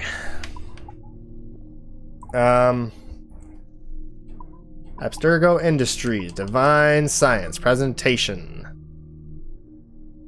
This is long. I think it's like 3 chapters of a book. Over here? Yes. No, we were halfway. That's the violence. Then they go to Prague. Yeah, I remember that picture. Remember that picture. That's where we left off. We leave Prague castle before dawn. A score of guards escort us and other alchemists. For our safety, why are there so many monsters in the world? Dawn creeps over that. Finally, we arrive at the house of the last alchemist. We will soon be home. No. Papa will not stop talking to him. I walk to the alley next to the man's house. 2 steps into it, and ouch! I bump into an invisible wall. White eyes appear in the darkness. I see it, the silhouette of a giant. Marks cover the monster's pitch black forehead. No letters. Emet. I stare at the white eyes. What are you? I have been called many names. The monster's voice is strange, guttural. Here they call me Gollum. Papa shouts. Guards, run toward us! You have just saved your father's life, little one. It rasps. Gollum runs toward the river. I see it clearly now, a gigantic body, black and sinewy. The monster jumps in the river. I follow. Papa and the guards behind me. I observe the water, perfectly still. Not a hint of Gollum. We have never discussed Papa's imprisonment, not one word about it in over 3 years. Now that John Francis is away, I alone must care for Mama. Papa will be released from prison today, but Mama worries. She says he has one last chance to satisfy the Emperor's expectations. Standing in front of the house, I hold Mama's hand. My heart beats quickly as I behold Papa's carriage. I forget to breathe when it stops, 2 paces before us. Mama trembles when the carriage door opens. A pale, emaciated man with a long, grizzled beard steps out. Papa! He walks by us as if we were ghosts. Mama has prepared roasted lamb, Papa's favorite, to celebrate his return, but he does not eat. He simply stares at his plate, silent. Mama makes idle conversation, pretending without much success that nothing is wrong. Papa suddenly stands up. His chair hits the floor with a loud thud. Papa storms out of the dining room, pushing invisible spirits out of his way. He shouts in a strange tongue, the same language I once heard him speak when I was little. My heart is in a knot, but I hold back my tears. I take Mama's hand, but nothing I can do or say will ease her sorrow. What will we do now? The Emperor has restored Papa's status, but soldiers guard our house. They're not here to protect us, but to make sure Papa does not leave Prague. A month has passed since Papa's return. He remains distant, but at least he does not completely ignore us, though he works ceaselessly. I walk through the open doorway of Papa's study, the platter Mama had prepared him in my hands, and stop. Papa sits on the floor and begins to howl. I drop the platter, and its contents splatters across the room. I run to Papa and kneel next to him. He grasps my hand and immediately falls silent. Papa's nails dig into the flesh of my hand. I bite my lip to suppress a cry. He suddenly raises a tight fist in front of my face. I close my eyes. I cannot do it! Papa's voice is bleak, desperate. Not enough. Not even a handful left. I look at him. Tears run down his ashen face. Slowly, as if revealing a priceless treasure, he opens his fist. In the palm of his wrinkled hand is a tiny bit of red dust. Curse you, D. What the fuck is going on? Papa works without rest. Even though he keeps saying he has already failed us, he has not slept in weeks and he barely eats. He is but a shell of the man I once knew. Mama shakes me out of my dreams. Elizabeth, soldiers are coming! I do not react immediately, for I am used to soldiers guarding our house. I look outside. There is a column of young men in uniform in our yard. Their torches cast dancing shadows upon their faces. Monsters of Prague. I open the front door. An officer and 6 stern-faced men step inside. The officer clears his throat. By order of... No! Mama darts forward, tears streaming down her cheeks. I hold her back. You cannot take him away! You cannot! Not again! The soldier's eyes widen. Papa walks toward us, his face twisted in a demonic grimace. He murmurs a prayer in a strange tongue only he seems to understand. The officer tries to reason with Papa. Howling, Papa jumps on him, clawing at his face. A soldier strikes his head and he falls. Mama wails as they take him away. Blackbeard? What's that up there? I'm 16 years old, and some of the guards of the castle have taken an interest in me. Oh. They insist on making conversation every time I visit Papa. None of them interest me. Most are boorish cretins. Grecians. Other are more bedraggled than hogs in mud-filled sties. But I always smile and remain courteous. I take a deep breath. When in the distance, I spot the tower. I try not to think of the babbling louse I will have to confront before seeing Papa. What is this? A cross at the top of the tower? I walk more briskly, then my heart stops. Papa! He stands on the edge of the tower, arms wide open. Oh. I run towards the castle. I see Papa clearly now, a skeleton in tattered robes. He stares at me? No. Not at me, but beyond. You have come! Free me, divine messenger! Free me! Papa raises his hands to the sky as if praying. Heavenly guardian, guide my fall! He jumps off the tower. I support Papa's broken body. He bleeds profusely, but holds my gaze. His demons no longer haunt him. D was wise. He exhales his last breath. News of Queen Elizabeth's death reaches Prague. The Virgin Queen, after which I had been named, has passed away 1 month after my wedding. Tribute. A knock on the door disturbs my thoughts. I lift my head from the blank page on my desk and put my quill down. Come in. Johannes, my husband, steps into my study. tussock of raven hair brushes his face as he lowers his head. How remarkably formal of him. He apologizes for disturbing me while I work. I frown, feigning annoyance, but fail to suppress a thin smile. I seem incapable of writing today. Joanna's face lights up. His thumb absently caresses the ivory handle of his cane. A package has arrived. It is addressed to Lady Beth. Lady Beth? Our Uncle John only calls me thus. Only Uncle John calls me thus. I have not heard from him in years. I run out of the room and hurry down the stairs as I used to when I was little. Ignoring the letter accompanying the package, I quickly peel off the layers of cloth covering what I assume to be a framed painting. The painting depicts the Virgin Queen, 2 ladies in waiting behind her, standing in front of 3 goddesses. How thoughtful of Uncle John. Joannis and I stare at the painting, mesmerized. Magnificent! My eyes then fixate on the verse engraved upon its frame. Joannis contemplates every last detail, every tiny stroke, every subtle hue. Master Joannis Leo, husband, jurist, and connoisseur. See what lies on the ground? Joannis points the finger, first at a golden scepter, then at a quiver of arrows, and finally at fallen roses. Juno, Minerva, and Venus. Joannis shakes his head and laughing quietly. Had he not expected me to answer, he should know better. Or Hera, Athena, or Aphrodite. Joannis knows in 2 inches from the painting. The 3 goddesses whose beauty Paris judged. I remember the story well, having read it several times. This painting is an allegory, my husband says. I suspect otherwise, but I do not contradict him. There's something familiar about this painting. Is this? Yes! The golden orb, identical to the one I found in Uncle John's room when I was a child. The apple of Eden. I sit in my study alone, staring at the painting Uncle John has given me. My hands tremble as my fingers brush the edge of a dry wax sealing his scroll.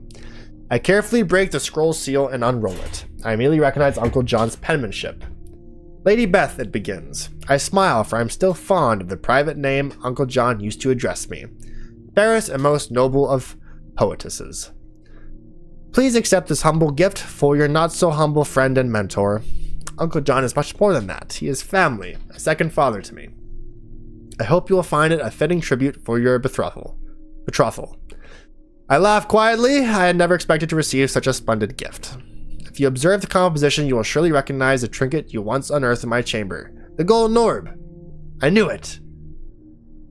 You may think this picture a riddle, an allegory, an artist's fancy. It is not.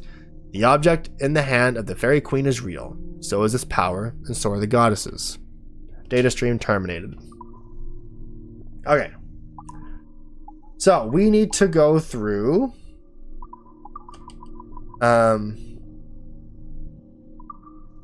We did read that. You need to go through subject 0. We did read one of these. Or listen to one of these. Great minds, we did these. Market analysis, we did these. Notes, we have these sticky notes. They're all little things. So it's alright. Manifesto of the Instruments of the First will writ by a true disciple this day, 21st October 2013. Anticipation of the anniversary of her ascension. May she guide us into the gray. This must be left by John. Being that life is both sacred and profane, priceless and worthless, fleeting and eternal, we submit. Being the life can be as easily construed for primordial swamps as from those a sinking petri dish, we submit. Being that those who came before imbued us with life and may remove it as readily should we defy or deny the original plan, we submit. Being that it is well understood that tools, homes, cars, cutlery, pencils, tables, books, chairs, domesticated animals, light bulbs, mobile phones, sex toys, vacation homes, sofas, lounge chairs, swimming pools, and etc.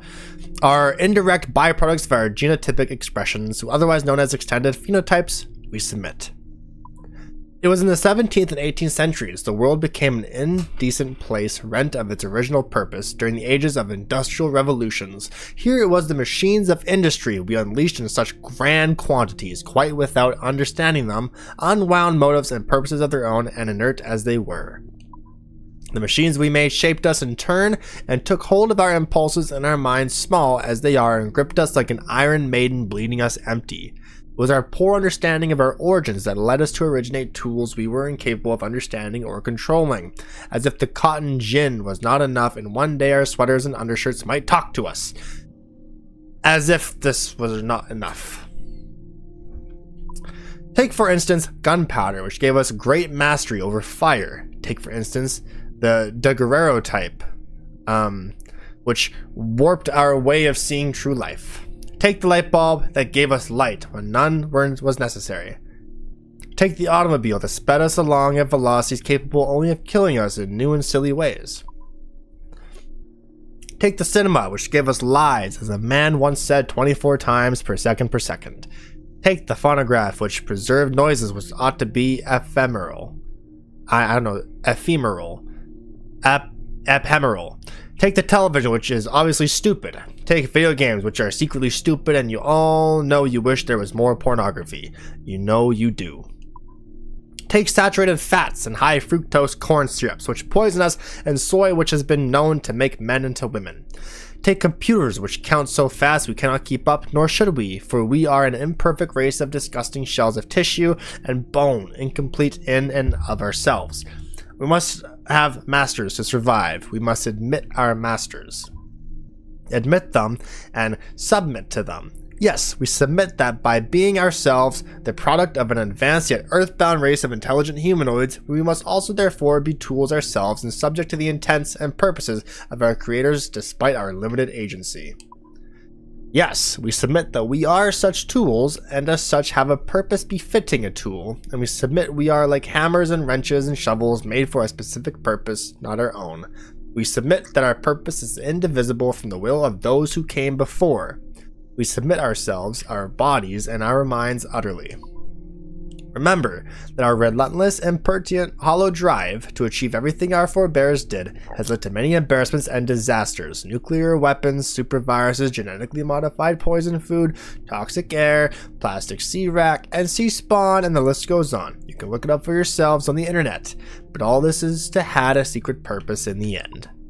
Today's Abstergo Templar frauds have given themselves to base practices and claim wrongly that man and woman are delicate and sensible and feeling creatures in and of themselves and therefore deserve satiety and comfort and mindlessness. In the presence of pleasure, nothing could be sicker, falser, disgusting, lying bastards. Our purpose is not ours to achieve, but ours to be received, given by her graces and instruction. Death to the false fabricators of pleasure and indolence. The old order must be restored, the new order destroyed. True Templars dedicated to order and stability and peace. Through the application of her iron will, and not through the dulling satisfactions of pleasure and indolence.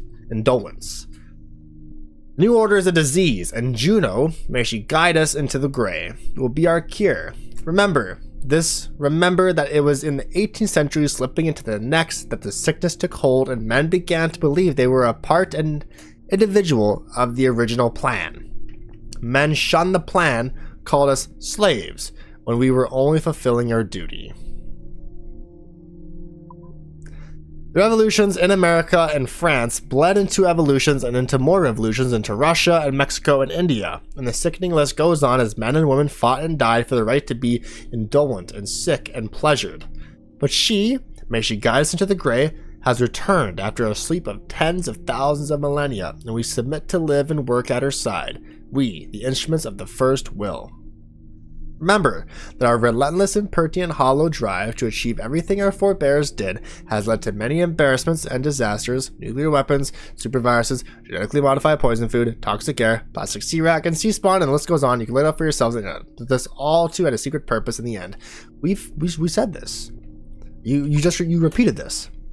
As our tools are genetic expressions of our mental cultural activity, and we are expressions of their mental cultural activity, it must necessarily follow that this world, as it is now, and as it ever will be, is an expression of the first will, an expression of their labors, and thus belongs not to us, but to them. The wires, the cables, the data networks that now crisscross the globe are hers. They must become her body and her mind.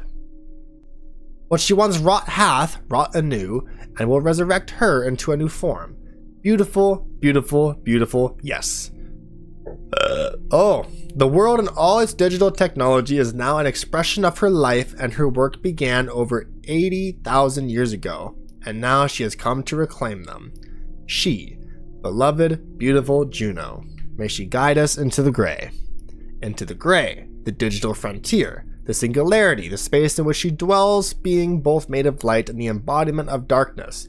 This we call the gray, being that we are the instruments of her will, instruments of the first will, the original will. We submit this credo to the world. We submit ourselves to eternal servitude in service of a grander fulfillment. We submit the world to itself, it being a product that feeds life to life and death to death. May she, mother, sister, wife, lover, friend, bring light to darkened minds and humility to those who succor for its wisdom. Guide us into the gray, beloved, guide us. Manifesto, the first will. All the sticky notes flipped, make that. Right? Yeah. It's 20 sticky notes. Even though the sticky notes were blue. Alright, subject 0. Audio file. I think we played audio file 3. I might even just replay it. Timestamp August 16th, 2013. The following audio clips were selected from over 160 hours of reel-to-reel tape found in the residence of the late Dr. Warren Vidic following his murder in December 2012. According to labels on the tape's canisters, these recordings were made over a 14-month period between 1980 and 1981 without the consent of their primary subject, Mrs. Eileen Bach, a colleague of Dr. Vidic's and the originator of Abstergo's surrogate initiative. Mrs. Bach is now deceased. It should be stated unequivocally that Dr. Vidic made these recordings illegally and of his own volition using wiretaps and hidden microphones. Abstergo Industries had no knowledge of his actions and disavows any responsibility for them. And we're live. Capacitors at full. Ease the signal in. A little more. You feel anything? Don't be timid. Double it. No, we're taking it easy. 20%. 30. Eileen, go easy. We're 6 past yesterday. And boost the inputs. Too risky. Not if we split the I/O signals. 25%. Ease up. Oh, okay. There. I see something. What is it? Mein Gott. I hear talking. You're okay? Ja, ich höre Stimmen. It's German. Mein Name ist Miriam Kurz. I see a light. It's cold. Ich werde nichts sagen. There's a man with me. Mehr werde ich nicht sagen. Keep an eye on our vitals. Mein Name ist Miriam Kurz und ich bin eine Navajo. Des Hitlers Zwang, der macht uns klein. Noch liegen wir in Ketten. Doch einmal werden wir wieder frei. Wir werden die Ketten schon brechen. Eileen? Denn unsere Fäuste, die sind hart, ja. Und die Messer sitzen lose. Für die Freiheit der Jugend kämpfen Navajos. Switch off. Powering down. Kämpft Navajos. Get her out of there. Oxygen from the valve. No. No, Satish, I'm fine, really. Quit the heroics. Just breathe. Better? Yes, thank you. Did we get something? It'll take a while to parse. What did you see? It wasn't just seeing. It was feeling. Being. I was scared. You were shouting in German? I think I was in Germany. I was in Germany, Satish.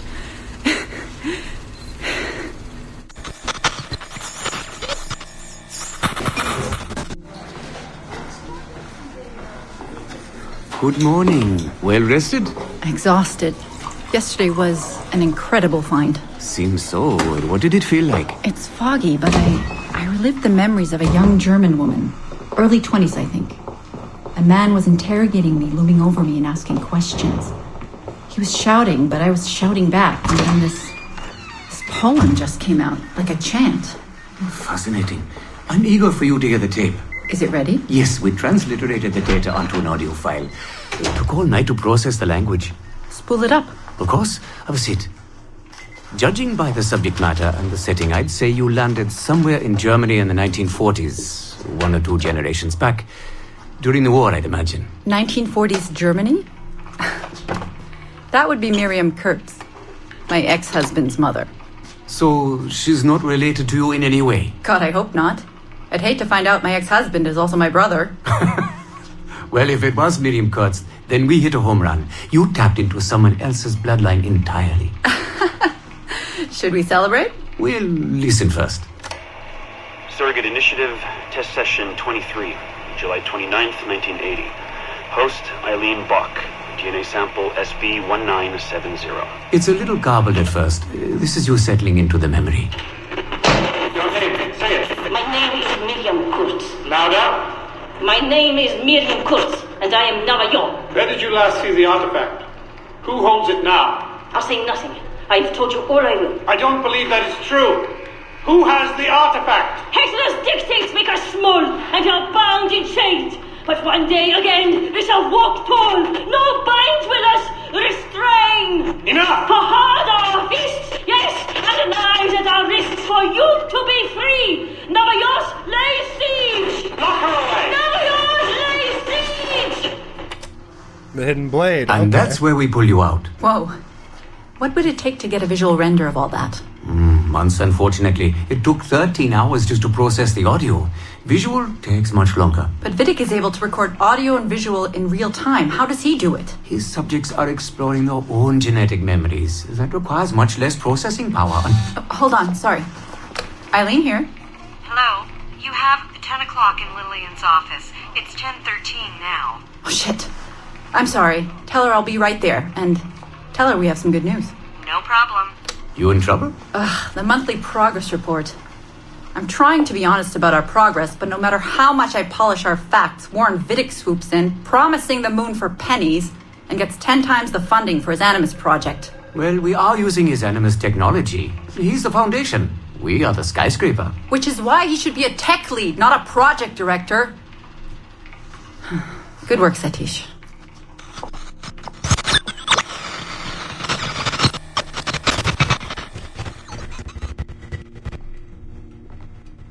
It's incredible footage, really. Clear and vivid. And the subject was synced for a full 62 minutes.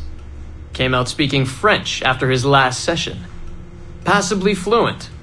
And with full recall of everything he'd gone through. Sorry I'm late.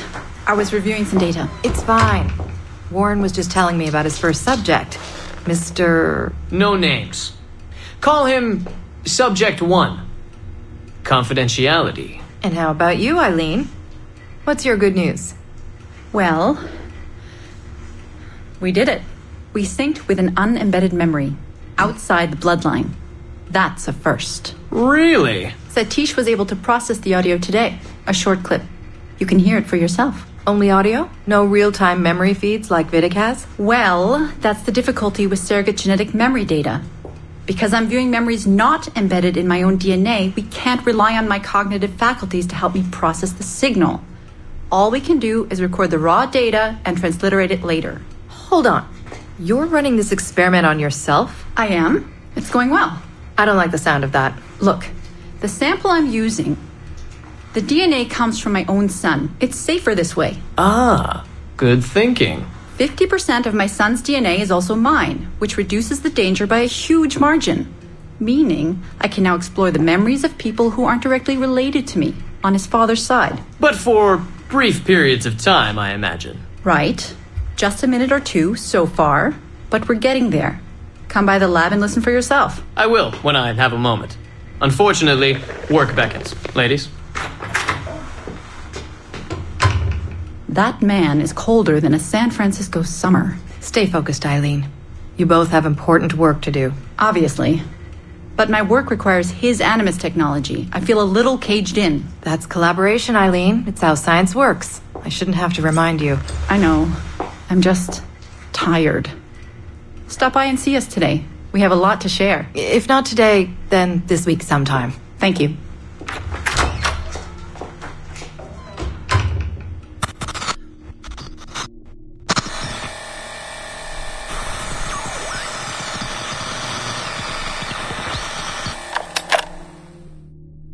Very interesting. Okay, so This is going to be kind of like a World War II audio story almost. But this is very interesting stuff. People really hated this aspect of Assassin's Creed, the modern day, you know, that when you get taken out of that interesting time period and you get put back into reality, and it's like, oh, it's just a bunch of nerds, because, I mean, we have a really hard time. Ubisoft has a really bad time writing modern day people. I feel like it's just like very like hip. I don't know.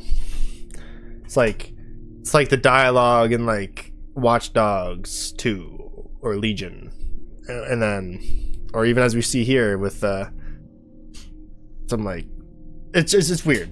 It's like older people are writing what they think younger people are like, and it's not it. But this is very interesting. I love this whole aspect. I love diving deeper into modern day lore and, you know, experiencing all this other stuff. Like World War II was really cool on Syndicate with World War One with Lydia Fry. That was really cool too. It's taking a lot in me to be like, let's just go and play Rogue. Then we'll be at Unity. I love playing Unity. And then we'll play Syndicate. It's taken everything in me to not do that, right? Because then at that point, I guess we're gonna play Origins. One more game left and we'll have every Assassin's Creed streamed. Odyssey.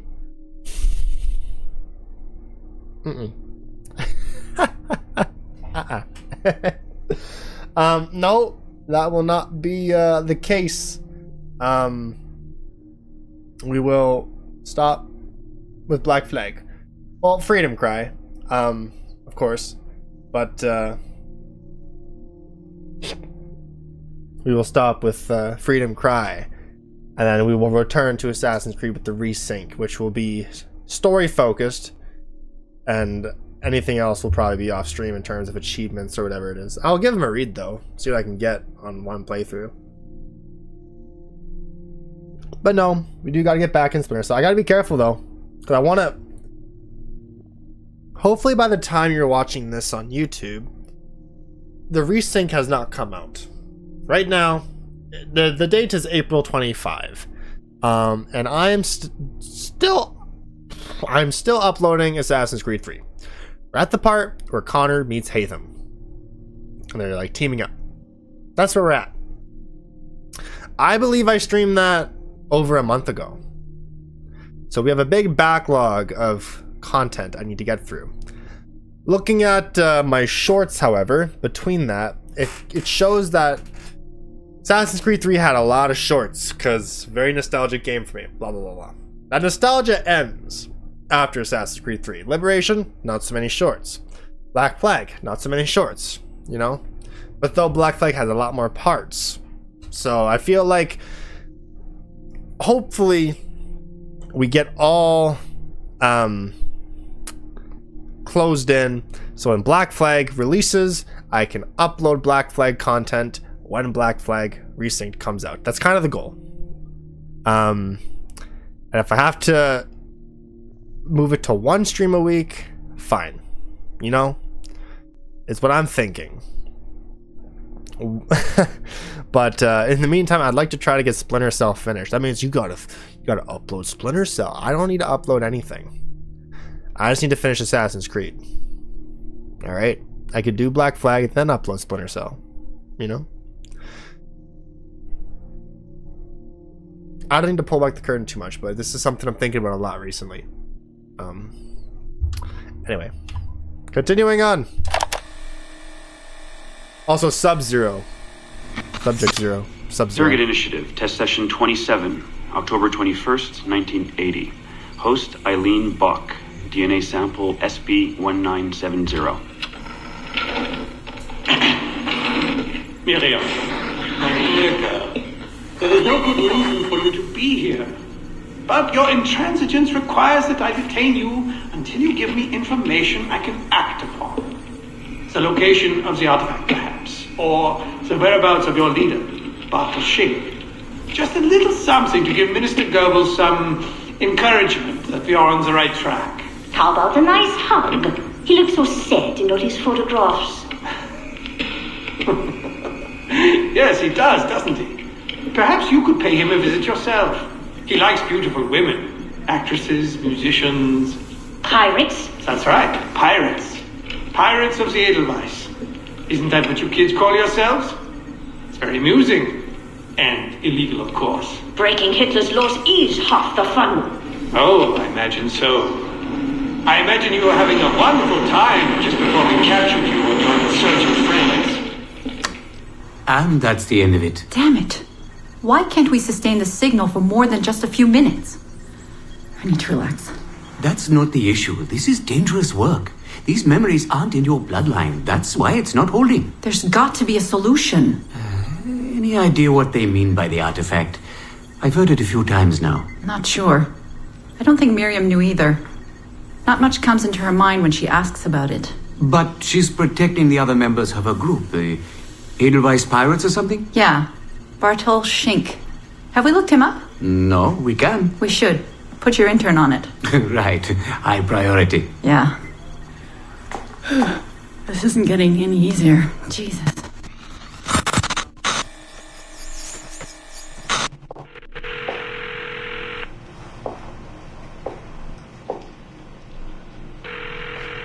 Hello? Hi, Seamus. It's Mom. Hey. How are you? Dad! It's Mom! Hello, Eileen. Hi, Carl. How's Seamus? Great. We were out shopping for school clothes. Yeah. The summer just sped by. They all do. I never seem to notice. No windows in the office. Right. Trapped in the lab. So, did you need to talk? Yes, sorry. I was curious about your mother, actually. Oh. Okay. How much did she talk about the war when you were growing up? Not often. Bits and pieces. Why? I was doing some research last week about World War II, and something came up about the Edelweiss Pirates, or the Navajos, and your mother's name popped up. Really? That's an odd coincidence. Does any of that ring a bell? Yeah. Mom ran with that group while the war was on.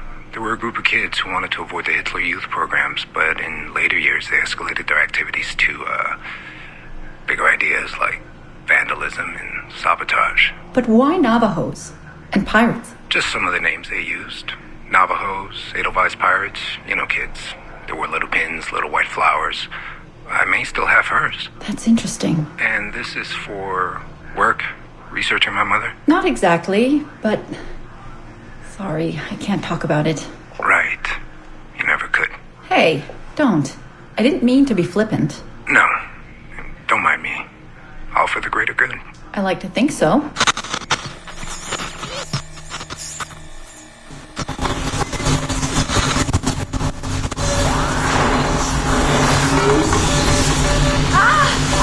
Power down. You all right? Damn it! 5 months of this bullshit!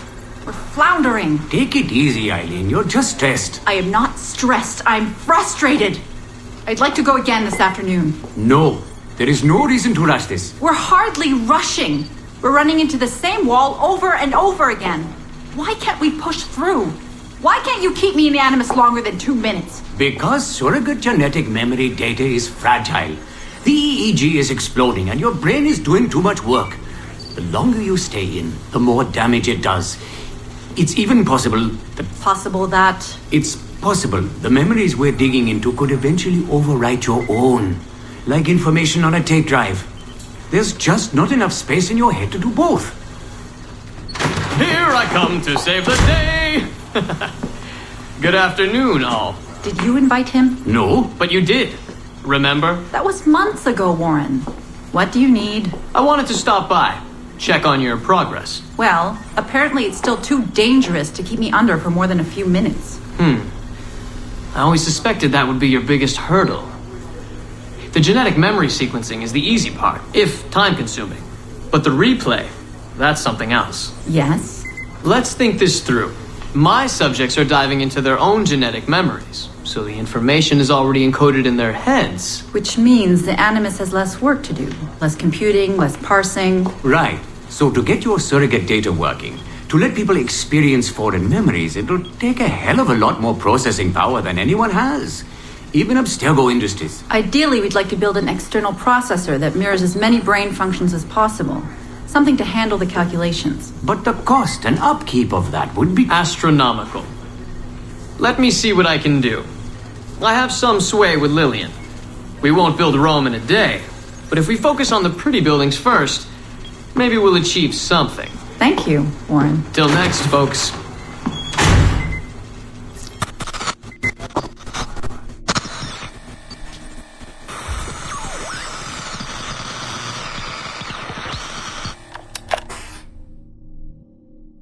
Interesting stuff. Very interesting stuff. I think this is the one that we already listened to.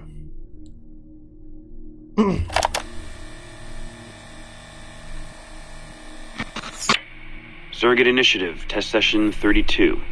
January Yep, 11th, January 11th. 1981. Host Eileen Bach.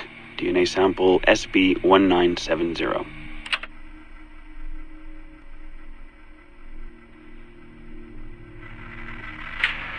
Miriam? Miriam, is that you? Are you in here? Bartle! Oh, thank God you're safe. You've been very sick. Bartle! How did they find you? Oh, Jesus. What would they do to you? Has they hurt you at all? I told them nothing. All they do every day is ask about you and that artifact. But I didn't tell them anything. Nothing. I know you didn't, Miriam. But how are you? You aren't hurt? Not badly, no. I'm fine. Good. We need to get the message out to Oscar. Somehow. We need to tell him where... Very interesting footage, Eileen. This is Germany, you said. World War II? Most of the memories I've been able to access come from a period where Miriam was imprisoned by Nazis in Cologne. Miriam. Is she still alive? No, she was my husband's... my ex-husband's mother. She passed away about 5 years ago. Well, she was spirited. An impressive lady. Definitely. And the man, Bartle. He made reference to an artifact. Any idea what that is? My team is looking into that, but it's not our first priority. We still need... It is now. Really? You must have other recordings of this woman. Are there any other mentions of this artifact I should know about? Half a dozen or so, yes. What's this about? You have questions, I understand that. I don't have answers for you. Not right now, but I do have money. And if you get me those recordings and bring me any other artifact references you find, then I will triple your operating budget for as long as I can. Triple my budget? My God, what is this? 9 a.m. Monday morning, my office. We have a lot to discuss. But Lillian, I don't... Have a good weekend, Mrs. Bach. Fantastic work.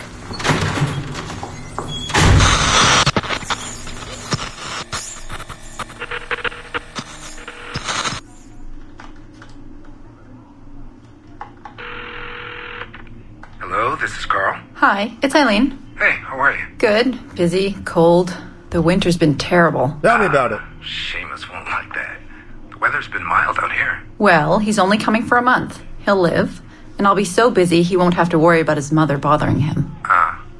Still working 12-hour days. I should move a bed into my lab. Look, if you're too busy, Seamus can stay with me. No. I want to see him. We'll have fun. You're not too busy to be a mom and a genius. Of course not. His flight lands at 8:15 p.m. tomorrow night. You'll be there? Of course. 8:15. p.m. Let him know you'll be there. Thanks, Carl.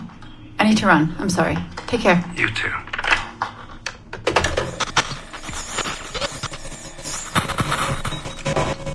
Eileen. Didn't see you come in. I'm not interrupting? No, it's fine. The subject is unconscious. He's traipsing around 18th century New Orleans right now, in the memories of a woman. That must feel odd. How long has he been under? 83 minutes. Whoa. It's average. What can I do for you? I just wanted to thank you for sending Lillian to see me. She came away very impressed. There. You see? All these bureaucrats need is a little glimpse of our secrets every so often. They like to feel like they're still in charge. Lillian is most definitely in charge. She just tripled my budget. Tripled? Christ, Eileen. You must have discovered who killed Kennedy. Well, she heard something on one of my tapes that interested her. Something about an artifact. Very vague, but it was enough. An artifact? What sort of artifact? Jesus, get him out of there! Get him out! Oh my God. It'll kill him! He's not decoupled! He's having a fucking seizure! Power down! Now! Heart rate 1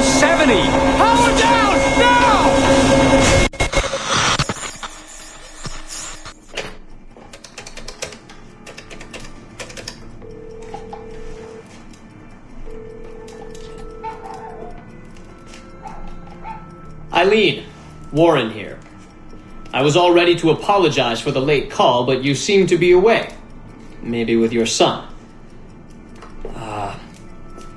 Listen, since the unfortunate incident with Subject 1, there's been a lot of dire talk around the office about my Animus project. About shutting it down. About it being unsafe. Typical top brass bullshit. And if they shut me down, then your surrogate initiative goes away too.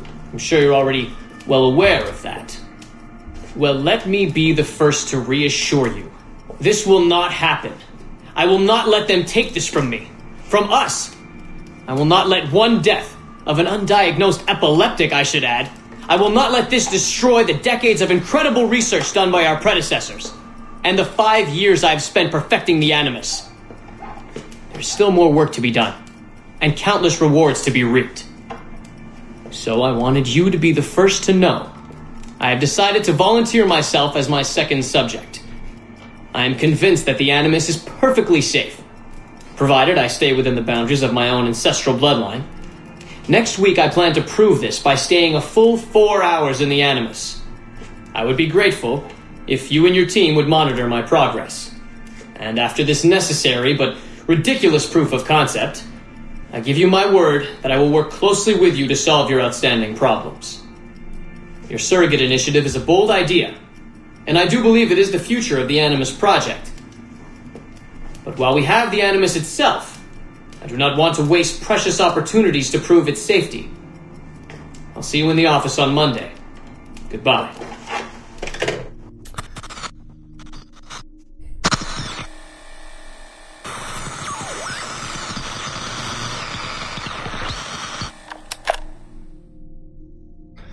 Pretty fucking interesting. I ain't gonna lie. I'm really interested in this. Okay. Moving on. So we're at Subject 1's death, and we're all the way to at least Subject 17. I don't remember anyone after Desmond. I don't know where Layla fit in. Especially now, considering that the Animus is not something where everyone can kind of just like view whatever. We're at that point now. So I don't think there's as much of a subject. But I'm really excited to see how this goes. Let's carry on.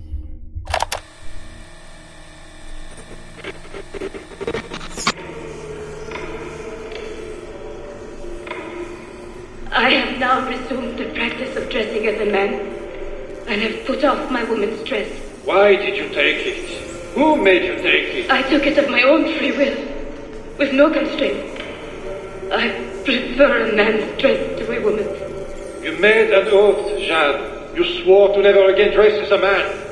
I never meant to swear that I would not resume the practice. Why have you done so? Because it is more lawful and suitable for me to return to the practice of wearing a man's dress, being always among men, than to have a woman's dress. I have resumed it because a promise made to me has not been. How is he? Our three, doing well. Are we still in 18th century Hungary? No. His connection is so stable, he's jumped between a few ancestors today. We're in 15th century France now. Turns out he's related to one of Joan of Arc's executioners. Surprise. Eileen, yesterday Vidic asked me to help him work out some of the bugs in his audiovisual renderer, and I told him... No. Come on, Satish, not you. It wouldn't be permanent. A few months at most. Months? That will kill every ounce of momentum we have. It won't, I promise. Honestly, I think this could help us. If I can get a look at what these people are doing, we could... Come on. He's trying to pull you over to his side. Don't you see that? He's luring you with quick victory and prestige. That's not what this is about, honestly. I need to get back to work. Eileen, I'm sorry. Do what you must. I'll survive.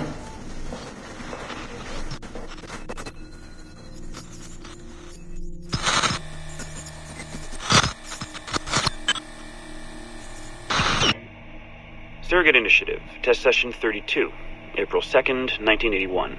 Host Eileen Bach, DNA sample SB1970. Lydia, are you awake? What? Miriam's coming for me. Who is the gods? I see them from my window amassing in the courtyard. My time is up. Bartle, don't say this. You don't know that. Forgive me for this, Miriam. But I must tell you something. The artifact. We have it.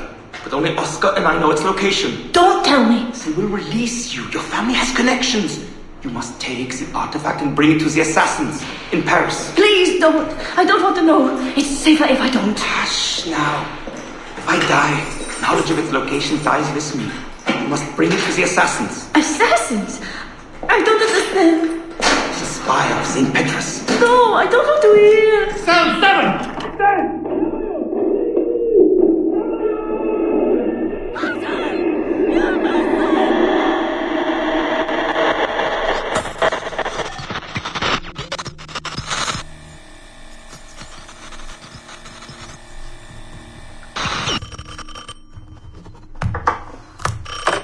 Hello? Eileen, hi. It's Carl. Carl, I know it's you. Sorry, you just sound exhausted.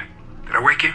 No, I've just been busy. It sounds like it. I'm just a little tired, that's all. No, I mean, your project sounds fascinating. Your colleague, Dr. Warren Vidic, he called me recently and he told me what you've been up to. He what? Warren? Yeah, he told us about your research, memories, ancestry, all of that. He even asked if we'd be willing to come in and... No! Jesus, no! What the hell is he doing? Eileen, it's okay. We signed some papers, non-disclosure stuff. No! He's trying to fuck me over! Damn it! Eileen, we just talked about my mother, just like you and I did. World War II. That's all. It's the artifact. The what? Carl, if he calls you again, you tell him you work through me, okay? That's it. Vidic has been a pain in my ass for years, and I don't need him getting all the glory for my 2 years of hard work. All right. So how should I go about this? I mean, the wheels are in motion. I don't know. Just go through me if he contacts you again. Please? All right. You'll do that? Of course. Yes. Thank you, Carl. I'm sorry I was short with you. I've just been exhausted. That's all. It's all right, hon. Just take care of yourself. Morning, Eileen. We're almost ready. Just a few more adjustments. Okay. I had the team do some research on this artifact we've been chasing, and it appears the Third Reich actually found something matching its description sometime in 1940. Eileen, are you all right? Sorry, yeah. I'm fine. Just a little scattered. Vidic called my ex-husband last night. He wants to put him in the Animus. To find the artifact before us? Exactly. Well, it would be faster using Vidic's Animus. And maybe that would get us back to our original work. Satish, if we let that happen, then all our money dries up.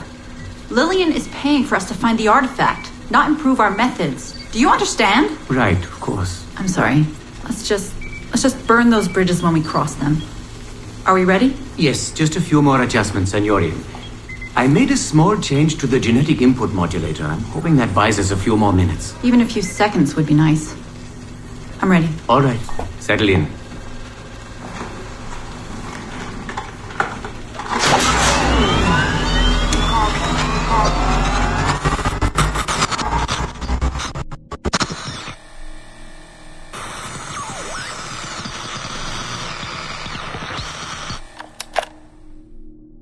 All right, it's time for the epic conclusion.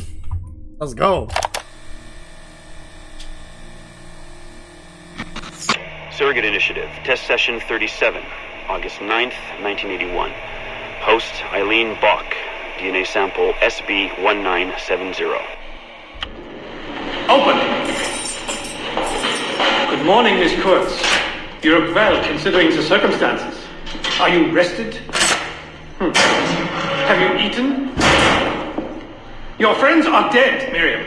Bartle Schink and all his Navios, his Edelweiss pirates, executed for 5 counts of murder.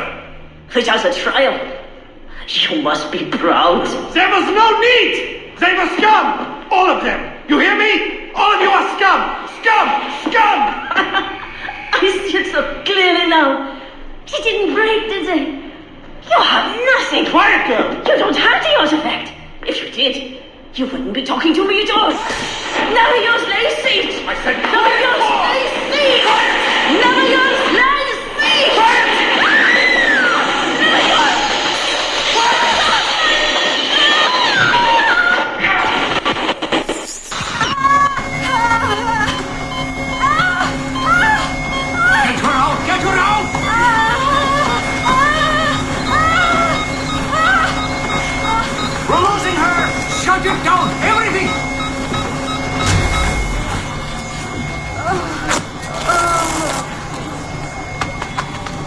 Eileen, open your eyes. Can you hear me?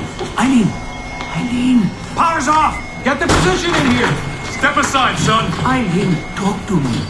Can you open your eyes? Clear! Oh, God. No response.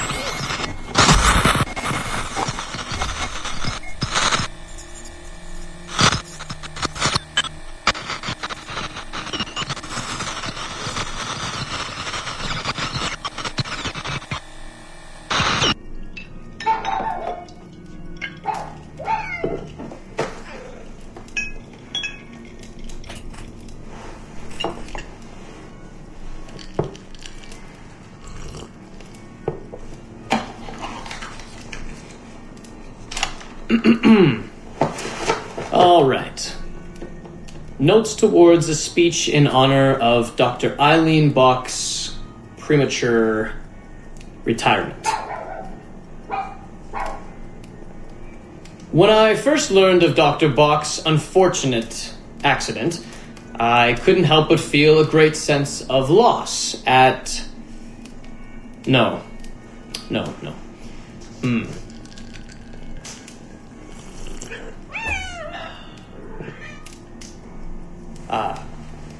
Dr. Eileen Bach has and always will be a friend and colleague. When I first learned of her unfortunate accident, I was shocked, of course. To see any friend injured in such a way is deeply upsetting. And to further learn that her injuries were severe enough to force a premature conclusion to her brilliant career, well, I would not wish that fate on anyone.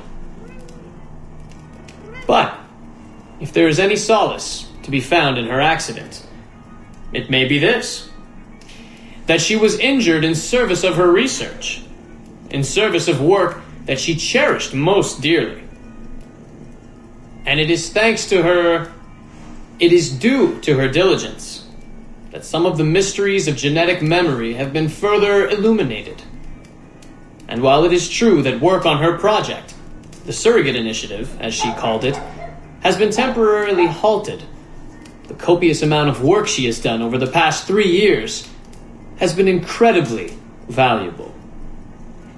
So while her work has been suspended for the time being, her legacy will most certainly live on.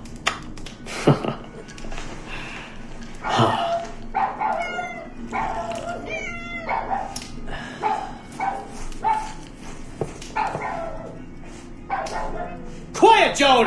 Quiet!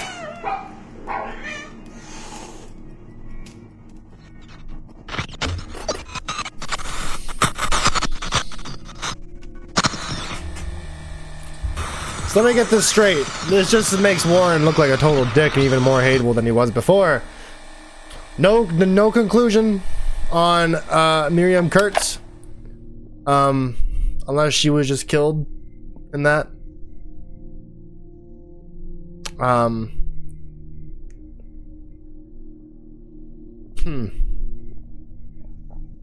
gonna actually write myself a note to look more into that off stream. Subject 0. Stuff was very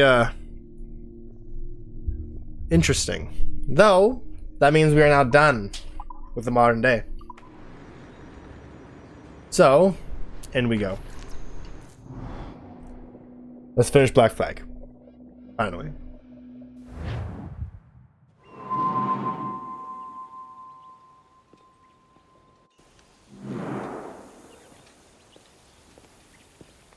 Gentlemen, how do you find it here? It will work for us. But our goal must be to scatter our operations. To live and work among the people we protect, just as Altair Ben Lahad once counseled. Well, until that time, it's yours as you see fit. At what? Captain Woods Rogers survived his wounds. He has since returned to England, shamed and in great debt, but no less a threat. I will finish that job when I return. You have my word.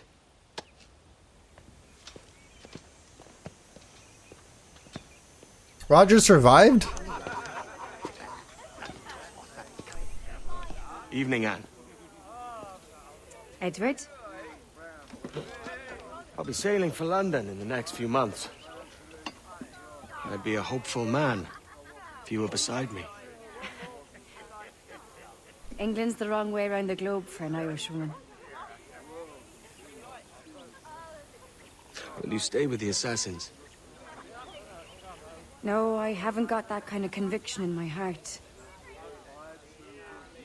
You? In time, aye. When my mind is settled and my blood is cooled.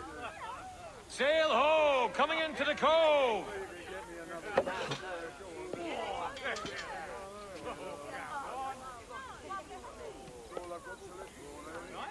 You're a good man, Edward. And if you learn to keep settled in one place for more than a week, you'll make a fine father too.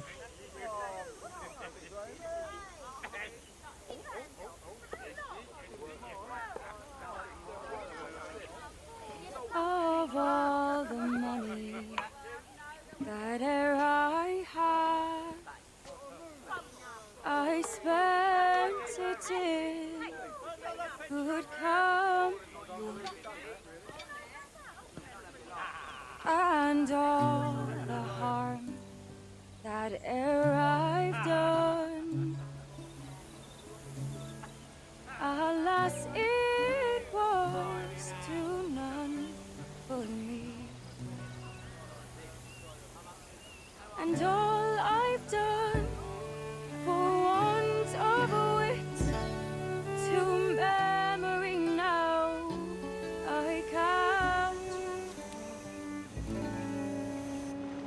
So fell to me the parting glass. Good night and joy be with you all.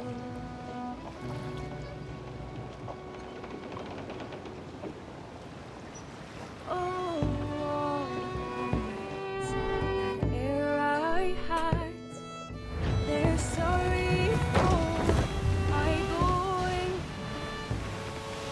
and all the sweet I'm under the water.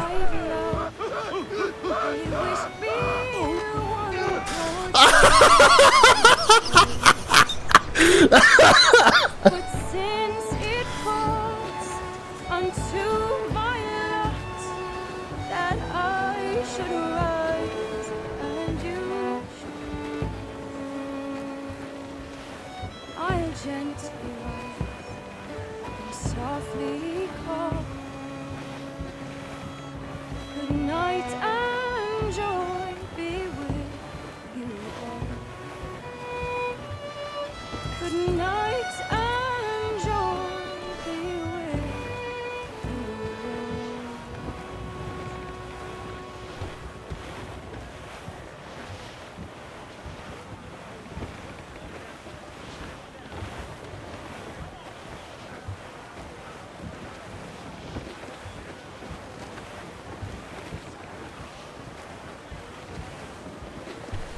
all. I like this credit scene. Father, did you always know how to sail a boat? The Jackdaw is a ship, Jenny, not a boat. But did you always know? No. No, I learned after leaving Bristol. After you left Mother? Well, I didn't leave without saying goodbye, that is. It was an arrangement, you see, between your mother and me. She said you left her. She said you always talked about sailing a boat and making money in the New World. I did always want to sail a ship. That's true. But not for a lark. To support us. To take care of her. And you. Not me. Mother said you didn't know about me. She said you worked only once a year and that she never knew where to find you. That's all true, and I'm sorry for that. If I'd known earlier, I might have come home. I hope that I would have. Well, you were busy. That's what I think. I was, but that wouldn't have mattered. Can I steal your boat? Boat? I see no boat here. Do you? I mean ship, obviously. I don't see the difference anyway. Ah, it's a very simple one, Jen. A ship can carry a boat, but a boat cannot carry a ship. Why then, everything is a ship. Large and small. But for my toy boat, the one I take into the bath with me. That's a clever way of seeing it.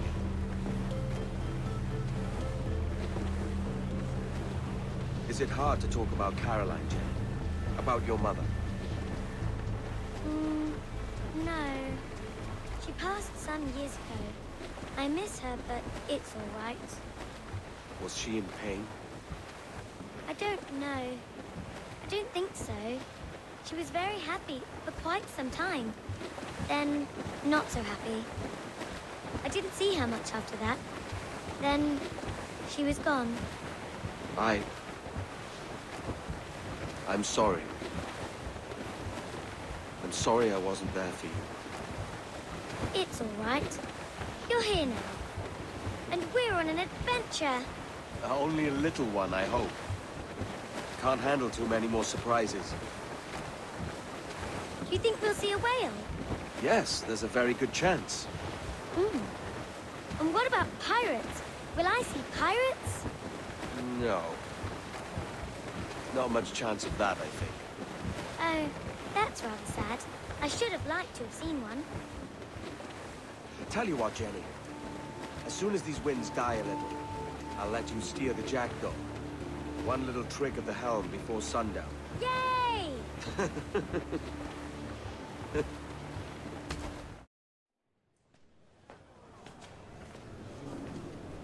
I like how they just cut off the credits of the staff. This is the theater from Assassin's Creed 3. My father used to take me here as a boy, Hatham said.